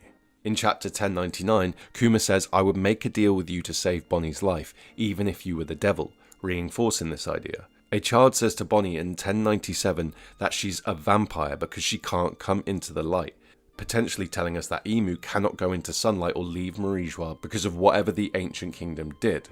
Perhaps the same way Zebek could be evoking Davy, and the way Roger evokes Joy Boy, the ancient kingdom was trying to use Imu as a conduit to evoke the devil. This would explain why Imu says Mu in third person, because Imu's body is possessed by another entity. Caesar tells us the specific cost of this deal is a heart, saying, give your heart to me, then our deal will be sealed. In chapter 858, Caesar says to Luffy, my only escape from certain death was this guy taking control of my heart and making me his slave, implying Imu is possessed by the devil. In Hiriluk's speech, he suggests losing your heart doesn't kill a person, saying, when does someone die? When their heart stops? No. We've seen people survive stuff like this before, for example in Punk Hazard, when the Straw Hats have their hearts switched. Additionally, this causes their personalities to switch along with it, adding to the idea Imu is possessed by a sea devil through his heart. It's hinted that the pain inside the devil's heart makes Imu the way he is. Jinbei says in chapter 624, we are not asking you to forget your pain, but to not let that pain chain your heart. Kuma says in 1097 that if pain is left untouched, it goes back to the original person, meaning Imu's pain must be removed, which we can infer to mean Imu's heart needs to be removed. In 1099, King Bakuri returns to Sorbet 16 years after the Revolutionary Army have liberated it, and he says a wise king must steel his heart and enact cruel reforms. Imu reformed the world with the world government, so the parallel tells us Imu's heart is now steel. This is manifested in the narrative by the world government's relentless pursuit of advanced technology. Also, this could mean Zoro plays an important part in Imu's downfall, as his dream explicitly includes being skilled enough to cut steel. Furthermore, Bakuri is also said to have a heart of stone, which is how he can commit such awful acts on his own people, as opposed to Cobra, Kuma, Dalton and Kiros, who are all shown to love their people. This tells us Imu also has a stone heart, evoking Boa's ability to turn enemies into stone. This could imply that Imu's heart needs to be unpetrified, or in other words, needs to relinquish his immortality. Whitebeard alludes to this when he says, I am only one man with one heart. Call me a demon, call me a monster, but I can't be the strongest forever. This could be why Blackbeard wanted Boa's fruit, considering his ties to Zebek, someone who approached Imu. As a quick aside, the statue in Jaya that people speculate looks like Imu is a stone statue, perhaps as a hint towards all this. In Jinbei's cover story, we see an offering left for a sea god. In the title, it's described as a mountain of food, and if you've watched my videos before, you'll know mountains always symbolise Imu. Think Higuma and the Mountain Bandit versus Shanks the Joy Boy character, or Odin the Joy Boy character against the mountain boar god in Wano. The offering is picked up by Wadatsumi, connecting Wadatsumi with the sea god. Wadatsumi is called Umi Bozu by Usopp, which many speculate to be Imu's yokai form. The umi suffix in Wadatsumi and umi prefix in umi bozu both reflect Imu's name backwards. What's happening here is Oda is symbolizing the devil by using Wadatsumi. In return for the offering, Wadatsumi takes a kingdom from the ocean and throws it on the land for the people. This tells us that someone made an offering with the sea devil and that in return they were given a kingdom, albeit at the cost of the animal kingdom. We know it's the animal kingdom because the inhabitants of the kingdom that Wadatsumi threw were all big sea beasts, which are just like giant animals mixed with sea creatures. This means that the ancient kingdom sacrificed nature for the boons of technology, and it could also mean that the monkey kingdom, aka the ancient kingdom, was taken by the dragon kingdom, aka the 20 Kings Alliance. At the end of the cover story, the animal kingdom is returned. An alliance between the sea beasts and humans are made, foreshadowing the end of what's going to be happening at One Piece. The western side of the world and the eastern side of the world will unite, etc., etc. Together, chapter 606 and 610 tell the reader about Vanderdecken, the captain of a pirate crew from centuries ago that sailed on the Flying Dutchman. According to legend, during a stormy night, Decken suddenly went mad and began killing off his crewmates by throwing them overboard. He then invoked the wrath of God by defying him, and as a punishment, he and his ship were cursed to wander the seas forever. So here we are seeing references to storms, sea devils, curses and immortality, much like the stuff we've been talking about with Emu and Namakura Island. There's even a storm going on at the time in that scene. A big question that's not really talked about in the community is where is the original Vanderdecken now? If he's said to be immortal and he's still travelling the bottom of the ocean, then we should be able to find him somewhere. We are told by Vanderdecken the Ninth that the family holds a secret which involves Poseidon. The chapter where this is revealed is called Uninherited Will, which probably means Vanderdecken the Ninth has misinterpreted his ancestors' intentions and as a consequence is now trying to capture Poseidon, at one point saying, "I must marry her first." This reflects Emu's intentions to marry Lily for immortality.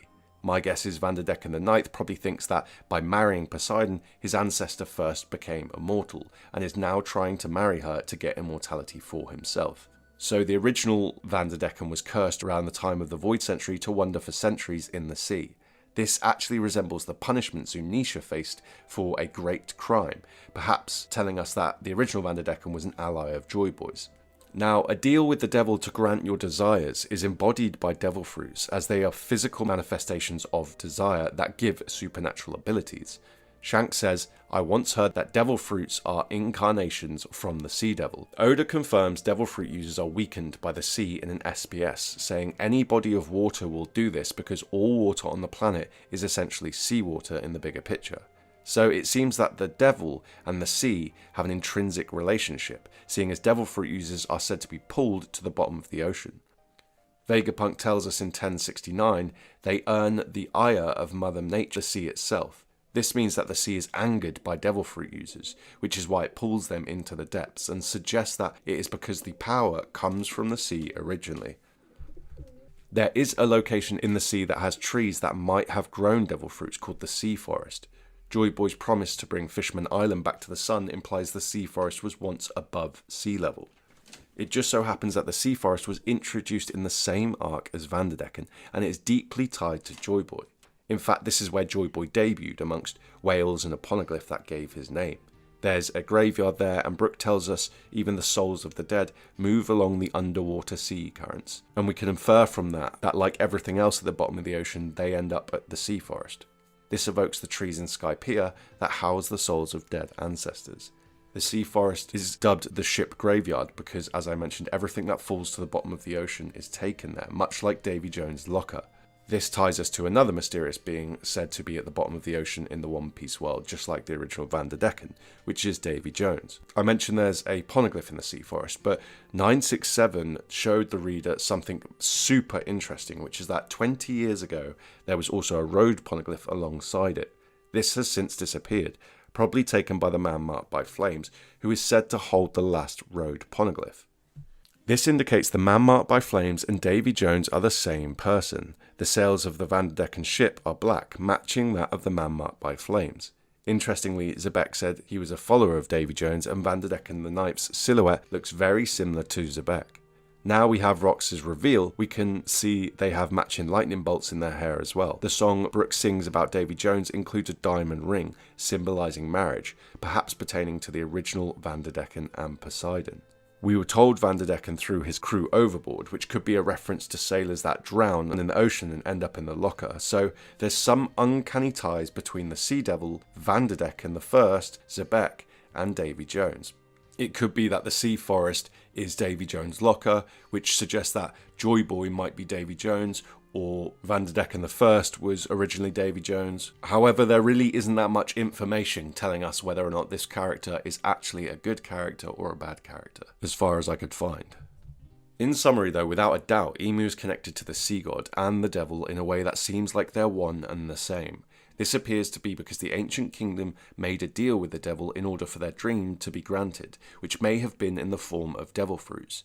Emu was sacrificed in order to facilitate this trade, but ultimately Emu takes revenge and overthrows the ancient kingdom. However, Emu became just as bad as the ancient kingdom, mirrored when King Bakuri tells his guards not to worry what people think about the atrocities they commit, as labels can be used to convince the people it's justified in chapter 1097. This is just like Emu and the world government do. Robin tells us fools who don't respect the past are doomed to repeat it, implying that years later Emu made a similar trade but using the soul of Lily Nefertari. In chapter 853, Luffy says, the very woman Sanji is going to marry said she's going to kill him, which we can infer is a reversal of Emu marrying Lily with the intention of killing her. It could be that Lily was kept at Marijois by using hostages, because in the same chapter we see the quote, I tried to convince him to get away from this island at once, but Sanji was worried about the hostages in the East Blue. Alabasta is on the eastern side of the world, reflecting the Nefertari, implying Lily had a hard choice to make between staying at Marijois for the sake of the hostages or fleeing. More evidence that Lily was blackmailed to stay with Emu can be seen in the quote, as long as you don't run off, everything wraps up nice and tidy by Big Mum. In Whole Cake, Sanji is kept in a bedroom on the 6th floor, evoking a princess stuck in a tower. This could convey that Lily was kept in the flower room at Marijois, or perhaps on the 6th floor of Impel Down before the wedding. In chapter 854, we see before the wedding Luffy is imprisoned but breaks out, likely reflecting Joy Boy's circumstances during the Marijois wedding. Chapter 420 has a cover page that strongly alludes to this, showing a monkey in a cage while a wedding cake is being made. We know who is getting married because of the wax cake scene with Mr. Free in Little Garden. It shows Vivi on the one side and Nami on the other side, with Zoro forming a line in between them. This reflects the Western Kingdoms, so the Nefertari Kingdom in this case, and the Eastern Kingdom, as in the son of the royal family of the Ancient Kingdom, Emu. We know that it's Nami who represents this because of all the crowns we constantly see her wearing and tons of cover pages, which reflects Vivi as a princess. The wedding during the Whole Cake arc mirrors what happened during the wedding at Marijois with Lily. Pudding says, at tomorrow's wedding, the entire Vinsmoke family will be put to death. In chapter 855, Bobbin says, at Mum's tea party, even the demons of hell make an appearance, foreshadowing that during the Marijois wedding, the Gorosei and potentially others attacked the guests or the people that were at the wedding, with the intention of wiping out an entire family. It could be, though, that Joy Boy broke out because Luffy says in the following chapter, let's go crash this wedding.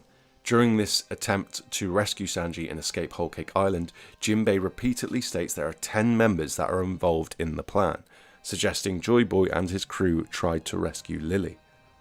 So did Joy Boy manage to free Lily Nefertari from the wedding of the century? Guess you'll have to wait for the next video to find that out. From today's video though, we can summarize that just like the Ancient Kingdom did to Emu, Emu did to Nefertari Lily. The Ancient Kingdom used Emu as a sacrifice to perform a deal with the devil, and Emu took this idea but instead used Lily as a sacrifice, and for some reason a wedding was needed to facilitate that bond. Next time we'll look into whether or not Emu was actually successful in exchanging Lily's immortal soul for granting Emu's dream of revenge or whatever it is. Also, Luffy will smash this dream. Vegapunk says, I finally finished the Vega Force, a giant robot, the dream of mankind. And immediately after, Luffy gets sent straight through the Vega Force after being kicked by Kizaru. So Luffy is being shown to destroy the dreams of mankind here, which is Emu. Whitebeard foreshadows this in the quote, someday bearing the weight of all of these generations, a man will appear to change the world. Luffy loves his nakama, and he has the Nika fruit. Put these together and you get Nikama. Ni means place or location, and Kama means love or god of love. So Nika mixed with Nakama makes Nikama, which makes the place of the god of love. While this is a pretty cool little detail, it actually ties into something so much more important. A great war is coming to the One Piece world, and only one force will win. So who will it be and why? There is one specific aspect of the story more important than almost any other, which is cliche, but we all love it. It's the power of friendship, or as it's known in One Piece, bonds. Now, before you roll your eyes and go watch a Moist Critical video, understand this is not your average power of friendship video. Oda actually found a direct way to use friendship to power up Luffy and the Straw Hats, but not Emu, and it actually blew my single brain cell when I realized how it works. So here's the premise. Emu uses technology to control the world. Blackbeard uses fate to control the dream. And Luffy makes use of bonds and loving relationships, which in turn guides his journey. So, 3 different methods, but not all of them can work. Advanced technology in the One Piece world was revealed to not actually be futuristic as initially thought, and instead it actually comes from the distant past. Oda highlighted this with the moon city of Burka and the Automator army found within. In another instance, Egghead thought to have technology from 500 years in the future, but it was later revealed it was in fact from the past. 200 years ago, an ancient mech appeared at Merijois, and the smartest mind in the present day, Vegapunk, still couldn't figure out how it worked. Emu seems pretty determined on using the secrets of technology, for example with the Gorosei hiring York to create the Mother Flame, and perhaps even extending Emu's own life also. What's really interesting here though is that our protagonist, Luffy, has absolutely zero interest in technology, which Oda shows us when Luffy was completely indifferent to Robin telling him about Pluton during Wano.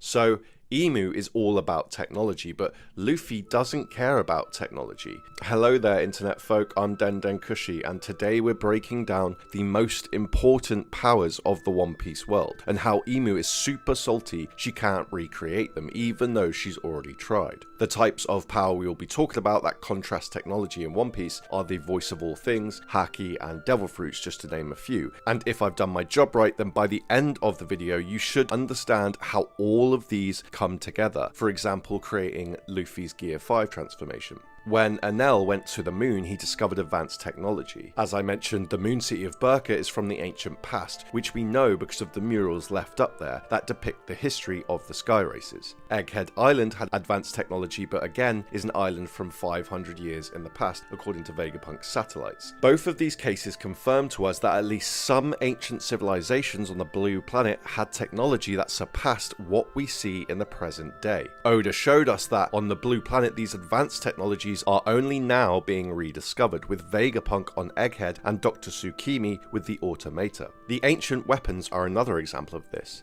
Emu used a cataclysmic weapon alongside the Mother Flame, which is a technology that York only recently reinvented, again illustrating the point. World government experiments were used to recreate ancient technology such as continent-pulling giants and different types of devil fruits, while outside attempts at rediscovering the lost society are met with immediate suppression.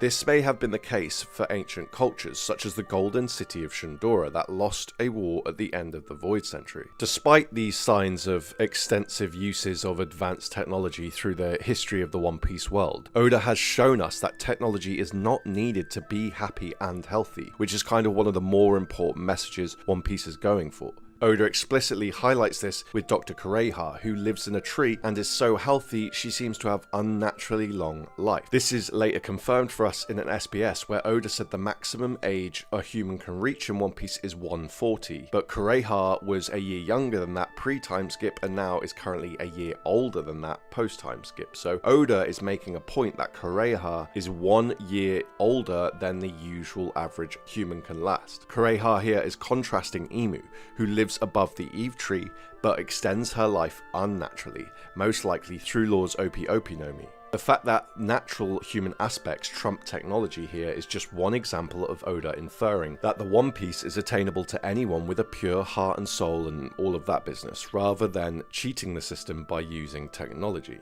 You could argue that maybe that's what Oda was going for with the 4 bridges. That might be Imu's sort of physical way of reaching Laugh Tale rather than going through the journey that you're supposed to go through. Also, while Imu is concerned with a longer lifespan, Luffy has reduced his lifespan on at least 3 different occasions, such as with Ivankov's hormone remedy. Luffy has one of the most mysterious yet powerful abilities in the story, which completely contrasts Imu. Earlier in the story, we saw that the world government tried to make giants, but remember, this is reflected by Luffy in Wano, who turns into a giant, and Bonnie, who turns into a Nika giant form after being encouraged by Luffy.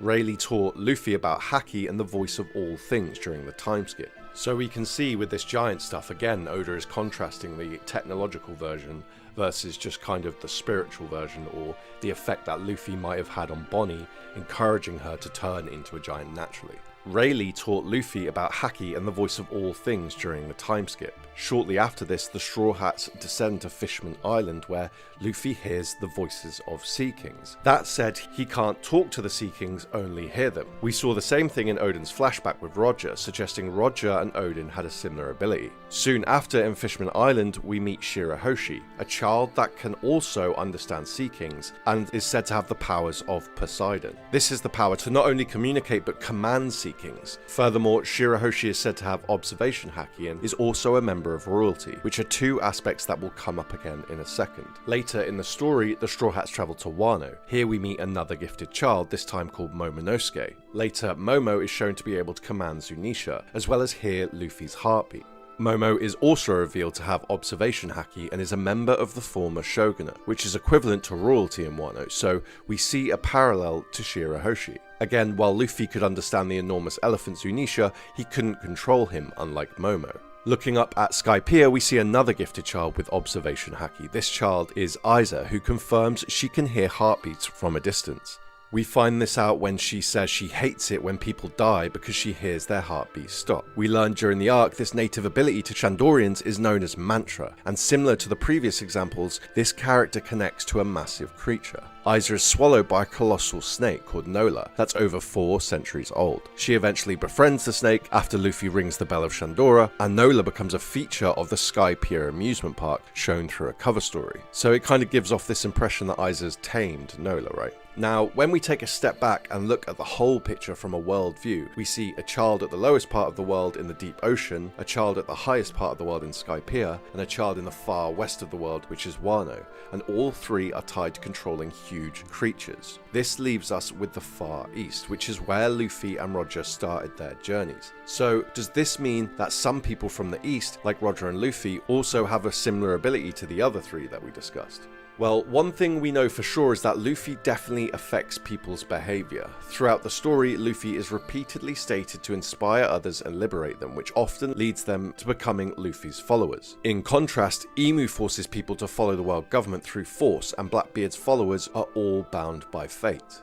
Early in the story, Mihawk says to Shanks, the power to make others follow you is the most powerful force in the world, foreshadowing the importance of Luffy's natural ability to do so. The start of the One Piece story is a Joy Boy figure, Roger, inspiring the world to follow his dream. And after Odin's death, his retainers remained loyal to the point where generations later, they defeated Odin's enemy, making it possible to fulfill Odin's dream of someday opening the borders of Wano. Now, although having loyal followers is kind of an abstract concept, Oda showed us Luffy can actually take direct control of this ability. When Luffy starts to sink in the sea during the Roof Piece fight, he physically communicates with Momo, telling him to pass on a message that he will beat Kaido. So while Shirahoshi can talk to Sea Kings physically, and Momo can talk to elephants physically, and Aiza seemingly has some connection with Nola, does this mean that Luffy can somehow psychically control or talk to people? Oda has shown us throughout the story that Joy Boy figures could hear the voice of all things. For example, Roger could hear the voices from inside the poneglyphs, Odin could also hear the Sea Kings, Nolan heard the bell of Shandora, and Luffy communicated Momo psychically, like I just said. So while these are all Joy Boy figures, they're not all from the east, so this power is specific to Joy Boy and not Luffy and Roger. In Sabaody, we met Roger's first mate, Rayleigh, who introduced us to the voice of all things.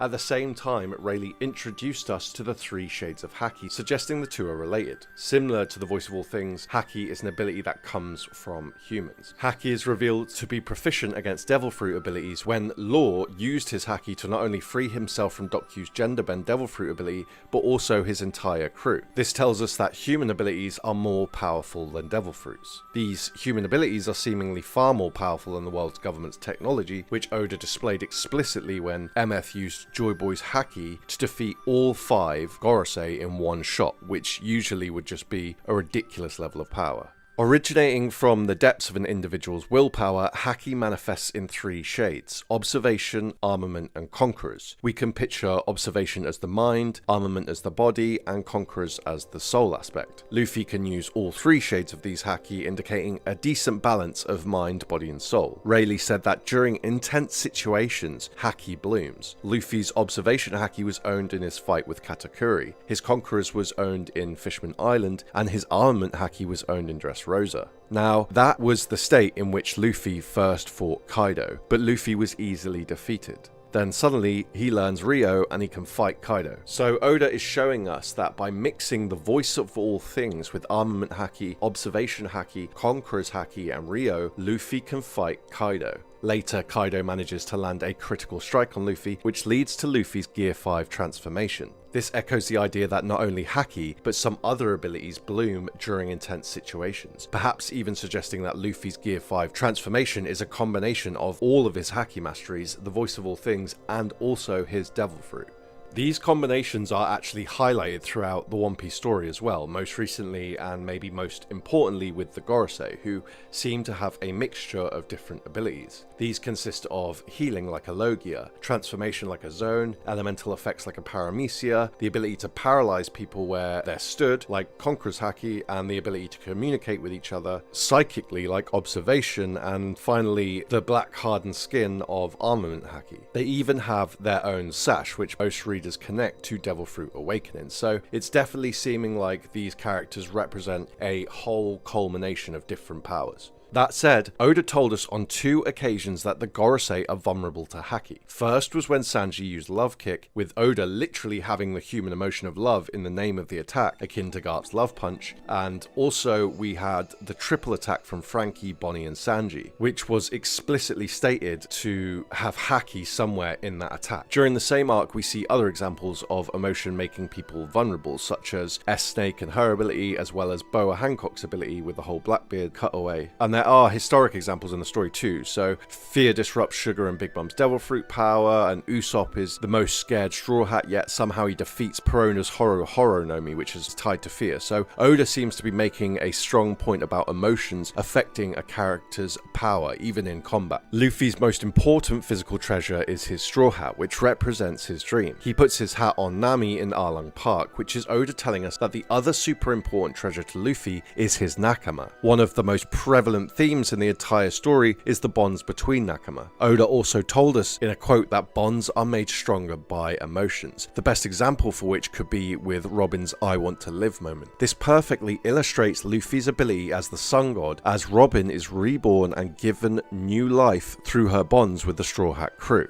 In 1134, we also saw Robin kind of rekindle the Will of Ohara with Saul, and that is part of her reward for joining the Straw Hats. You know, they've carried her to fulfill the Will of Ohara and her dream. We do see bonds manifested in other ways too, such as legacy. One Piece conveys this through the letters passed down between families like Kuma to Bonnie, Kiros to Rebecca, and Lily to Cobra. Some of these letters contain critical hidden truths that are dangerous to even know about. Another example of bonds in the story is alliances. Cobra revealed the Alabaster Poneglyph had been passed down for generations secretly within his family, protecting Joy Boy's plan just like the mink on Zoe. Cobra did the same with the fact that Lily was a member of the D clan, again protecting the will of D, thus undermining Emu. These human bonds consisting of alliances and inherited wills create a shared journey that's empowered by emotional ties. By treasuring these bonds, the will of D has been inherited for 800 years and will eventually culminate in Emu's defeat. Emu cannot stop this, as she has become isolated and hidden in the shadows as a result of her manipulative and evil ways. Oda highlights this through every Joy Boy figure, with Shanks, Odin, Roger and Noland all using their physical prowess without devil fruits. So let's look at Shanks' crew just quickly, for example. Pretty much all of them are based on physical powers, not devil fruits. And then we have Shanks, whose special ability seems to be observation. So he can literally foresee what anyone's going to do anyway, whether or not they're a devil fruit user or not. So that's kind of Oda, again, showing us quite clearly that, you don't need devil fruits, etc. to fulfill your dream. Of course, Luffy is the exception, just like Joy Boy, and so with the Gomu in the mix and all the other elements combined, we now have the new Joy Boy, who will bring about the dawn alongside his Nakama. So what Oda's done there is, for the sake of the narrative, all these different parts need to come together, and then when all of these pieces do come together, you get one piece, which one example we saw of that was in Wano, where Luffy turned Gear 5 and, started liberating everything. The product of Joy Boy or Luffy doing this is that the will of the people will be restored, like I mentioned with Robin, and the world will be liberated from Imu and the world government's oppressive regime. By sacrificing her own humanity in her conflict with Joy Boy, Imu brought about the Moon Era, where orphans and the weak, dubbed lambs by Oda, are created and oppressed. We know a lack of humanity is a key weakness in the One Piece world through situations like Law overcoming Doc Q's devil fruit, as we covered earlier. If I had to make a prediction, I'd say Oda is going to be showing us a lot of betrayals and double crossings in the backstories of the Gorosei and how Imu recruited them, while at the same time showing us how the Straw Hats and the Grand Fleet are growing closer and more powerful. In One Piece, human emotions are shown to have greater power than technology because they represent the unpredictable, unstoppable forces of change, freedom, and will. While technology can be used to control and suppress emotions, like dreams and love and the will to fight for one's beliefs, it can't be used to truly fuel characters to surpass their limits and achieve the impossible when facing overwhelming odds. Only Luffy can do that. So that is what I believe to be the power of the East. I believe, Momo's ability is to control giant elephants, or Shirahoshi can make Sea Kings follow her, or the Shandorians can make giant snakes follow them. I believe that Luffy's ability is that he can make the world follow him, and by doing this, it combines all the individual components necessary to create a One Piece. And in doing so, Luffy kind of becomes this center point, which is the sun god, correct? Because everything revolves around the sun. So everything will fit back into its natural order and the world will all be good again. Ever notice how Usopp uses his imagination to lie when he's scared? It comes true and then people call him a god. Buggy uses his imagination when he's scared by bluffing, highlighted by his island being called Empty Bluffs Island. However, these bluffs always come true, and he's also called a god. Bonnie believed in sun god Nika, and she can seemingly use her imagination to distort her physique, with Luffy encouraging her to keep doing it in Egghead. Speaking of Luffy, he was revealed to have the sun god Nika fruit, and again we see imagination being used to change the reality around him. So, what's with all these gods? Gods in One Piece are much more than just some powerful people from ancient times, and instead they are the cornerstones for the history and balance of the One Piece world, with Oda integrating them consistently throughout the story. Now, one of, if not the most central theme in One Piece is what it means to be human. This is contrasted in the story by what it means to be a god. Luffy has a god devil fruit, but acts as if he has no interest in power. Oppositely, Imu sits atop the world and demands complete power. A theme tying to power that's becoming more prominent as the story draws to a close is energy. There are lots of connections between God and energy in One Piece, particularly in the recent Egghead arc, with the Mother Flame, which also showed energy can not only be used to provide power, but it can also be weaponized. In our own world, energy is currently a big topic, particularly surrounding the natural resources that are expended in the process. This is reflected in One Piece by the ancient inhabitants of the moon that descended to the blue planet after running out of resources. tying energy back to resources and mass migration in the story. Again, in our own world, pollution can be a product of harvesting energy. We see this in the One Piece world through strange and fatal diseases such as amber lead syndrome, a sickness that is the product of mining amber lead. This disease is local to the North Blue, and by looking at the location of the other diseases in the story, the reader can discover connections between different locations, their respective gods, and even ties to individual Gorosei members, but we'll get into that later. The fire thief motif is something we see repeatedly through the story as well. The fire thief motif is the notion that humans get some godly power not meant for them and destroy themselves with it. Considering how heavily it features in the story, what this probably means from Oda is humans got hold of some sort of god powers thousands of years ago and advanced too far, which you'll see later ties back to Emu. Technology is often closely tied to energy, and we also see it in the story used for destructive purposes, as I mentioned.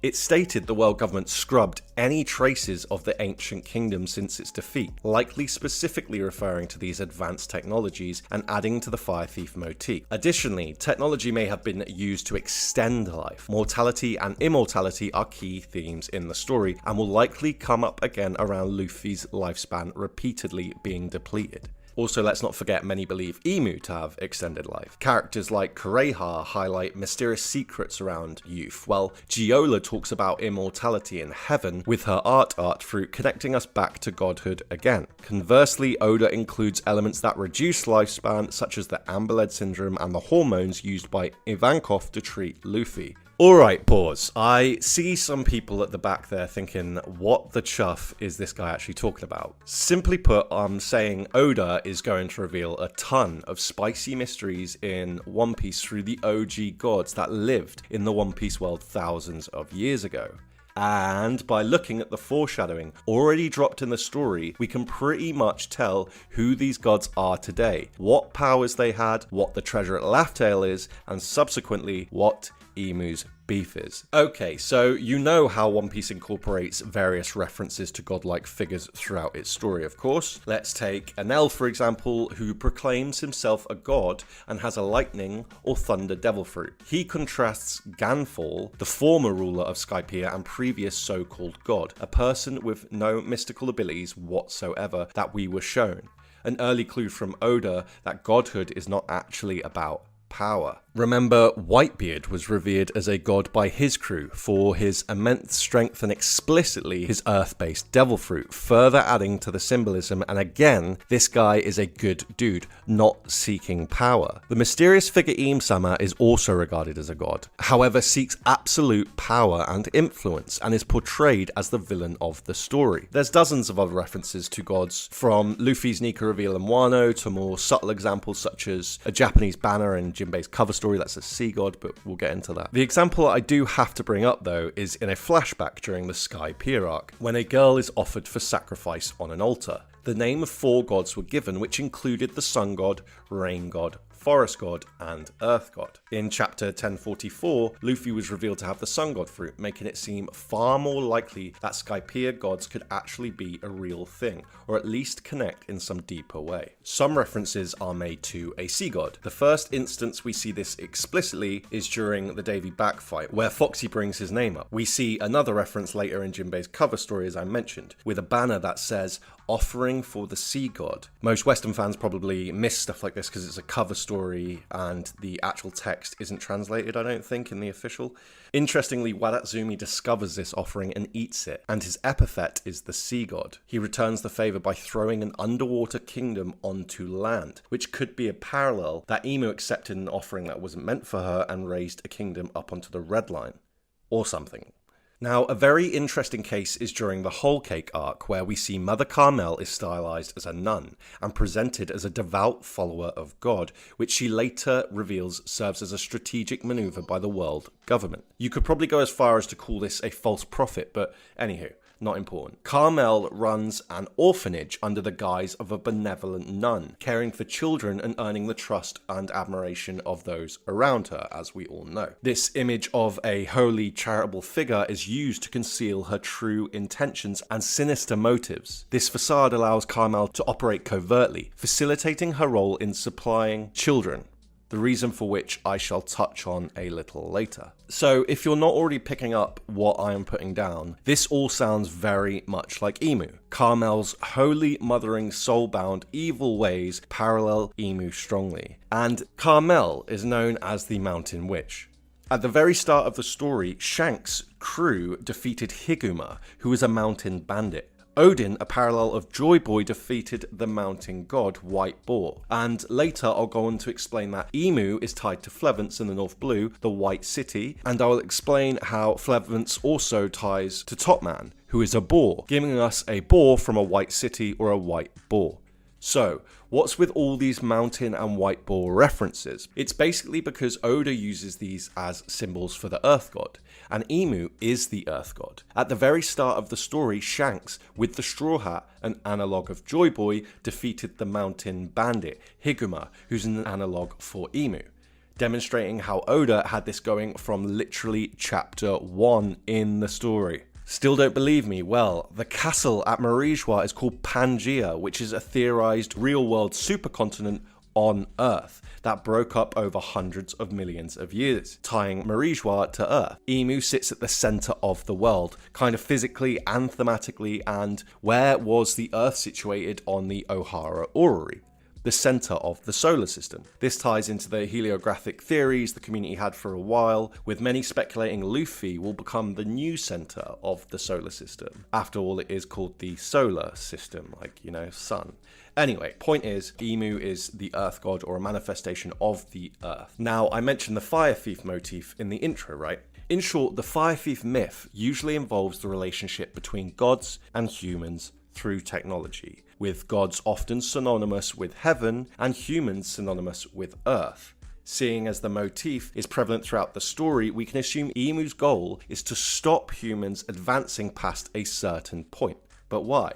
If Emu is the Earth God, this fits well as Emu's aim likely stems from a desire to protect the Earth in some sense. A classic tale that's been told for thousands of years about humans overstepping their boundaries and destroying their own environment. And now Emu is here to protect it. What is interesting is we call the One Piece world the Blue Planet, but strangely the term Earth is present in One Piece, with Skypia's Earth God and Verth, perhaps meaning the Blue Planet was once also called Earth and could even possibly be our own in some weird Planet of the Apes twist.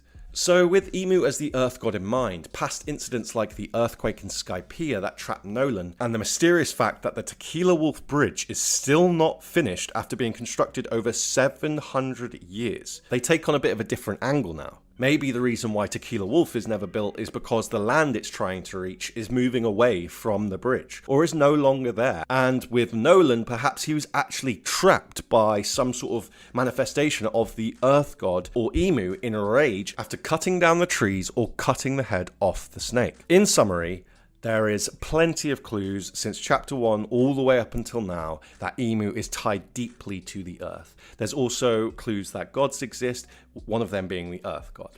So putting these two together, we can assume that Emu has some divine relationship with the earth, meaning Emu's actions are probably driven by a need to protect the earth from human-caused destructions, viewing humans as a threat. Meanwhile, Emu also appears to have a grander plan that's secret, even to the Gorosei potentially, that seems to require humans, as we see with the Celestial Dragons. The Mother Flame incident at Lalesia demonstrates Emu's indifference to human life, so why does Emu need the Celestials? The Celestial Dragons wearing helmets and having runny noses without them suggests that they are frail and vulnerable, perhaps due to the controlled conditions Emu keeps Marijua in. The idea of Marijua as a controlled environment, like a greenhouse, aligns with the Gorosei referring to humans as insects. Marijua itself acts as a nexus for the four gods, as it parts the sea, indicative of the rain god, it encapsulates the Eve tree, evoking the forest god, sits atop the red line, and houses the earth god,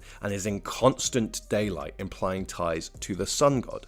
Big Mum's Jolly Roger adds to this, as it depicts a tree, sun, and water, all of which likely connects to soul, and thus Big Mum's soul fruit. I have covered this in a Big Mum video like 6 months or a year ago, but if you have not seen Big Mum's Jolly Roger, I don't care about the video. Pause it and Google that image, because it's wild. It's wild. But anyway, What does Emu actually need the humans for, like I was saying? Is it a situation like the Matrix where humans are batteries? Or are human souls used by Emu as suggested by Straw Hat Lucas' Faustian deal theory? Some even think there could be some body snatching going on, particularly with Lily. Now, it could be that Emu uses humans for a specific purpose that ties to ancient lineage, considering how important lineage is to the story and how the Celestial Dragons seem to be, high class of people. Alternatively, Emu might need humanity to feel emotion. Emotions are tied to Haki, as seen with Garp's and Sanji's love punch and love kick. Haki might be stronger than devil fruits, as it's definitely been suggested, so it could be Emu is trying to attain some power usually only humans would have, which is some ironic reversal of the Fire Thief motif. What I mean by that is the humans want this god technology, but I imagine that Oda's going to twist it so that Emu actually wants human technology, so there's this reverse going on, this paradox. Furthermore, if Emu feeds on the emotions of the Celestial Dragons, it may give credence to the fact that her will has been corrupted by their sort of rotten personalities and greed. After it was revealed that York was the traitor, I speculated for ages that it was because of the greed aspect, right? She shares an aspect with the Celestial Dragons, and we've just had that confirmed in 1023. So greed definitely seems to be connotated as negative by Oda. Okay, I'll touch back on greed in a second, but for now, emotions can also manifest devil fruits through desire, as explained by Vegapunk again. Not only this, but it gets really tricky when you think that a fruit is a product of the earth and the trees and water and sun, but also here a product of desire, kind of connecting all the four gods together with the humans to produce these mystical, powerful fruits. This is what I believe Big Mum's Jolly Roger does indicate, is the different elements required creating the soul fruit user, or the soul fruit. And then humans maybe came from the soul fruit or from the soul power. Also, if desire is a type of will, and when will is physically manifested, we call it Haki, I guess this would mean that devil fruits are actually a form of Haki or made from Haki. So as you can see, when you look into the meta of devil fruits and all the things that might make them up, it's extremely complex, and Oda's got a lot going on there, so it'll be interesting to see that unpacked.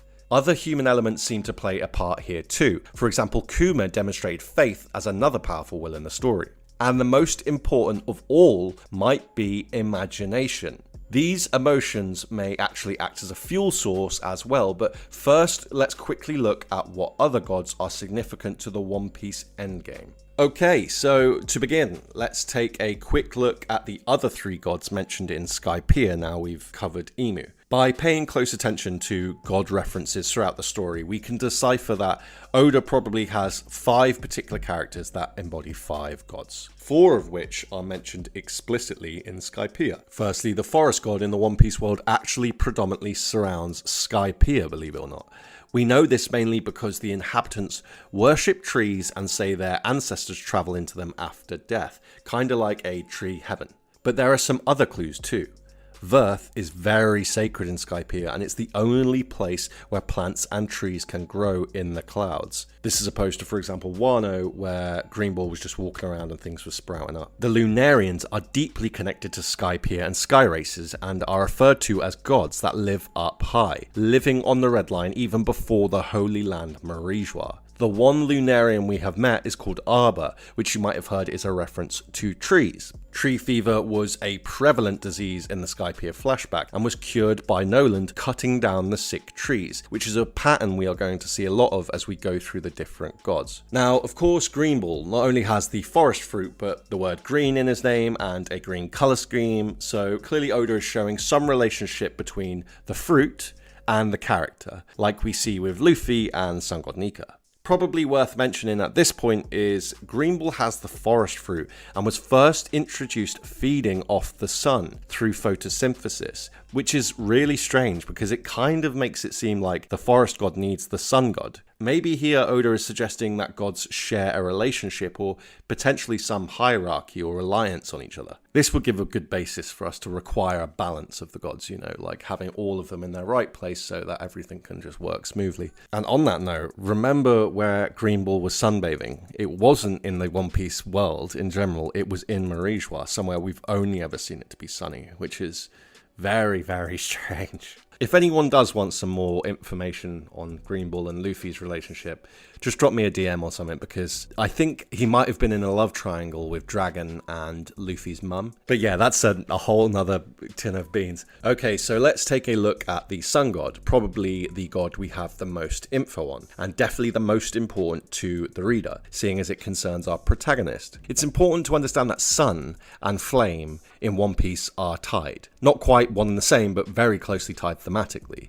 just like water and rain is. And this is evidenced when Luffy turns into Nika for the first time, at the same time as the fire lanterns at the festival have their messages written in and sent into the sky. What happens to Luffy? He dies and comes back to life. What happens to the messages? They're sent to people who have died and are, back to life in heaven. During this fire festival, we also saw the gods highlighted with the Tamui symbol that most people associate with a knell. Fire plays an integral role in One Piece, as it consumes will and makes it burn brighter, you could say, whereas cold preserves will, which I've been talking about for years. Additionally, fire was the integral fuel source of Egghead Island, going as far to fuel a weapon of mass destruction on Leisure. And let's not forget Lilith's line about, oh, only if we had an eternal flame, Luffy. Fire as a fuel source was prevalent throughout the Egghead arc, as were ties to the South Blue, i.e. Sorbet Kingdom. Sorbet has a sunny, hot climate with palm trees, likely a nod to the sun god. Again, we see another disease here, and this one just so happens to be connected to the sun. Of course, I'm talking about Sapphire Scale, the disease shared by Ginny and young Bonnie. Both characters alongside Kuma are associated with Nika and lived in a church. Obviously, church is tied to God. Nika featured in this arc more than any other, in fact. The Saint Briss was one of the earliest mentions of the South Blue, and it has Saint in the name, and fell out of the sky, both of which have biblical connotations. Okay, so next up we have the Rain God. So when Lily Nefertari went missing, did it cause it to stop raining in Alabasta? Most fans are probably familiar with the panel where Vivi screamed and it started raining. There are a couple of other strange panels like this too, where Vivi, for example, looks out a window and stares at the rain, says some eerie stuff. In chapter 119, Vivi says, we'll bring the rain back to Alabasta together. That will come up again.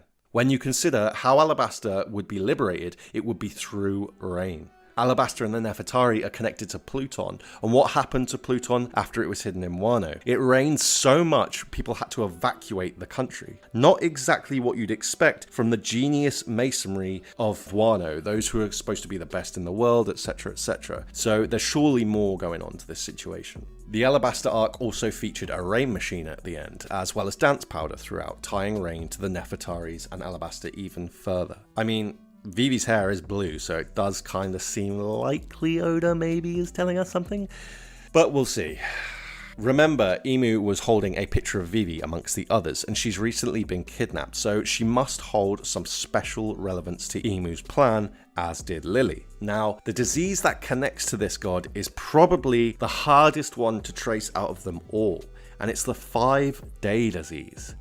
Nami got this disease while developing a relationship with Vivi, and interestingly, it takes 5 days in paradise for the Straw Hats to reach Alabasta. The 5-day disease was thought to be extinct around 1,000 years ago, right? Which is because Lily had gone missing and eventually died just under 1,000 years ago. Now Vivi is back, and alongside the Straw Hats, particularly Luffy, suddenly the disease comes back and Nami almost dies. Oda, mwah, chef's kiss. Alrighty, so that's the Earth, Forest, Sun, and Rain God briefly covered. I did mention I'd explain how Walkery ties to the North Blue earlier, right? So I'll quickly do that. Basically, throughout his character design, we can see this pattern on his Haki form, which matches Law's North Blue fashion and a few other people that wear fashion from that area. Not only this, but his name is Top Man Walkery. Top being top of the map, North, Walkery being a reference to his backstory, likely tying to the biggest military faction in the One Piece world outside the world government, the Vinsmokes, who are, where? The North Blue. If you want more information on where each of these Gorosei members are from, and potentially their backstories or their motivations to join Emu, you can find that video below called War of the Void Century, I think. With these gods in mind, let's take a look at what Oda is gonna do with energy. I theorize that gods are synonymous with energy sources in One Piece. A simple way of explaining this would be that the sun god Nika enables solar power, the rain god allows hydropower, the earth god enables fuel from the ground, and the forest god provides wood for burning, for example. This is a very on-the-nose way to describe what I mean, but Oda is far more poetic in the way he weaves the ideas throughout the story. But what evidence actually connects the two? By which I mean energy and gods. The most direct case is with Enel. Enel was the self-proclaimed Kami, right, or god of Skypiea, and it was later revealed in his cover story his devil fruit ability just happens to be the energy source for the moon city Burka, which is a city that just so happens to be the name of Enel's supposed birthplace in Skypiea. All clearly connected, but why? Before I answer that, let me give another piece of evidence, which is more abstract and more Oda-esque. Luffy's ability to fuel revolution and liberation can be considered an energy source. Luffy himself can be seen as a fuel source through his innate ability to inspire rebellion and get people going, igniting the spirits of those oppressed and downtrodden. His unwavering determination and infectious enthusiasm acts as a catalyst, energizing others to rise up against tyranny. Luffy's presence and actions provide hope and a sense of possibility, transforming fear and despair into courage and resolve. By challenging powerful adversaries and demonstrating the strength of his convictions, he empowers others to believe in their own potential for change. This motivational energy, like fuel, spreads rapidly, igniting a collective drive for freedom and justice among those he encounters. Very, very similar to Bello Betty's fruit. So I wonder if we'll see a connection between the two. Again, I could have given more examples, but what's important here is the contrast between the two examples I gave. This is because the moon situation with Enel ties directly into its inhabitants running out of resources and having to leave their land. On the other hand, we have Luffy, who just eats some food and that's it. He's powered right back up. In other words, some energy sources need a resource as fuel, whereas others like Luffy seem far more boundless and far less destructive. We see connections between resources and gods as well throughout the manga. In the lore of One Piece, God Valley's name derives from its richness in an as yet unrevealed resource, suggesting some divine significance from its name. This mysterious resource could possess immense value or power, attracting the attention of powerful individuals and organizations. The term God also implies the resource is coveted by the world government or Imu. Again, this is a more on-the-nose example, but Oda has far more intricate cases. In the North Blue Island of Flevance, the resource amber lead is mined from the earth, which now disturbed causes the locals to get a terminal disease. This disease is passed down generationally, reducing the victim's lifespan. But how does this tie to gods? Okay, so what character is from Flevance? Law. And what's Law's special ability? The immortal surgery. So we have a disease affecting lifespan and an ability affecting lifespan. Who did I mention was the Earth God and is tied to the North Blue? Imu, who most believe to have extended lifespan. The resource that they're mining in Flevance is called amber lead, with amber likely being a reference to preservation, as we all remember from Jurassic Park with the mosquitoes and the DNA. Going down the rabbit hole a little bit, it might be that lead is used here as it's alchemically the opposite of gold, the most valuable metal, and the focus of amber lead being white may be a contrast to Imu constantly being black. I do understand that last bit is a reach. So to summarize, Oda is showing us some connections here between God Imu, resources, the subsequent pollution, and immortality. In this particular case, what this probably means, or does to me at least, is that Imu is mining amber lead from her own earth as a resource to extend her life at the cost of the lives of the humans. The only purpose it's been stated to have is to turn things white, so I'm not really sure that that's really relevant to the world government's aims, to be honest. That's something more Michael Jackson based. Now, before we dive into immortality deeper though, let me skim through the pollution side real quick. Another case similar to the amber lead situation is Kaido's pollution from making the smiles. So again, attaining power but at the expense of the meek. Kaido polluted Wano through his ruthless industrialization and exploitation of the land's resources. Under his rule, vast factories were constructed, belching toxic smoke and waste into the air and water, severely contaminating the environment. The once lush and vibrant landscapes of Wano were transformed into a barren, polluted wasteland. Rivers and lakes, previously clear and teeming with life, turned murky and lifeless due to the dumping of industrial waste. The soil, once fertile and capable of producing abundant crops, became poisoned, leading to widespread famine and suffering among the people throughout. Kaido's oppressive regime prioritized weapons production and power at the expense of the natural beauty and health of Wano and its people, leaving the land scarred and its inhabitants in despair. Obviously, Luffy changed a lot of that, and then Green Ball came along with some forest god vibes and started growing a ridiculous amount of plants and trees just by seemingly walking, may I add, which is a Chad move. We see a closely related situation in Dressrosa where SAD was manufactured. SAD was a green substance often marked with radioactive warning signs indicating its pollutive nature. The fighting fish are likely mutations of the huge goldfish already present, combined with the fighting lion, fighting bull, and the local goldfish. All have distinct attributes that can be traced onto the fighting fish pretty easily. So the point I'm making is the mutations in the environment were caused by the pollution of manufacturing SAD to make devil fruits. But how do these two examples tie into gods? Well, Oda, I think, is kind of suggesting here that humans are trying to attain god powers and that it's very costly to the welfare of the surrounding people, or more specifically the environment.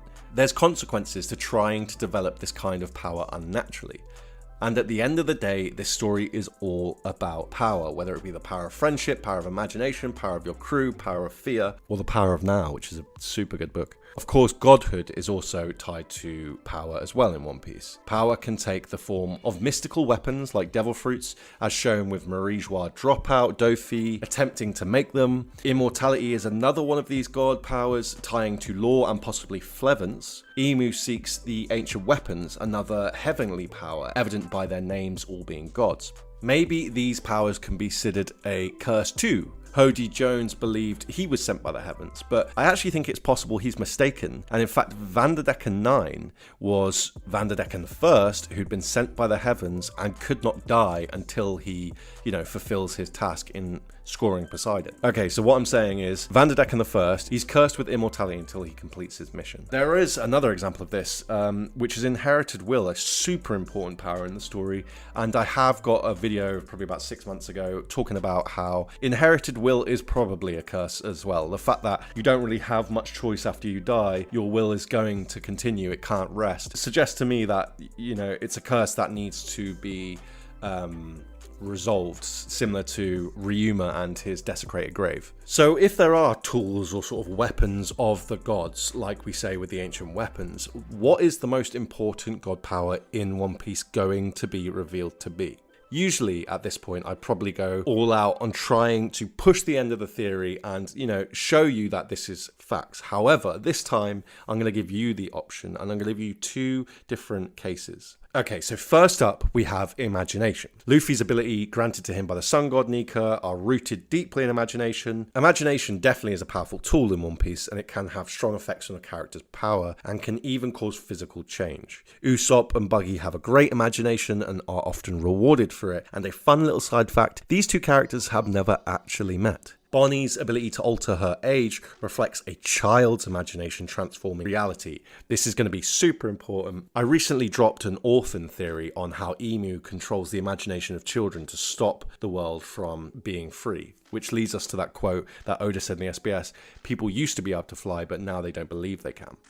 Artistic abilities rely on imagination also, and in One Piece these often tie back to Emu specifically. For example, with Giola we had the Immortal Art and Golden Week's colour palette such as Black Betrayal. So yeah, imagination is definitely one of the big candidates.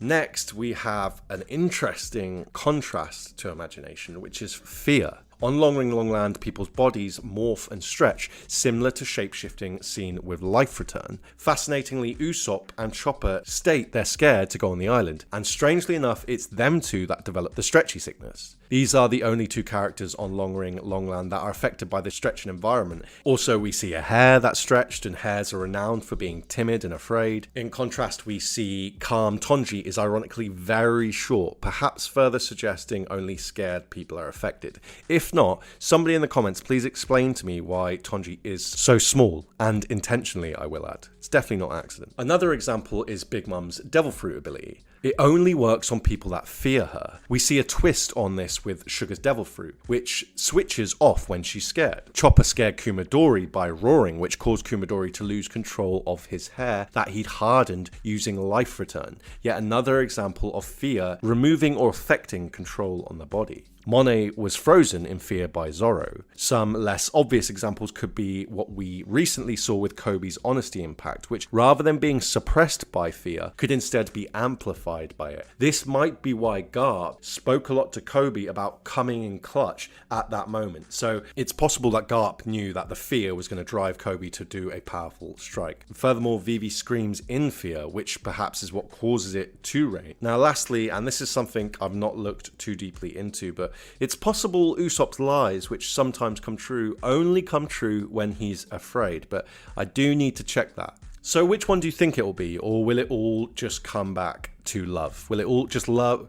Maybe a range of emotions are needed, like desire, hope, love, faith, etc, etc. Anyways, thanks for making it this far, but now is where we pop off and explain how the treasure on Laugh-Tale is actually tied to one particular One Piece god that we all know and love. What is the One Piece, and will Luffy survive using it? Okay, so let's answer these questions. Using the Fire Thief motif again, we can gain a better understanding of the history of the One Piece world. I just listed some god powers, such as the ancient weapons, which many believe were not always weapons, but were used as such by the world government. I believe this will be the same with energy and the gods. They can be used for good, or they can be exploited, but the cost of exploiting them is extreme. I think this is what the issue with the Ancient Kingdom was, particularly after they peaked and invented one machine greater than any other.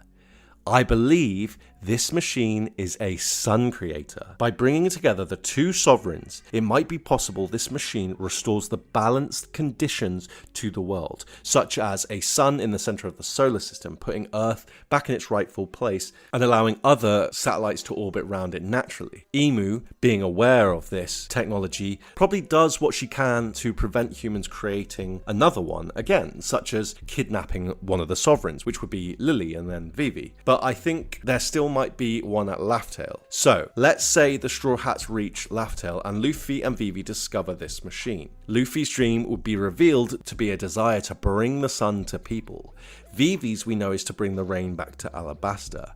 Combined, their wills and the wills of the Straw Hats activate the machine and restore the balance of the gods, thus fixing the energy situation and the pollution situation, ending the current shit state the world government have created. By analysing quotes, the reader gets a sense that Imu suffered tremendously, likely under the subjugation and experimentation of the Ancient Kingdom's greed for advanced technology. The mixture of nature and nurture caused Imu to make all the wrong choices, such as isolating themselves from the world government and segregating others. This mainly took place over the Void Century, resulting in the current era, whereby children suffer and dreams become nightmares. This was manifested physically in the Elbaf arc. This suffering will only stop once Imu is defeated, and Joy Boy's successor fulfills the will of D, bringing about the new era, curing the disease of the heart, but on a global scale.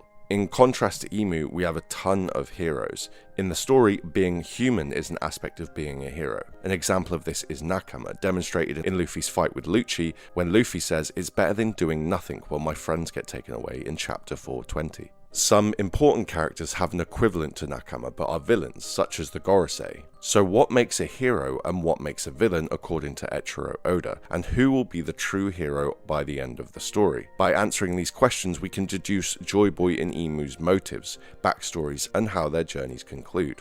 One Piece is a multi-dimensional story built up of many different themes and styles. The story is known for its comedy, for example, a favourite of mine being this all-time banger with Crocus. Don't, or someone will die. Oh, and who would that be? Well, me. But aside from the funny stuff, One Piece has some hard-hitting deep lines, like Robin's famous "I want to live" moment. Oda unveils deep subplots, lore, and mysteries through its dialogue, whether it's super explicit like how devil fruits are made, or super subtle like shipping Frankie and Robin. Important characters such as Luffy tell the reader what it means to unravel these mysteries and become a hero. The significance of the meaning of being a hero is particularly focused on in Elbaf, as perceptions become more and more central to the arc. So, for example, did Loki kill Harold for the fruit, or didn't he? Or was there more to it? Now, since One Piece is a manga, it relies on a mixture of dialogue and images to convey the messages Oda's communicating to the reader. There's also some supplemental material like the Vivre cards and SBS installments that give us vital character information, like the fact Luffy's penis is made of rubber, Buggy's penis can detach from his body, Davy Jones has 2 penises, Jinbei has 2, and Apu has a triangle for balls. Oda also teases us with clues that are later given context, such as Vivi seeing Karasu's crows before Karasu actually reached the reverie. By diving deeper into these clues, we can uncover all sorts, as I mentioned, from the location of Laugh-Tale to how Luffy created a fishman from a drawing. A good example of one of these quotes is when Luffy says, "If you don't take risks, you can't create the future." This echoes Shanks' bet on the future, or in other words, Luffy being the dawn of a new era. This bet is embodied by the iconic straw hat, which incidentally is circled by a red line. Whitebeard asks Shanks, "What enemy did you give your left arm to?" And Shanks replies, "This, I gave it up for a new era." Similar sentiments are shared by Roger, Joy Boy, and Pedro, among others, so we can see here that Oda is highlighting how some characters are tied to new eras. Vegapunk confirms this in his speech, saying, "The future is in your hands, and you have the power to change it. Do not falter, do not lose hope. The dawn of a new era is upon us, and you are its heralds." Sacrifices like Shanks' arm are required to progress the current era and change the world, which Vegapunk also confirms in his speech. Shanks says, "By experiencing both victory and defeat, running away and shedding tears, a man will become a man. It's okay to cry, but you have to move on." Although Shanks only lost a limb, Roger sacrificed his life to ignite a great search for the One Piece treasure, alongside many other characters in the story that have given their lives for the cause. Interestingly, Doflamingo said the weak don't get to choose how they die, so perhaps being able to choose how you die means you're powerful enough to change the era in the One Piece world. Smoker tells us in 483, a man's worth isn't determined by how he lives, but rather how he dies, which adds to this idea. During Wano, Kaido says death completes a man. Now Joy Boy died, but Emu didn't, so does this mean that Joy Boy is complete, and Emu isn't complete? However, Brooks says, "What kind of fool plans to die?" telling us that there's more to sacrifice than simply dying. Giola reinforces this, saying life is the most beautiful art, so being alive is important. Oda shows there are smaller, albeit abstract, sacrifices as well, which gives us a broader idea of what's considered true heroic strength. When Usopp says, "There comes a time when a man must stand and fight. The time is when his friends, dreams, and honor are all laughed at." In chapter 331, it demonstrates how being determined sometimes means being laughed at or ridiculed, mirrored in his counterpart 400 years ago, Noland, who held the conviction that the Golden City was real, even when it resulted in his death. Nolan's name went down in infamy as a liar, so the sacrifice in this case was Nolan's reputation, matching Usopp's quote. We see this embodied by Katakuri too, who is usually too shy to show his face, yet says, "If you want to laugh at that fool, then laugh at me too," prioritizing his values over ridicule. The conviction to laugh in the face of death may turn out to play a role in Nika's infamous laughing nature. Anywho, the pattern of sacrifice and change has been through at least 3 cycles or eras in the One Piece world, foreshadowed by Robin's quote in chapter 395, "History is like an endless waltz, the 3 beasts of war, peace, and revolution continue on forever," and later confirmed through the Elbathian Haley myth, a historical text made up of 3 eras. In One Piece, the ability to make sacrifices that change the era comes from having a strong will, specifically aspects of will such as ambition and conviction. "As long as I'm alive, anything is possible," is a One Piece quote that underscores Joy Boy's message to the future, as well as Oda's message to the reader. This message is that with enough will, anyone can achieve their dream. Roger says, "Bear conviction under your flag," highlighting the fierce resolve that got him to Laugh-Tale. Luffy is the epitome of conviction, such as when he says, "If I die fighting for it, that's fine, I will fight." This demonstrates the ambition of the Monkey Clan and their relentless pursuit for freedom, hinted at when Sengoku tells Garp, "Garp, it's your damn family again." This tells us that conviction is not a choice for Monkey D. Luffy, but his family's nature and his spirit. Whitebeard reiterated this when he said, "You're nothing but a mass of spirit. You can't help but talk big." Luffy's counterpart Blackbeard conveys the same, saying, "Let the heavens deal with life and death, even the most fearful lose to that. Let's live for another moment," mirroring this devil-may-care attitude and strong will. The line, "I prefer death over defeat," shows the extent of this type of conviction in One Piece, which sometimes borders on supernatural, best conveyed by Zoro, who says, "It takes a real man to die and then come back from the dead without dying," which, considering his nothing happened moment and the whole Grim Reaper scene, it seems like this could actually be possible. Zoro's mentor and idol is Mihawk, and Mihawk has the line, "What do you know about death? Have you ever died?" again suggesting some supernatural life after death. Conviction and ambition are not just aspects of humanity, but also freedom through making your own choices. In chapter 744, Sabo says it's not some kind of fate that decides our lives, it's us, explicitly stating that people can change the course of destiny, ergo free will. The heroes with a super strong will in the story are contrasted by villains, such as Crocodile, who says, "What good are your happy ideals if you can't do anything to make them a reality?" This quote hints that limiting your dreams limits your own potential, or in other words, without a big dream, you cannot change the era. Luffy doesn't care about fate either, and instead expresses his freedom, such as through his promises to help Nakama, an aspect that is super important to every single Straw Hat, which is actually a big reason why each Straw Hat joins the crew in the first place. Frankie confirms this in his post-Enies lobby speech, for example, when he says during 423, "Not one of them hesitates to take on the world for the sake of their comrades." Pretty much the whole arc was dedicated to the theme of Nakama, by Robin in particular. Robin in the same chapter says, "I have nothing to be afraid of now because I'm not alone." As we all know, the whole Enies lobby situation ended with a Buster Call as well. Now, when Luffy commits to liberating Wano, irrelevant of the global repercussions, he says, "I'm from overseas. What's wrong with that? A stranger's not allowed to save this country?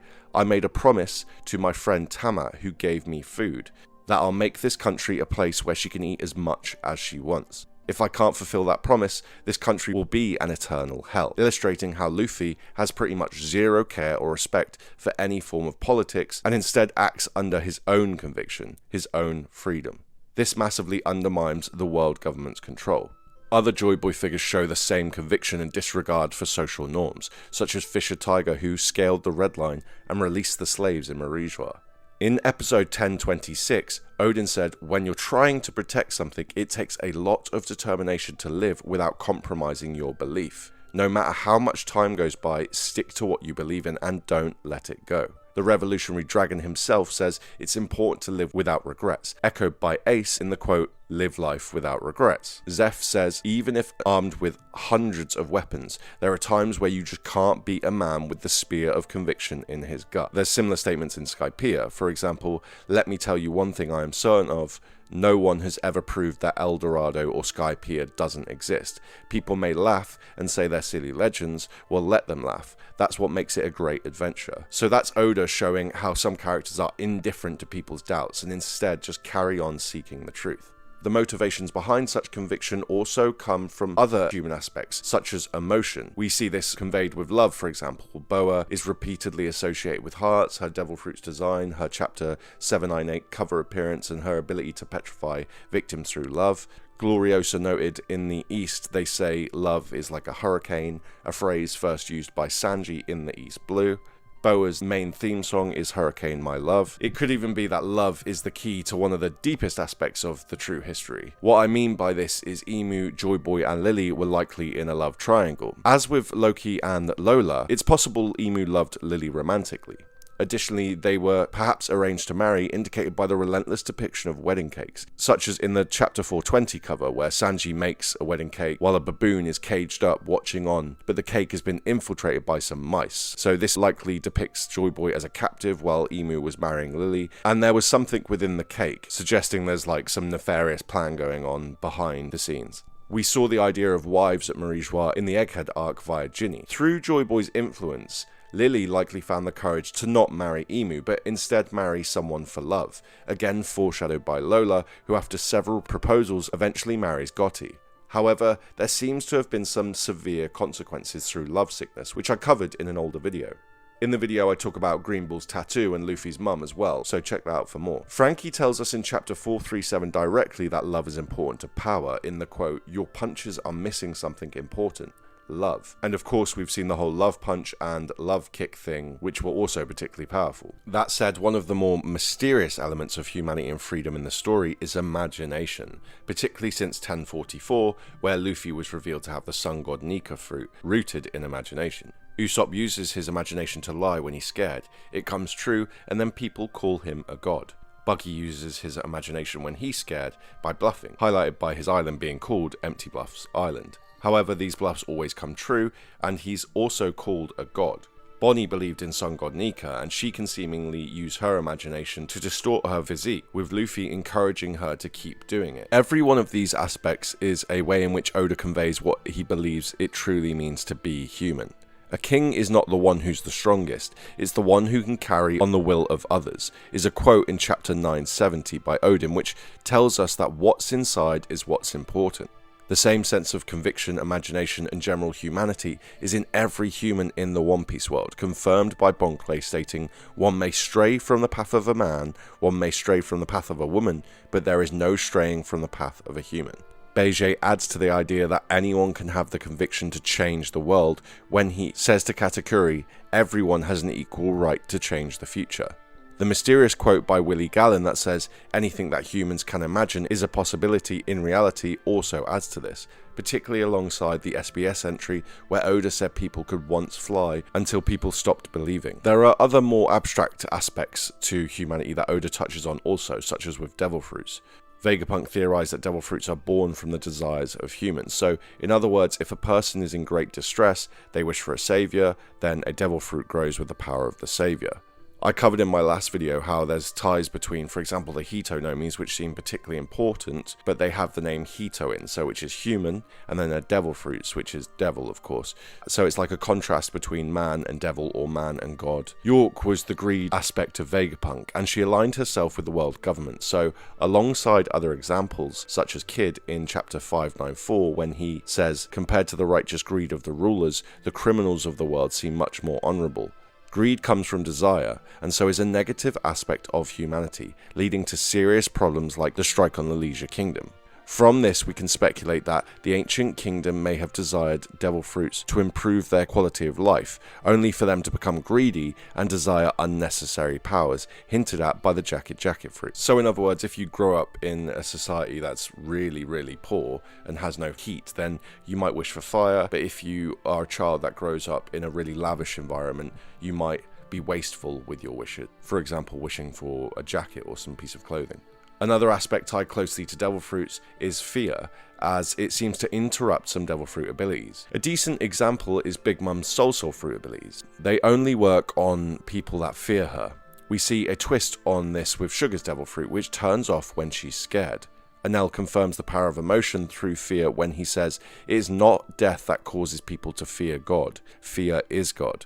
"Fear of death is worse than death itself" is a quote from Luffy that also highlights this in chapter 100. So again, Oda demonstrates that there are negative aspects to humanity too. Finally, death plays an integral role in the aspect of the story, confirmed when we learn that devil fruits reincarnate after someone's death. Luffy has the ability to bring out aspects of other people's humanity, such as Robin when she shouts, "I want to live," and more directly in Egghead, where, as I mentioned, Luffy encouraged Bonnie to go into Nika form. This shows that not only does Luffy have the power of strong conviction, but also the power to give others strong conviction. Such conviction is demonstrated by Frankie in the quote from chapter 425, which says, "You can kill them, but they won't die," referring to his Galila Nakama. This trait reaches as far as to sway the Straw Hat's enemies, such as Katakuri, and in some cases even convert them, which Oda culminates with the Grand Fleet. Or in the most prominent example would be Robin, right, joining the actual crew. So in summary, Oda places a huge focus on humanity and how it makes people powerful, and sometimes weak, meaning that being human is an important message and plays a role in the lore.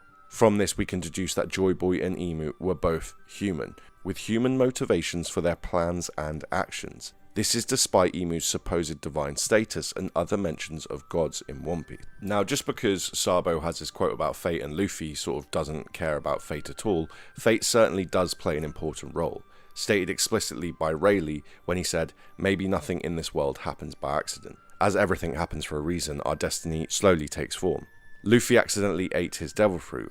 Boa and her sisters were forced to eat devil fruits. Buggy accidentally ate his devil fruit. Momo ate a devil fruit because he was hungry. In fact, almost all devil fruit users accidentally eat their fruit, or at least ate one not by their own choice. So here we see how Oda uses fate to interact with characters' destinies. We can also be sure that fate is important because events that serendipitously repeat themselves, such as the God Valley incident, happens again with the Egghead Island incident. Because these events repeat themselves, we can uncover clues, such as the fact Zebek was likely Garp's mentor, and sacrificed himself for Garp, reflected in the present day by the Rocky Port incident where Garp does the same for Kobe. Side note, I've literally just read 1145, and in that Zebek calls Loki a brat, which is evidence we've been using for a long time, which is a word distinctly used by Garp. In One Piece, this is best embodied by the concept of inherited will, a force that seemingly binds Joy Boy's successors to his destiny in some way or another. However, Oda explains that fate can play an important role in helping the heroes of the One Piece world. For example, the Straw Hats discover the real golden city of Shandora, despite it being thought to be a mythical city, demonstrating how their determination has made the impossible become possible. Ivankov called these effects miracles, saying miracles can only descend upon those with the will to carry on. So here we see Luffy and his nakama are helped by miracles because of their ambitious nature. This is embodied completely by a quote from Iceberg in chapter 430, which states, "Right now I'm looking at a miracle. The miracle of a ship that has gone far beyond its limits, right before the merry burns." We saw something similar when young Kuma gets hit with the beam of light in the church, suggesting his unwavering faith has been gifted with a miracle after a horrific ordeal at the God Valley hunting games. Earlier I mentioned Luffy fighting Lucci, during which Oda touches on the same motif through Luffy, who says, "What do you know about impossible?" Additionally, I mentioned Frankie's post-Enies Lobby speech, whereby he also said it can only be called a miracle after the Straw Hats are saved by drowning from the Jugon. Perhaps this particular miracle could foreshadow that Joy Boy met Poseidon from nearly drowning. After all, Luffy can't swim, so it's a fitting connection. In contrast to this, we see the world government fake a holy beam of light with Sister Carmel when she gives her speech in order to infiltrate Elbath. So Oda is showing here how heroes are gifted by fate through a beam of light in Kuma's case, and the villains are manipulating people using a beam of light in Carmel's case. So you have true fate versus fake fate, you could say. Additionally, one aspect of fate in One Piece is that the Straw Hats all seem to be mysteriously bound by ancient wills. As the story continues, we're probably going to get more direct parallels, for example, between Zoro and Ryuma, potentially even Zoro and Najiro as the reverse. And I do have a video coming out about each of the Straw Hats and the ancient will that they tied to. Okay, so despite Luffy's strong sense of independence, he still requires others, highlighted when Luffy says, "Being alone is more painful than getting hurt." Luffy's treasure is his Straw Hat. Luffy puts Nami in his Straw Hat by putting it on her head, telling the reader although they're not blood related, Luffy considers his nakama as important to him as his treasure. Luffy also says, "I know that I need every member of my crew. I can't use swords or navigate the seas or cook or lie. I need them all," confirming this. Robin adds, "No matter how much you want to do things alone, no one can accomplish anything by themselves," which could potentially also highlight Imu's vulnerability as an isolated monarch. Luffy's relationship with other characters is central to his sense of freedom, as well as his development as a character, and he relies on them saying, "Without you, I cannot become the Pirate King." This aligns with what we're told about bonds between nakama being a powerful force. Dofi highlights the importance of nakama in 767 when he says, "In this world, there are countless things you can't possibly do alone," adding to the point. Usopp says in chapter 322, "The things you can't do alone, call for your friends to help."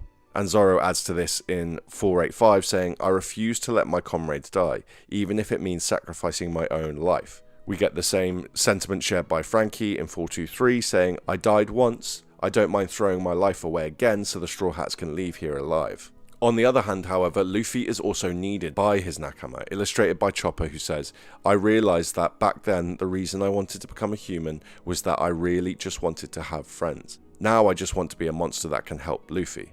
Here Oda tells us the bonds between friendship are what's important, and not the self, something Oda reiterates in the Binks Sake line, "Doesn't matter who you are, someday you will be bones." Luffy is the linchpin of the Straw Hat crew, told to us in Zoro's quote, "If you waver, who can we have faith in?" Zoro also explains the mechanics of the Nakama theme in a monologue, stating, "What is teamwork really when you get right down to it? It's just about protecting each other and helping each other out." I guess most people would say so, but they're just fooling themselves.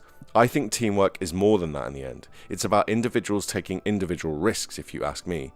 We work together by working separately. You stand up to risk your own life. You do what you can, the best you can, then you turn to others and expect the same from them. Bonds between Nakama are repeatedly mentioned as sources of power and conviction. Idaho even says, "It's required for victory," in the quote, "We're doing this together because victory doesn't come to one person alone." This is contrasted by the world government's way of doing things, which involves isolation and attempts at empowering humans unnaturally, only to be disposed of if they fail. Luffy showed this in Water 7, saying to Nero, "Everything about you is a work in progress." Cypherpol 9 doesn't need you. You are only superhuman if you possess the 6 powers, right before disposing of them. Oda tells us bonds between Nakama are strengthened through emotions. The Nakama theme in One Piece is often embodied by the sake cup ritual. Roger had sake brothers and he was like Joy Boy. Odin drank sake with them too, and he's a parallel of Joy Boy. Luffy and Ace and Sabo also drank sake, so it's pretty much guaranteed that Joy Boy also had sake brothers. So from this we can infer that Joy Boy and Emu had Nakama, such as Emeth, and potentially even were each other's Nakama at one point. Once we introduce the connections both have to Lily Nefertari, it becomes apparent that with the addition of Lily they were a close trio, and we see this all the time in One Piece. For example, we have the Monster Trio, Roger Garp and Zebek Trio, a captain and his 2 wings make a trio, and the whole astrological concept of a grand trine, which is an alignment of 3 planets that Oda's referenced before. Notably, the Sake Cup ritual is called Sakazuki, sharing the same name with Akainu, hinting that Akainu's inevitable tragic backstory will involve the death of a close Nakama. Emu and Joy Boy's perspective on Nakama is conveyed through the current era featured in the story, such as when King boasts to Zoro about superior genetics, to which Zoro replies, "I hate those kind of excuses." Oda highlights the dichotomy of the 2 different perspectives here, which is that the world government's approach is that allies are disposable resources, valued according to their nature, such as lineage.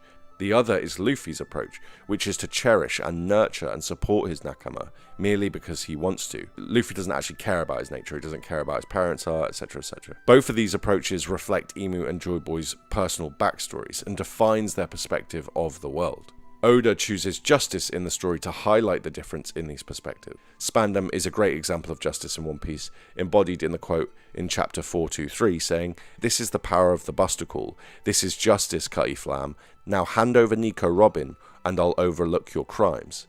The quote shows how the world government use the law to persecute, but ignore it or bend it when it's convenient to them, so their morals are corruptible, basically. Often in stories, the protagonist follows the light path, and the antagonist follows the dark path, but we are often reminded in One Piece that the lines here are blurred. Dofi gives us the best definition of true justice in the series, with his absolute fan-favourite speech, featuring the quote, "Whoever wins the war becomes justice." Saul in Robin's flashback says, "There are as many rights and wrongs in this world as there are viewpoints." Kuzan repeats this notion when he says, "Justice changes its shape depending on where you stand." So interestingly, all 3 of these characters are closely tied to the world government, yet have their own opinion of justice. This is echoed by Sword, which is epitomized by Luffy's grandfather, Garp. From this, we can see that despite Emu's totalitarian rule, different perspectives are inevitable and will lead to the clash of ideals. At one point, Smoker says, "You've got some weird illusions about the Marines. As long as man joins together to conspire against man, there is no such thing as a perfect, untainted organization.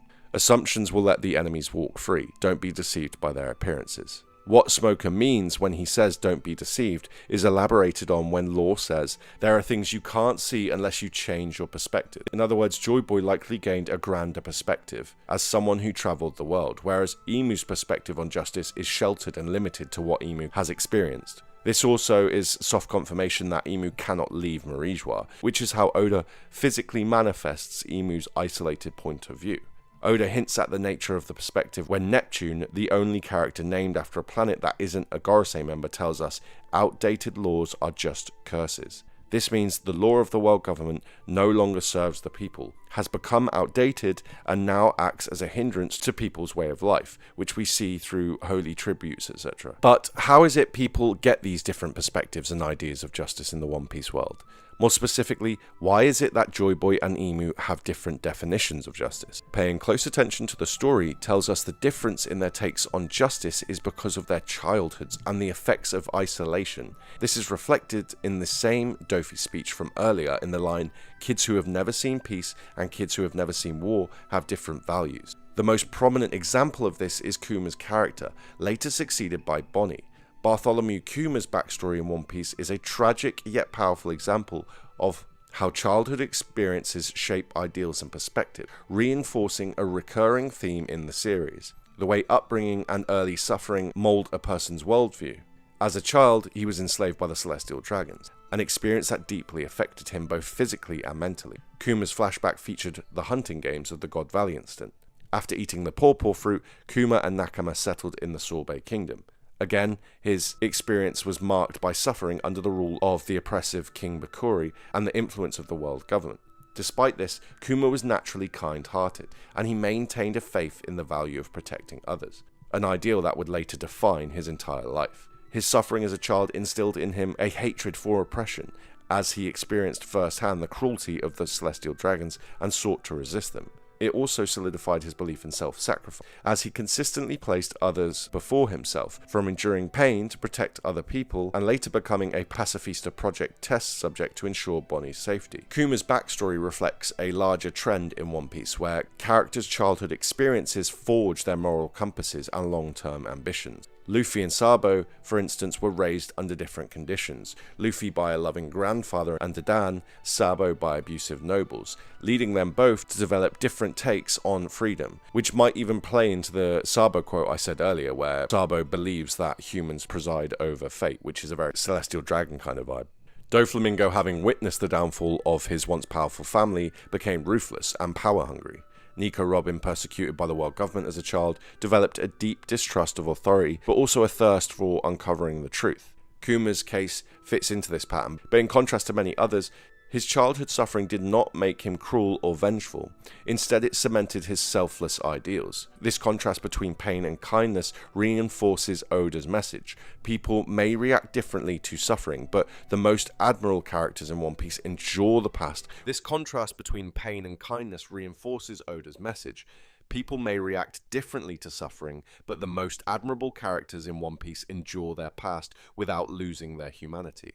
Kuma's decision to become a cyborg and work with the Revolutionary Army, while still agreeing to serve the world government, stems from his understanding that true freedom often comes with personal sacrifice. His willingness to endure suffering for the sake of others mirrors his past experiences, showing how childhood not only shapes ideals but also determines the way one chooses to act on them. This makes Kuma one of the most tragic yet noble figures in the entire story, someone whose entire life has been dictated by an unshakable belief in protecting others, even if it means erasing himself in the process. Vegapunk underscores this all when he says to Bonnie, "It doesn't matter if the entire planet is against you, Kuma will always be on your side." The last aspects of Kuma that makes childhood such an integral part of his character is his young daughter, who has the ability to turn people into children. As a child, she has become a notorious pirate, initially motivated by the shitty part of the world that Emu inspired, only later to reignite her motivation through the Joy Boy figure Luffy and become an agent against the world government. So through Kuma's sacrifices, his daughter has become a hero of the One Piece world. Also through children, Oda demonstrates how perspectives are shaped in One Piece. This can include their upbringings, origins, and lineage, such as the purge for Roger's son, which delayed Ace's birth and ultimately caused his mother's death. Ace grew up to sacrifice his life to save Luffy, perpetuating Joy Boy's will like his father.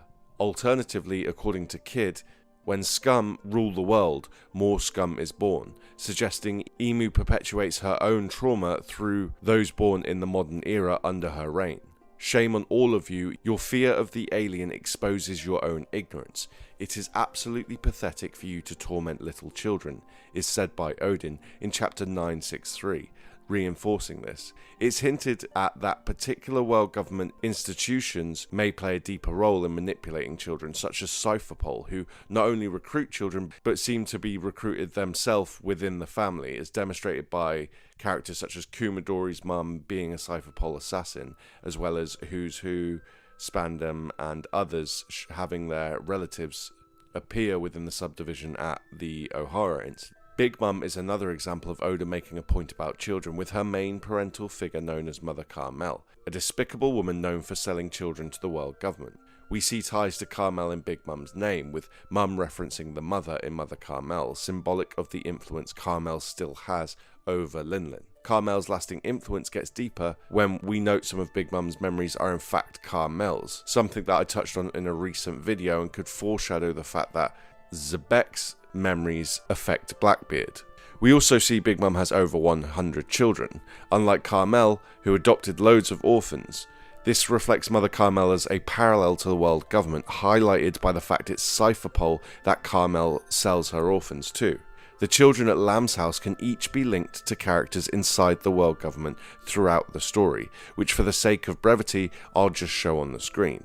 So we can see that Oda is portraying how the world government perceives and subsequently treats children.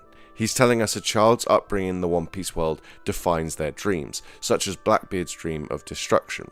In chapter 603, Rayleigh tells us that a child is someone who can't make choices for themselves in the quote, "A person grows up when he has to, when he ceases to whine and starts doing things on his own."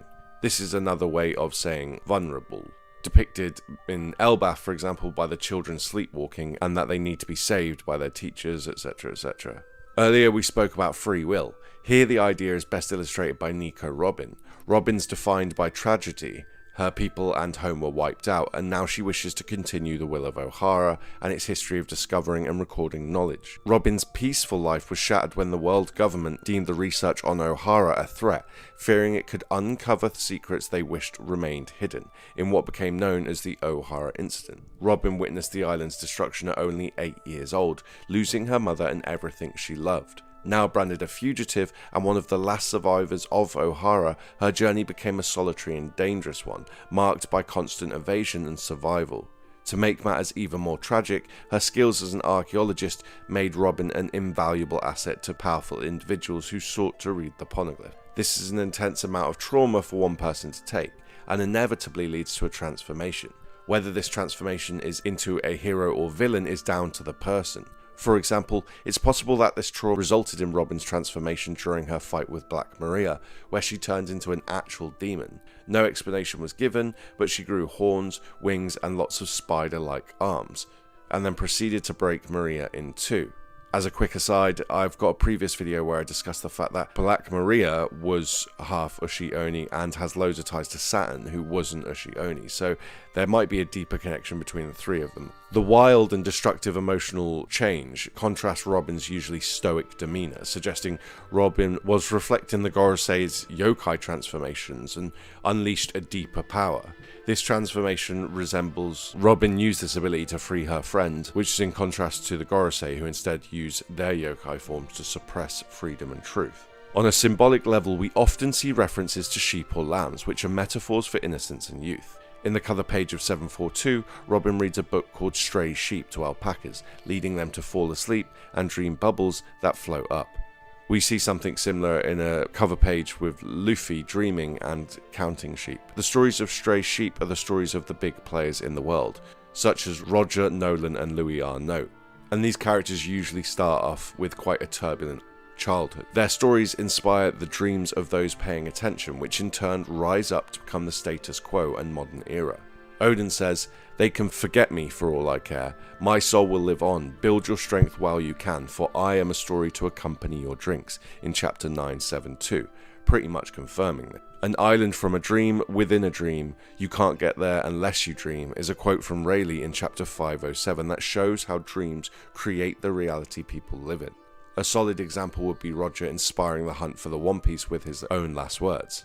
Additionally, the oldest reference in the story we have to something like this in the Alabaster Crypts with the hero of Mamudin, who lived during the Age of Heavens, suggesting there was a change of era at that time, matching what we know about the One Piece calendar. But moving on, it's likely Emu and Joy Boy had different upbringing. For example, traumatic experiments sponsored by the world government feature throughout the story, from which we can speculate that Emu was experimented on in some traumatic way. A lesson learned with blood is never forgotten, is said by Dragon in chapter 1000, strengthens the idea Emu's upbringing was traumatic. This takes us back to the Lucci quote I mentioned earlier, where he says, "You can't be superhuman without the 6 powers," to Nero, a reference to Nerona. You can go deeper here and line that up with the fact that Big Mom lasted 6 days of her fast before freaking out, and Kaido made 6 transformations of the Buddha, with the 7th being thwarted by Luffy. We can see in One Piece themes repeat themselves. This tells us the theme is central to the story, which means it likely reflects elements of the Void Century, such as Joy Boy and Emu's conflict of ideals. By observing these recurring themes, we can piece together what happened to the Ancient Kingdom specifically. For example, in most arcs we see a battle for power and control of whatever island features in the arc. Alabasta had a civil conflict, Drum Island had a civil conflict, Sorbet Kingdom had a civil conflict, and in Elbath, yet again we see another civil conflict, this time between father and son in the form of Loki and Harold. From this we can infer that Joy Boy and Emu were involved in a civil conflict. This suggests Joy Boy and Emu were from the same kingdom, because that's how civil conflicts work. Seeing as we know Joy Boy's from the Ancient Kingdom, this tells us Emu is too. This would mean that Emu had access or knowledge of advanced technology, fitting elements we see throughout the story in traumatic experiments that seem to be an attempt at recreating aspects of a bygone era, such as giants and devil fruits. The current era mirrors how Emu was brought up and the consequence of that rivalry and upbringing. Emu now perpetuates this system, and as the ruler of the world, this means children currently suffer in the same way, foreshadowed by Kid at the auction house in Sabaody, saying, "What a facade, it's just a smaller version of the world." Joy Boy's legacy can also be seen, however, less commonly, considering his legacy was purged. A subtle nod to this is the smile of the children in Ohara, which matches Luffy's. Oda told us in supplemental material, the village these children come from and Luffy's village, Fuchsia, are the only 2 in the story based off these specific English villages, suggesting a deeper thematic connection between the 2. Joy Boy was born in the Ancient Kingdom 900 years ago and lived until around the end of the Void Century. Vegapunk confirmed this in his speech when he said, "The main character of the story was born into a kingdom with an impossibly advanced civilization 900 years ago. This means the birthright in question would be to the throne of the Ancient Kingdom."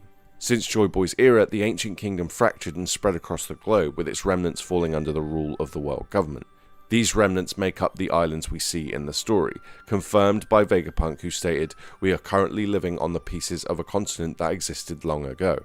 This likely reflects a division not only in the physical kingdom, but a divide in the political kingdom, evoking what we saw with the Sorbet Kingdom under King Bakori. Now, considering the D-Clan is comprised of people from all different lands, it could be that they're the descendants of the Ancient Kingdom, and a product of this divide. A division in culture plays a key part in One Piece, hinted at when Sanji says, "Think of what can live together. It's as simple as that," after Luffy catches a shark which eats the rest of the fish in his tank.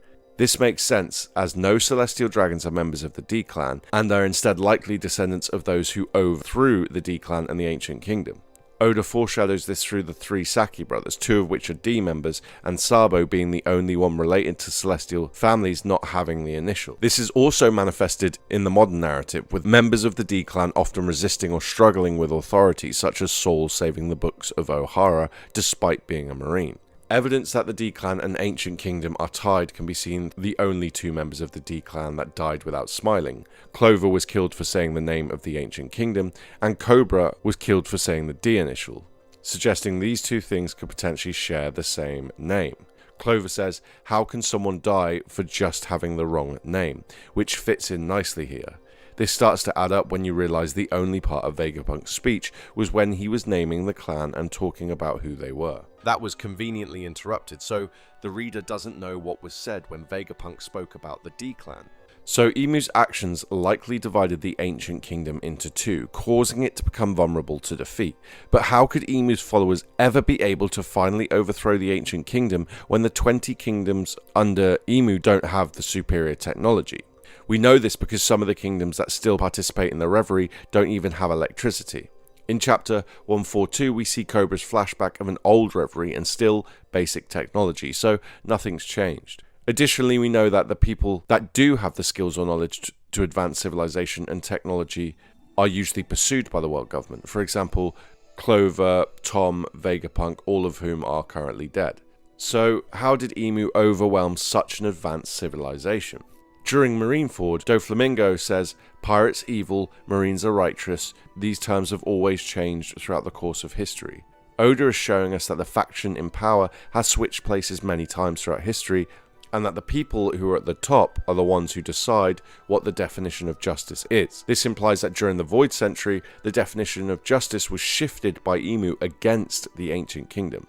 In the Dressrosa arc, Oda gives us an important parallel. The Don Quixote family tricked the population of Dressrosa to think that they were the heroes and the Riku family were the villains, despite it in fact being the other way around. The Riku family had been framed for a massacre actually committed by the Don Quixote family. The Don Quixote family pretended to be the saviors when they are in truth the oppressors of Dressrosa, which is the same story that is being told to us regarding the Ancient Kingdom. In other words, during the Void Century, Emu and her followers manipulated the truth which brought down the Ancient Kingdom. So, how did Emu twist the status quo against the Ancient Kingdom? Well, Oda already showed us with Lalesia. Emu was revealed to have a powerful and destructive weapon, which Vegapunk confirmed to be Uranus. So it appears that 800 years ago, Emu used the same weapon on Eni's lobby, powered by an ancient fuel mirroring the Mother Flame.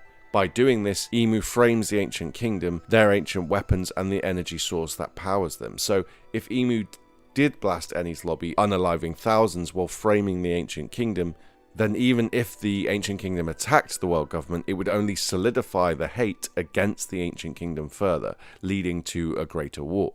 Furthermore, this would make a powerful guise for the 20 kingdoms that still meet up at the Reverie to this day to demonize the Ancient Kingdom, giving them justification to cut them out of history. Emu didn't do this alone though, but instead had help from the other 20 kingdoms, as I mentioned. The Gorosei could be members of the 20 kingdoms, and Oda gives subtle clues to each of their motivations, which fits with the idea of a conflict of ideals. As in the case in most arcs in One Piece, the Gorosei likely were involved in political conflicts, echoes of which we can see in the current timeline. It's looking like it was one member from each region of the world, with the only exception being Fishman Island, which instead has Neptune, who is also named after a planet. Using Ethan, Baron, Nuzro as a case study, I'll briefly summarise the other Gorosei members a little more compressed, so that we're not here forever.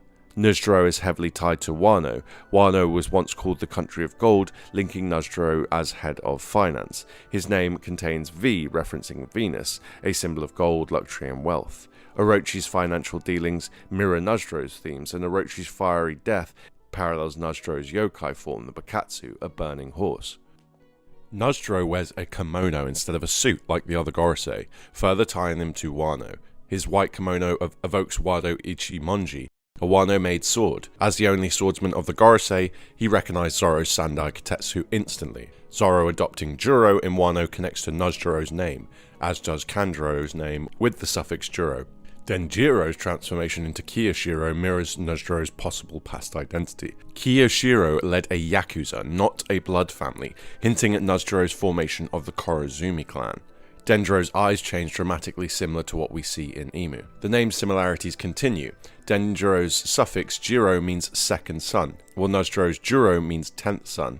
Kyushiro, a Wano native and descendant of Ryuma and Kozaburo, shares a visual resemblance to Nuzro. Kozaburo forged Wado Ichimonji and gave lore on cursed blades, possibly connecting Nuzro to the creation and cursing of black blades. Kyushiro's daughter, Kuina, mysteriously died, and Nuzro uses a one-sword style just like her. Ryuma's name contains Uma, horse, paralleling Nuzro's horse yokai form. Could Nuzro and Ryuma have had a mentor and student relationship like Kyushiro and Zoro? Nuzro's ice attacks and Egghead linked to the Shimatsuki, whose name means frost moon. Ringo, the likely Shimatsuki homeland, hosts the Eternal Grave, where bodies don't decay normally, reflecting themes of death and unnatural preservation that we see in Nuzro. Ryuma's well-preserved corpse supports this. The Gorosei's apparent immortality contrasts Oda's stated human lifespan limit of 140 years, which was confirmed with a flashback of Saturn, so this shows it's unnatural. Ringo's bridge over a river symbolises the river Styx, the bridge between life and death, tying to Brook the ferryman, who Oda said would also be a horse. Ringo might be a play on limbo, reinforcing and kind of playing with these themes of unnatural preservation and immortality. The Amatsuki clan also lacks a confirmed homeland, but has deep ties to the Shimatsuki and Kurazumi. Amatsuki Toki from 800 years ago was displaced and sought to return to Wano, hinting at a past event involving Joy Boy, the Shimatsuki, the Amatsuki, and the Kurazumi. Joy Boy likely reclaimed Wano for its rightful rulers, probably off of Nozdro. I believe civil strife plagued Wano back then, and we see it again with Orochi's grandfather poisoning rival daimyos, including the Amatsuki. The Kurazumi's treachery seen in Kanjuro and Higurashi led to Wano's decline. These patterns echo an ancient struggle that may reveal Nozdro's true role in Wano's history. Okay, so now with that deep dive covered, let me just summarize what was going on there. You can see more details in the full 40-50 minute video or whatever it is about Nozdro, but the idea is pretty simple. We're given throughout the story these clues through other characters, storylines, and parallels that give a bit of context to the individual Gorosei members. And so it's likely that these Gorosei members had similar the struggles we've seen in the stories already. So conflict, particularly civil conflict. And as such, what we'll do now is we'll move on to speedrunning the other Gorosei members, so we can speculate a few details where they might be from and what their agendas were. Through Oda's characterization of Marcus Mars, the reader can infer he is connected to Skypiea, right? In the Egghead arc, Mars' major interactions take place on punk records, reminiscent of a Sky Island. Mars looks like York carrying the burn bazooka, right, which is from Skypiea. Mars looks like Ganfall, and the yokai form Mars takes is an Itsumadi, the design for which Oda matched to the art style of the murals that depict the Sky Race's descent. Consistent with almost every arc in One Piece, there was likely some sort of family conflict, leaving one side of the family to descend down to Ganfall, and the other side of the line going to Marijua to join under Imu, which is embodied by the Shandora versus Burka conflicts up in the Sky Islands. Such connections could lead us to speculate that Nami is involved with overcoming Mars, as she has deep connections to the Sky Islands. My personal prediction, if I had to guess a Gorosei that was going to be in Elbath, it would be Marcus Mars. Elbath has tons of connections to Birkins and Sky Islands, and just the imagery fits with Itsumadi as well. So we might see Mars come at the very end of Elbath and get destroyed, basically. And there could be a little tie-up with Lilith, Mars, and York, because Mars was involved with, turning York against the rest of the Vegapunk. But moving on, Top Man has a very distinct pattern on his Haki form, which matches what we see with Law's character design, as well as a couple others. Topman Walkery has the word war in his name, and the Vinsmokes, who hail from the North Sea, are highlighted to be the major military faction in the One Piece world, strongly suggesting Topman was engaged somewhat or lost a war to the Vinsmokes in the North. The top in his name could be a nod to North being the top of the map, and Boars and the Hoki Yokai have some interesting connections to snow in One Piece, evoking the White City, Flevens. So Top Man's motivations probably stem from a defeat in the Battle of the Vinsmokes, Top Man to become bitter, etc, etc. I know I just glazed over that very lightly, but if Top Man isn't from the North Blue, or isn't his region, then I will give you my channel. Because there is plenty more evidence, and all of these line up so well. Saturn featured heavily during the Egghead arc, for example. This arc features the South Blue prominently, as well as a character such as Bonnie, Ginny, and Kuma. Saturn connects to these characters on a personal level, seen through flashbacks throughout the arc, which involved Saturn at God Valley. Saturn's involvement with Ginny and resulted in Saturn's connection to Bonnie in the current storyline. Furthermore, the unique pattern that Saturn shows is flame markings, echoing what we learnt about the eternal flame and flame energy. Saturn ridiculed scientists. Beside Nozdro, Saturn is one of the more obvious Gorosei to place, as his connections just tie so heavily to the South Blue. So we've got Nozdro over at Wano in the New World, we've got Top Man in the North Blue, we've got Saturn in the South Blue. Now, the hardest one to place is probably Jupiter. I'm covering Jupiter in his own video pretty soon, but Jupiter could be connected to Alabasta, and may even be Lily Nefertari's younger brother. This Gorosei member was shown to not have as much knowledge as the other members, like in the whole scene when they were talking about the Nika fruit. The Nefertari are connected to serpents, and Jupiter's yokai is a sandworm. Suggests the sandworm may have been the one to create the tunnels that were then used for the hot springs years later. A large overlooked aspect of the Gorosei is their connection to disease. Each member appears linked to a specific region, and in these regions, a significant illness or affliction arises. Topman Walkery, seemingly tied to the North Blue, connects to amber lead syndrome, a hereditary and terminal disease caused by exposure to precious yet toxic mineral amber lead. Marcus Mars, associated with Skypiea, corresponds with tree fever, a deadly affliction seen highlighted in that region. Najdro is from Wano, where we see the pollution from manufacturing smile fruits causes the locals to suffer permanent smiles. Saturn, of course, ties to Sapphire Scale through his connections to the South Blue and Ginny. And if Jupiter is from Alabaster, then it's likely, in my opinion, the 5-day disease that fits this pattern. Oda seems to be suggesting that humanity's pursuit of godlike powers always comes at a cost, and that power in all its forms has consequences. The connection between gods and valuable resources is a central theme in One Piece, and it's only building. A prime example is God Valley, a location whose name alone implies a divine significance tied to an undisclosed yet highly valuable resource. We know this because that was the reason they were staked to choose God Valley. Whatever lies hidden at God Valley was so powerful that it drew the attention of the world's strongest figures. Similarly, in the North Blue, the island of Flevence was rich in amber lead, a sought-after mineral that proved to be a death sentence for its inhabitants, cursing them with a fatal disease passed down through generations. But how does this connect to gods? Trafalgar Law, a survivor of Flevence, wields the Opi Opi Nomi, a fruit that just so happens to have the legendary ability to grant immortality. The contrast here is significant. Amber lead, which shortens lifespan, is juxtaposed with the Opi Opi Nomi's ability to extend them. Even the name amber lead hints to this. Amber is often associated with preservation, such as the famous scene in Jurassic Park with the fossilized mosquitoes, while lead is the opposite of gold in traditional alchemy, implying toxicity and corruption. This dichotomy may reflect Imu, the shadowy ruler of the world who is often depicted in darkness. If Imu is tied to the mining of amber lead, then their own longevity may come at the direct cost of human lives, a cycle of power sustained through suffering. Not good. Now, the reason why I bring this up as relevant to the core meaning of the story is because gods have been used to reflect energy sources in One Piece. We can think of it kind of like Sun God Nika, solar power, Rain God is hydroelectric vibes, so think Alabaster and the drought. Then we have the Earth God, which is fossil fuels, so relevant to the amber lead thing, you know, they're mining amber lead and a product of it is people are getting sick. And of course the Forest God, which is probably like biomass energy, right, living energy, which we actually see in Wano pretty detailed when Greenball's walking around and we see the side effects of his devil fruit. Oda weaves this symbolism throughout the series, but the most direct example is Enel. As the self-proclaimed god of Skypiea, he wields the Goro Goro, generating electricity. His cover story revealed that his power served as an energy source for the ancient moon city of Burka, essentially powering up the entire city. And the city shares its name with his birthplace in Skypiea. This direct link between divinity and energy reinforces the idea that gods in One Piece play a massive role in the exploitation of resources and power throughout, and we will see this reflected in the 3 eras of history that's been foreshadowed in Elbaf. Now, a more abstract example would be Luffy, whose presence fuels revolution and liberation. His charisma and determination acts as a catalyst, igniting rebellion and inspiring those around him to essentially stop taking shit.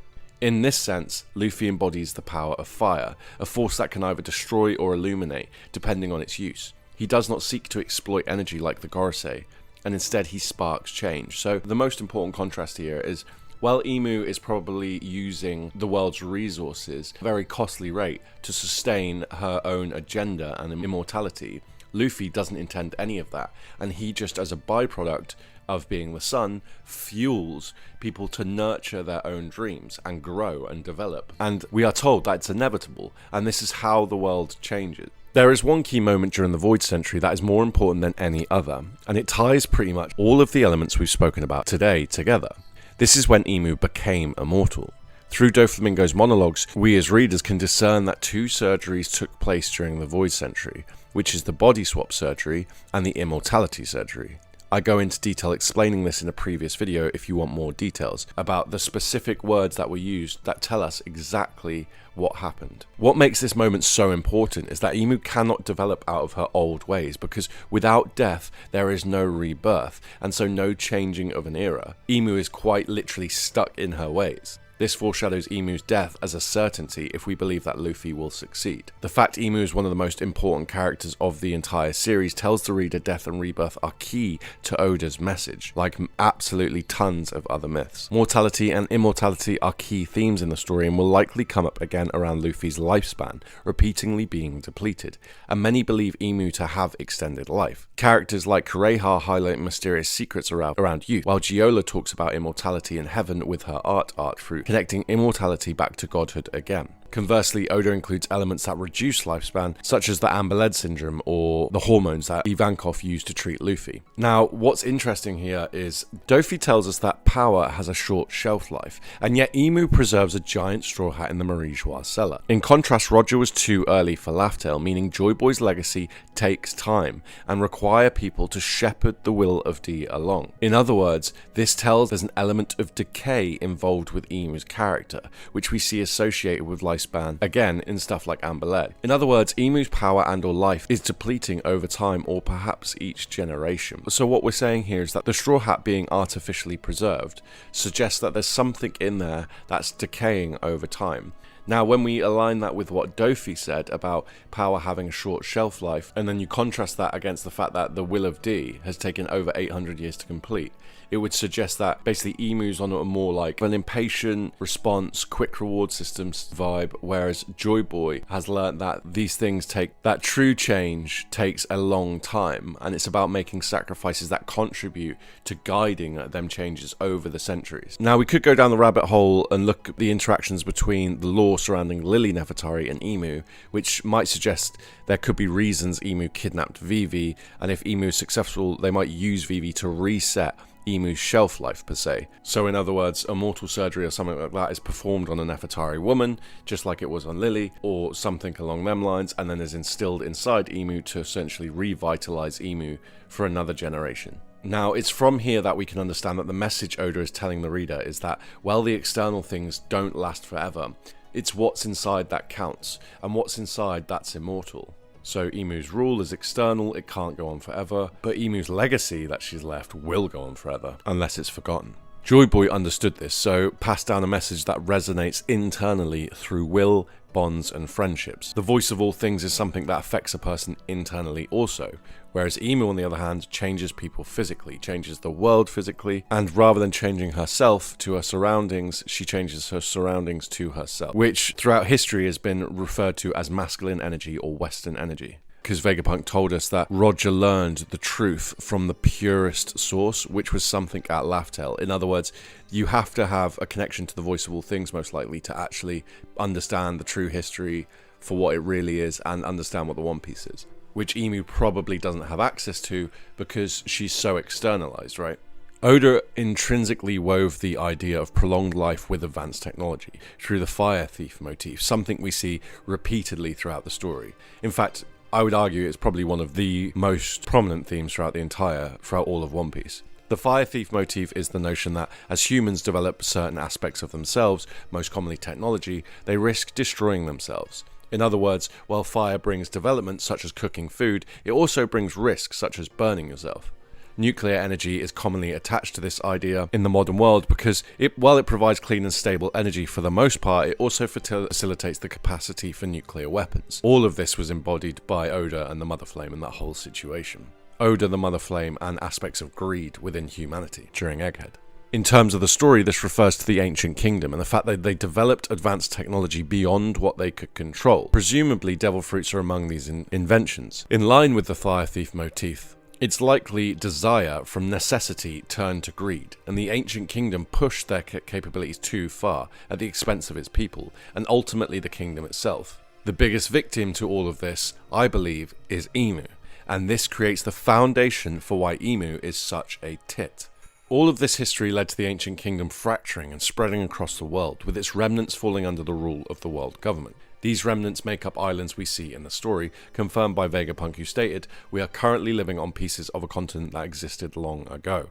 Considering the D-Clan is comprised of people from different lands, it could be that they are the descendants of the Ancient Kingdom. This makes sense as no celestial dragons are members of the D-Clan, and so are likely instead the descendants of those who overthrew the D-Clan in the Ancient Kingdom. Oda foreshadows this through the three Saki brothers, two of which are Ace and Luffy are D members, and Sabo being the only one related to celestial families and not having the initial. This is also manifested in the modern narrative, with members of the D clan resisting or struggling with authority, such as Saul allowing the giants to save the books of Ohara despite being a marine, right? That would have been against his orders. Evidence that the D clan and the Ancient Kingdom are tied can be seen through some of the only members of the D clan that died without smiling. Clover was killed for saying the name of the Ancient Kingdom, and Cobra was killed for saying the D initial, suggesting these two could potentially share the same name. This starts to add up when you realise the only part of Vegapunk's speech that was actually blurred out was when he was naming the D clan and talking about who they really were. Again, this reinforces the idea of contrasting perceptions from Joy Boy and Emu as they share the same name, hinted by Luffy when he says, if you hurt somebody or if somebody hurts you,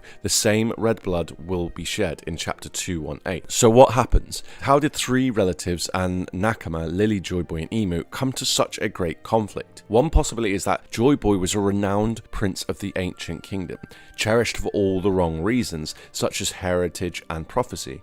Now, Emu was probably the younger brother, right? The second son, as it's commonly known, which is foreshadowed by the Juro suffix in Nuzjuro. So there's probably a bit of sibling rivalry between Emu and Joy Boy, and a bit of bitterness, a bit of jealousy, a bit of hate. I think it's likely, while Joy Boy was lauded, what was actually going on behind the scenes was that Emu was being experimented on using advanced technology, and this was done in the name of some sort of search for God or tribute to God or something to do with a higher power. So Emu's the victim being experimented on so that the Ancient Kingdom discover new technology and grow their power even further. I think this peaked when Joy Boy was arranged to marry Lily, but on learning the truth about what was happening to Emu, Joy Boy fled, forfeiting the crown and essentially going on the first journey to discover the entire world. But he didn't know he was doing that at that point. He was just fleeing the kingdom, right? Leaving his brother behind, leaving the Ancient Kingdom to Emu as a second son to take over, even though Emu's become twisted at this point. Now, it's possible that Emu even took Joy Boy's place and married Lily, and used this opportunity to bind some of the kingdoms and marry Lily, basically forming political alliances and causing and gaining allies enough to begin to overthrow the Ancient Kingdom. Subsequently, Emu probably made many freedoms illegal, causing Joy Boy to be the first pirate told by Vegapunk,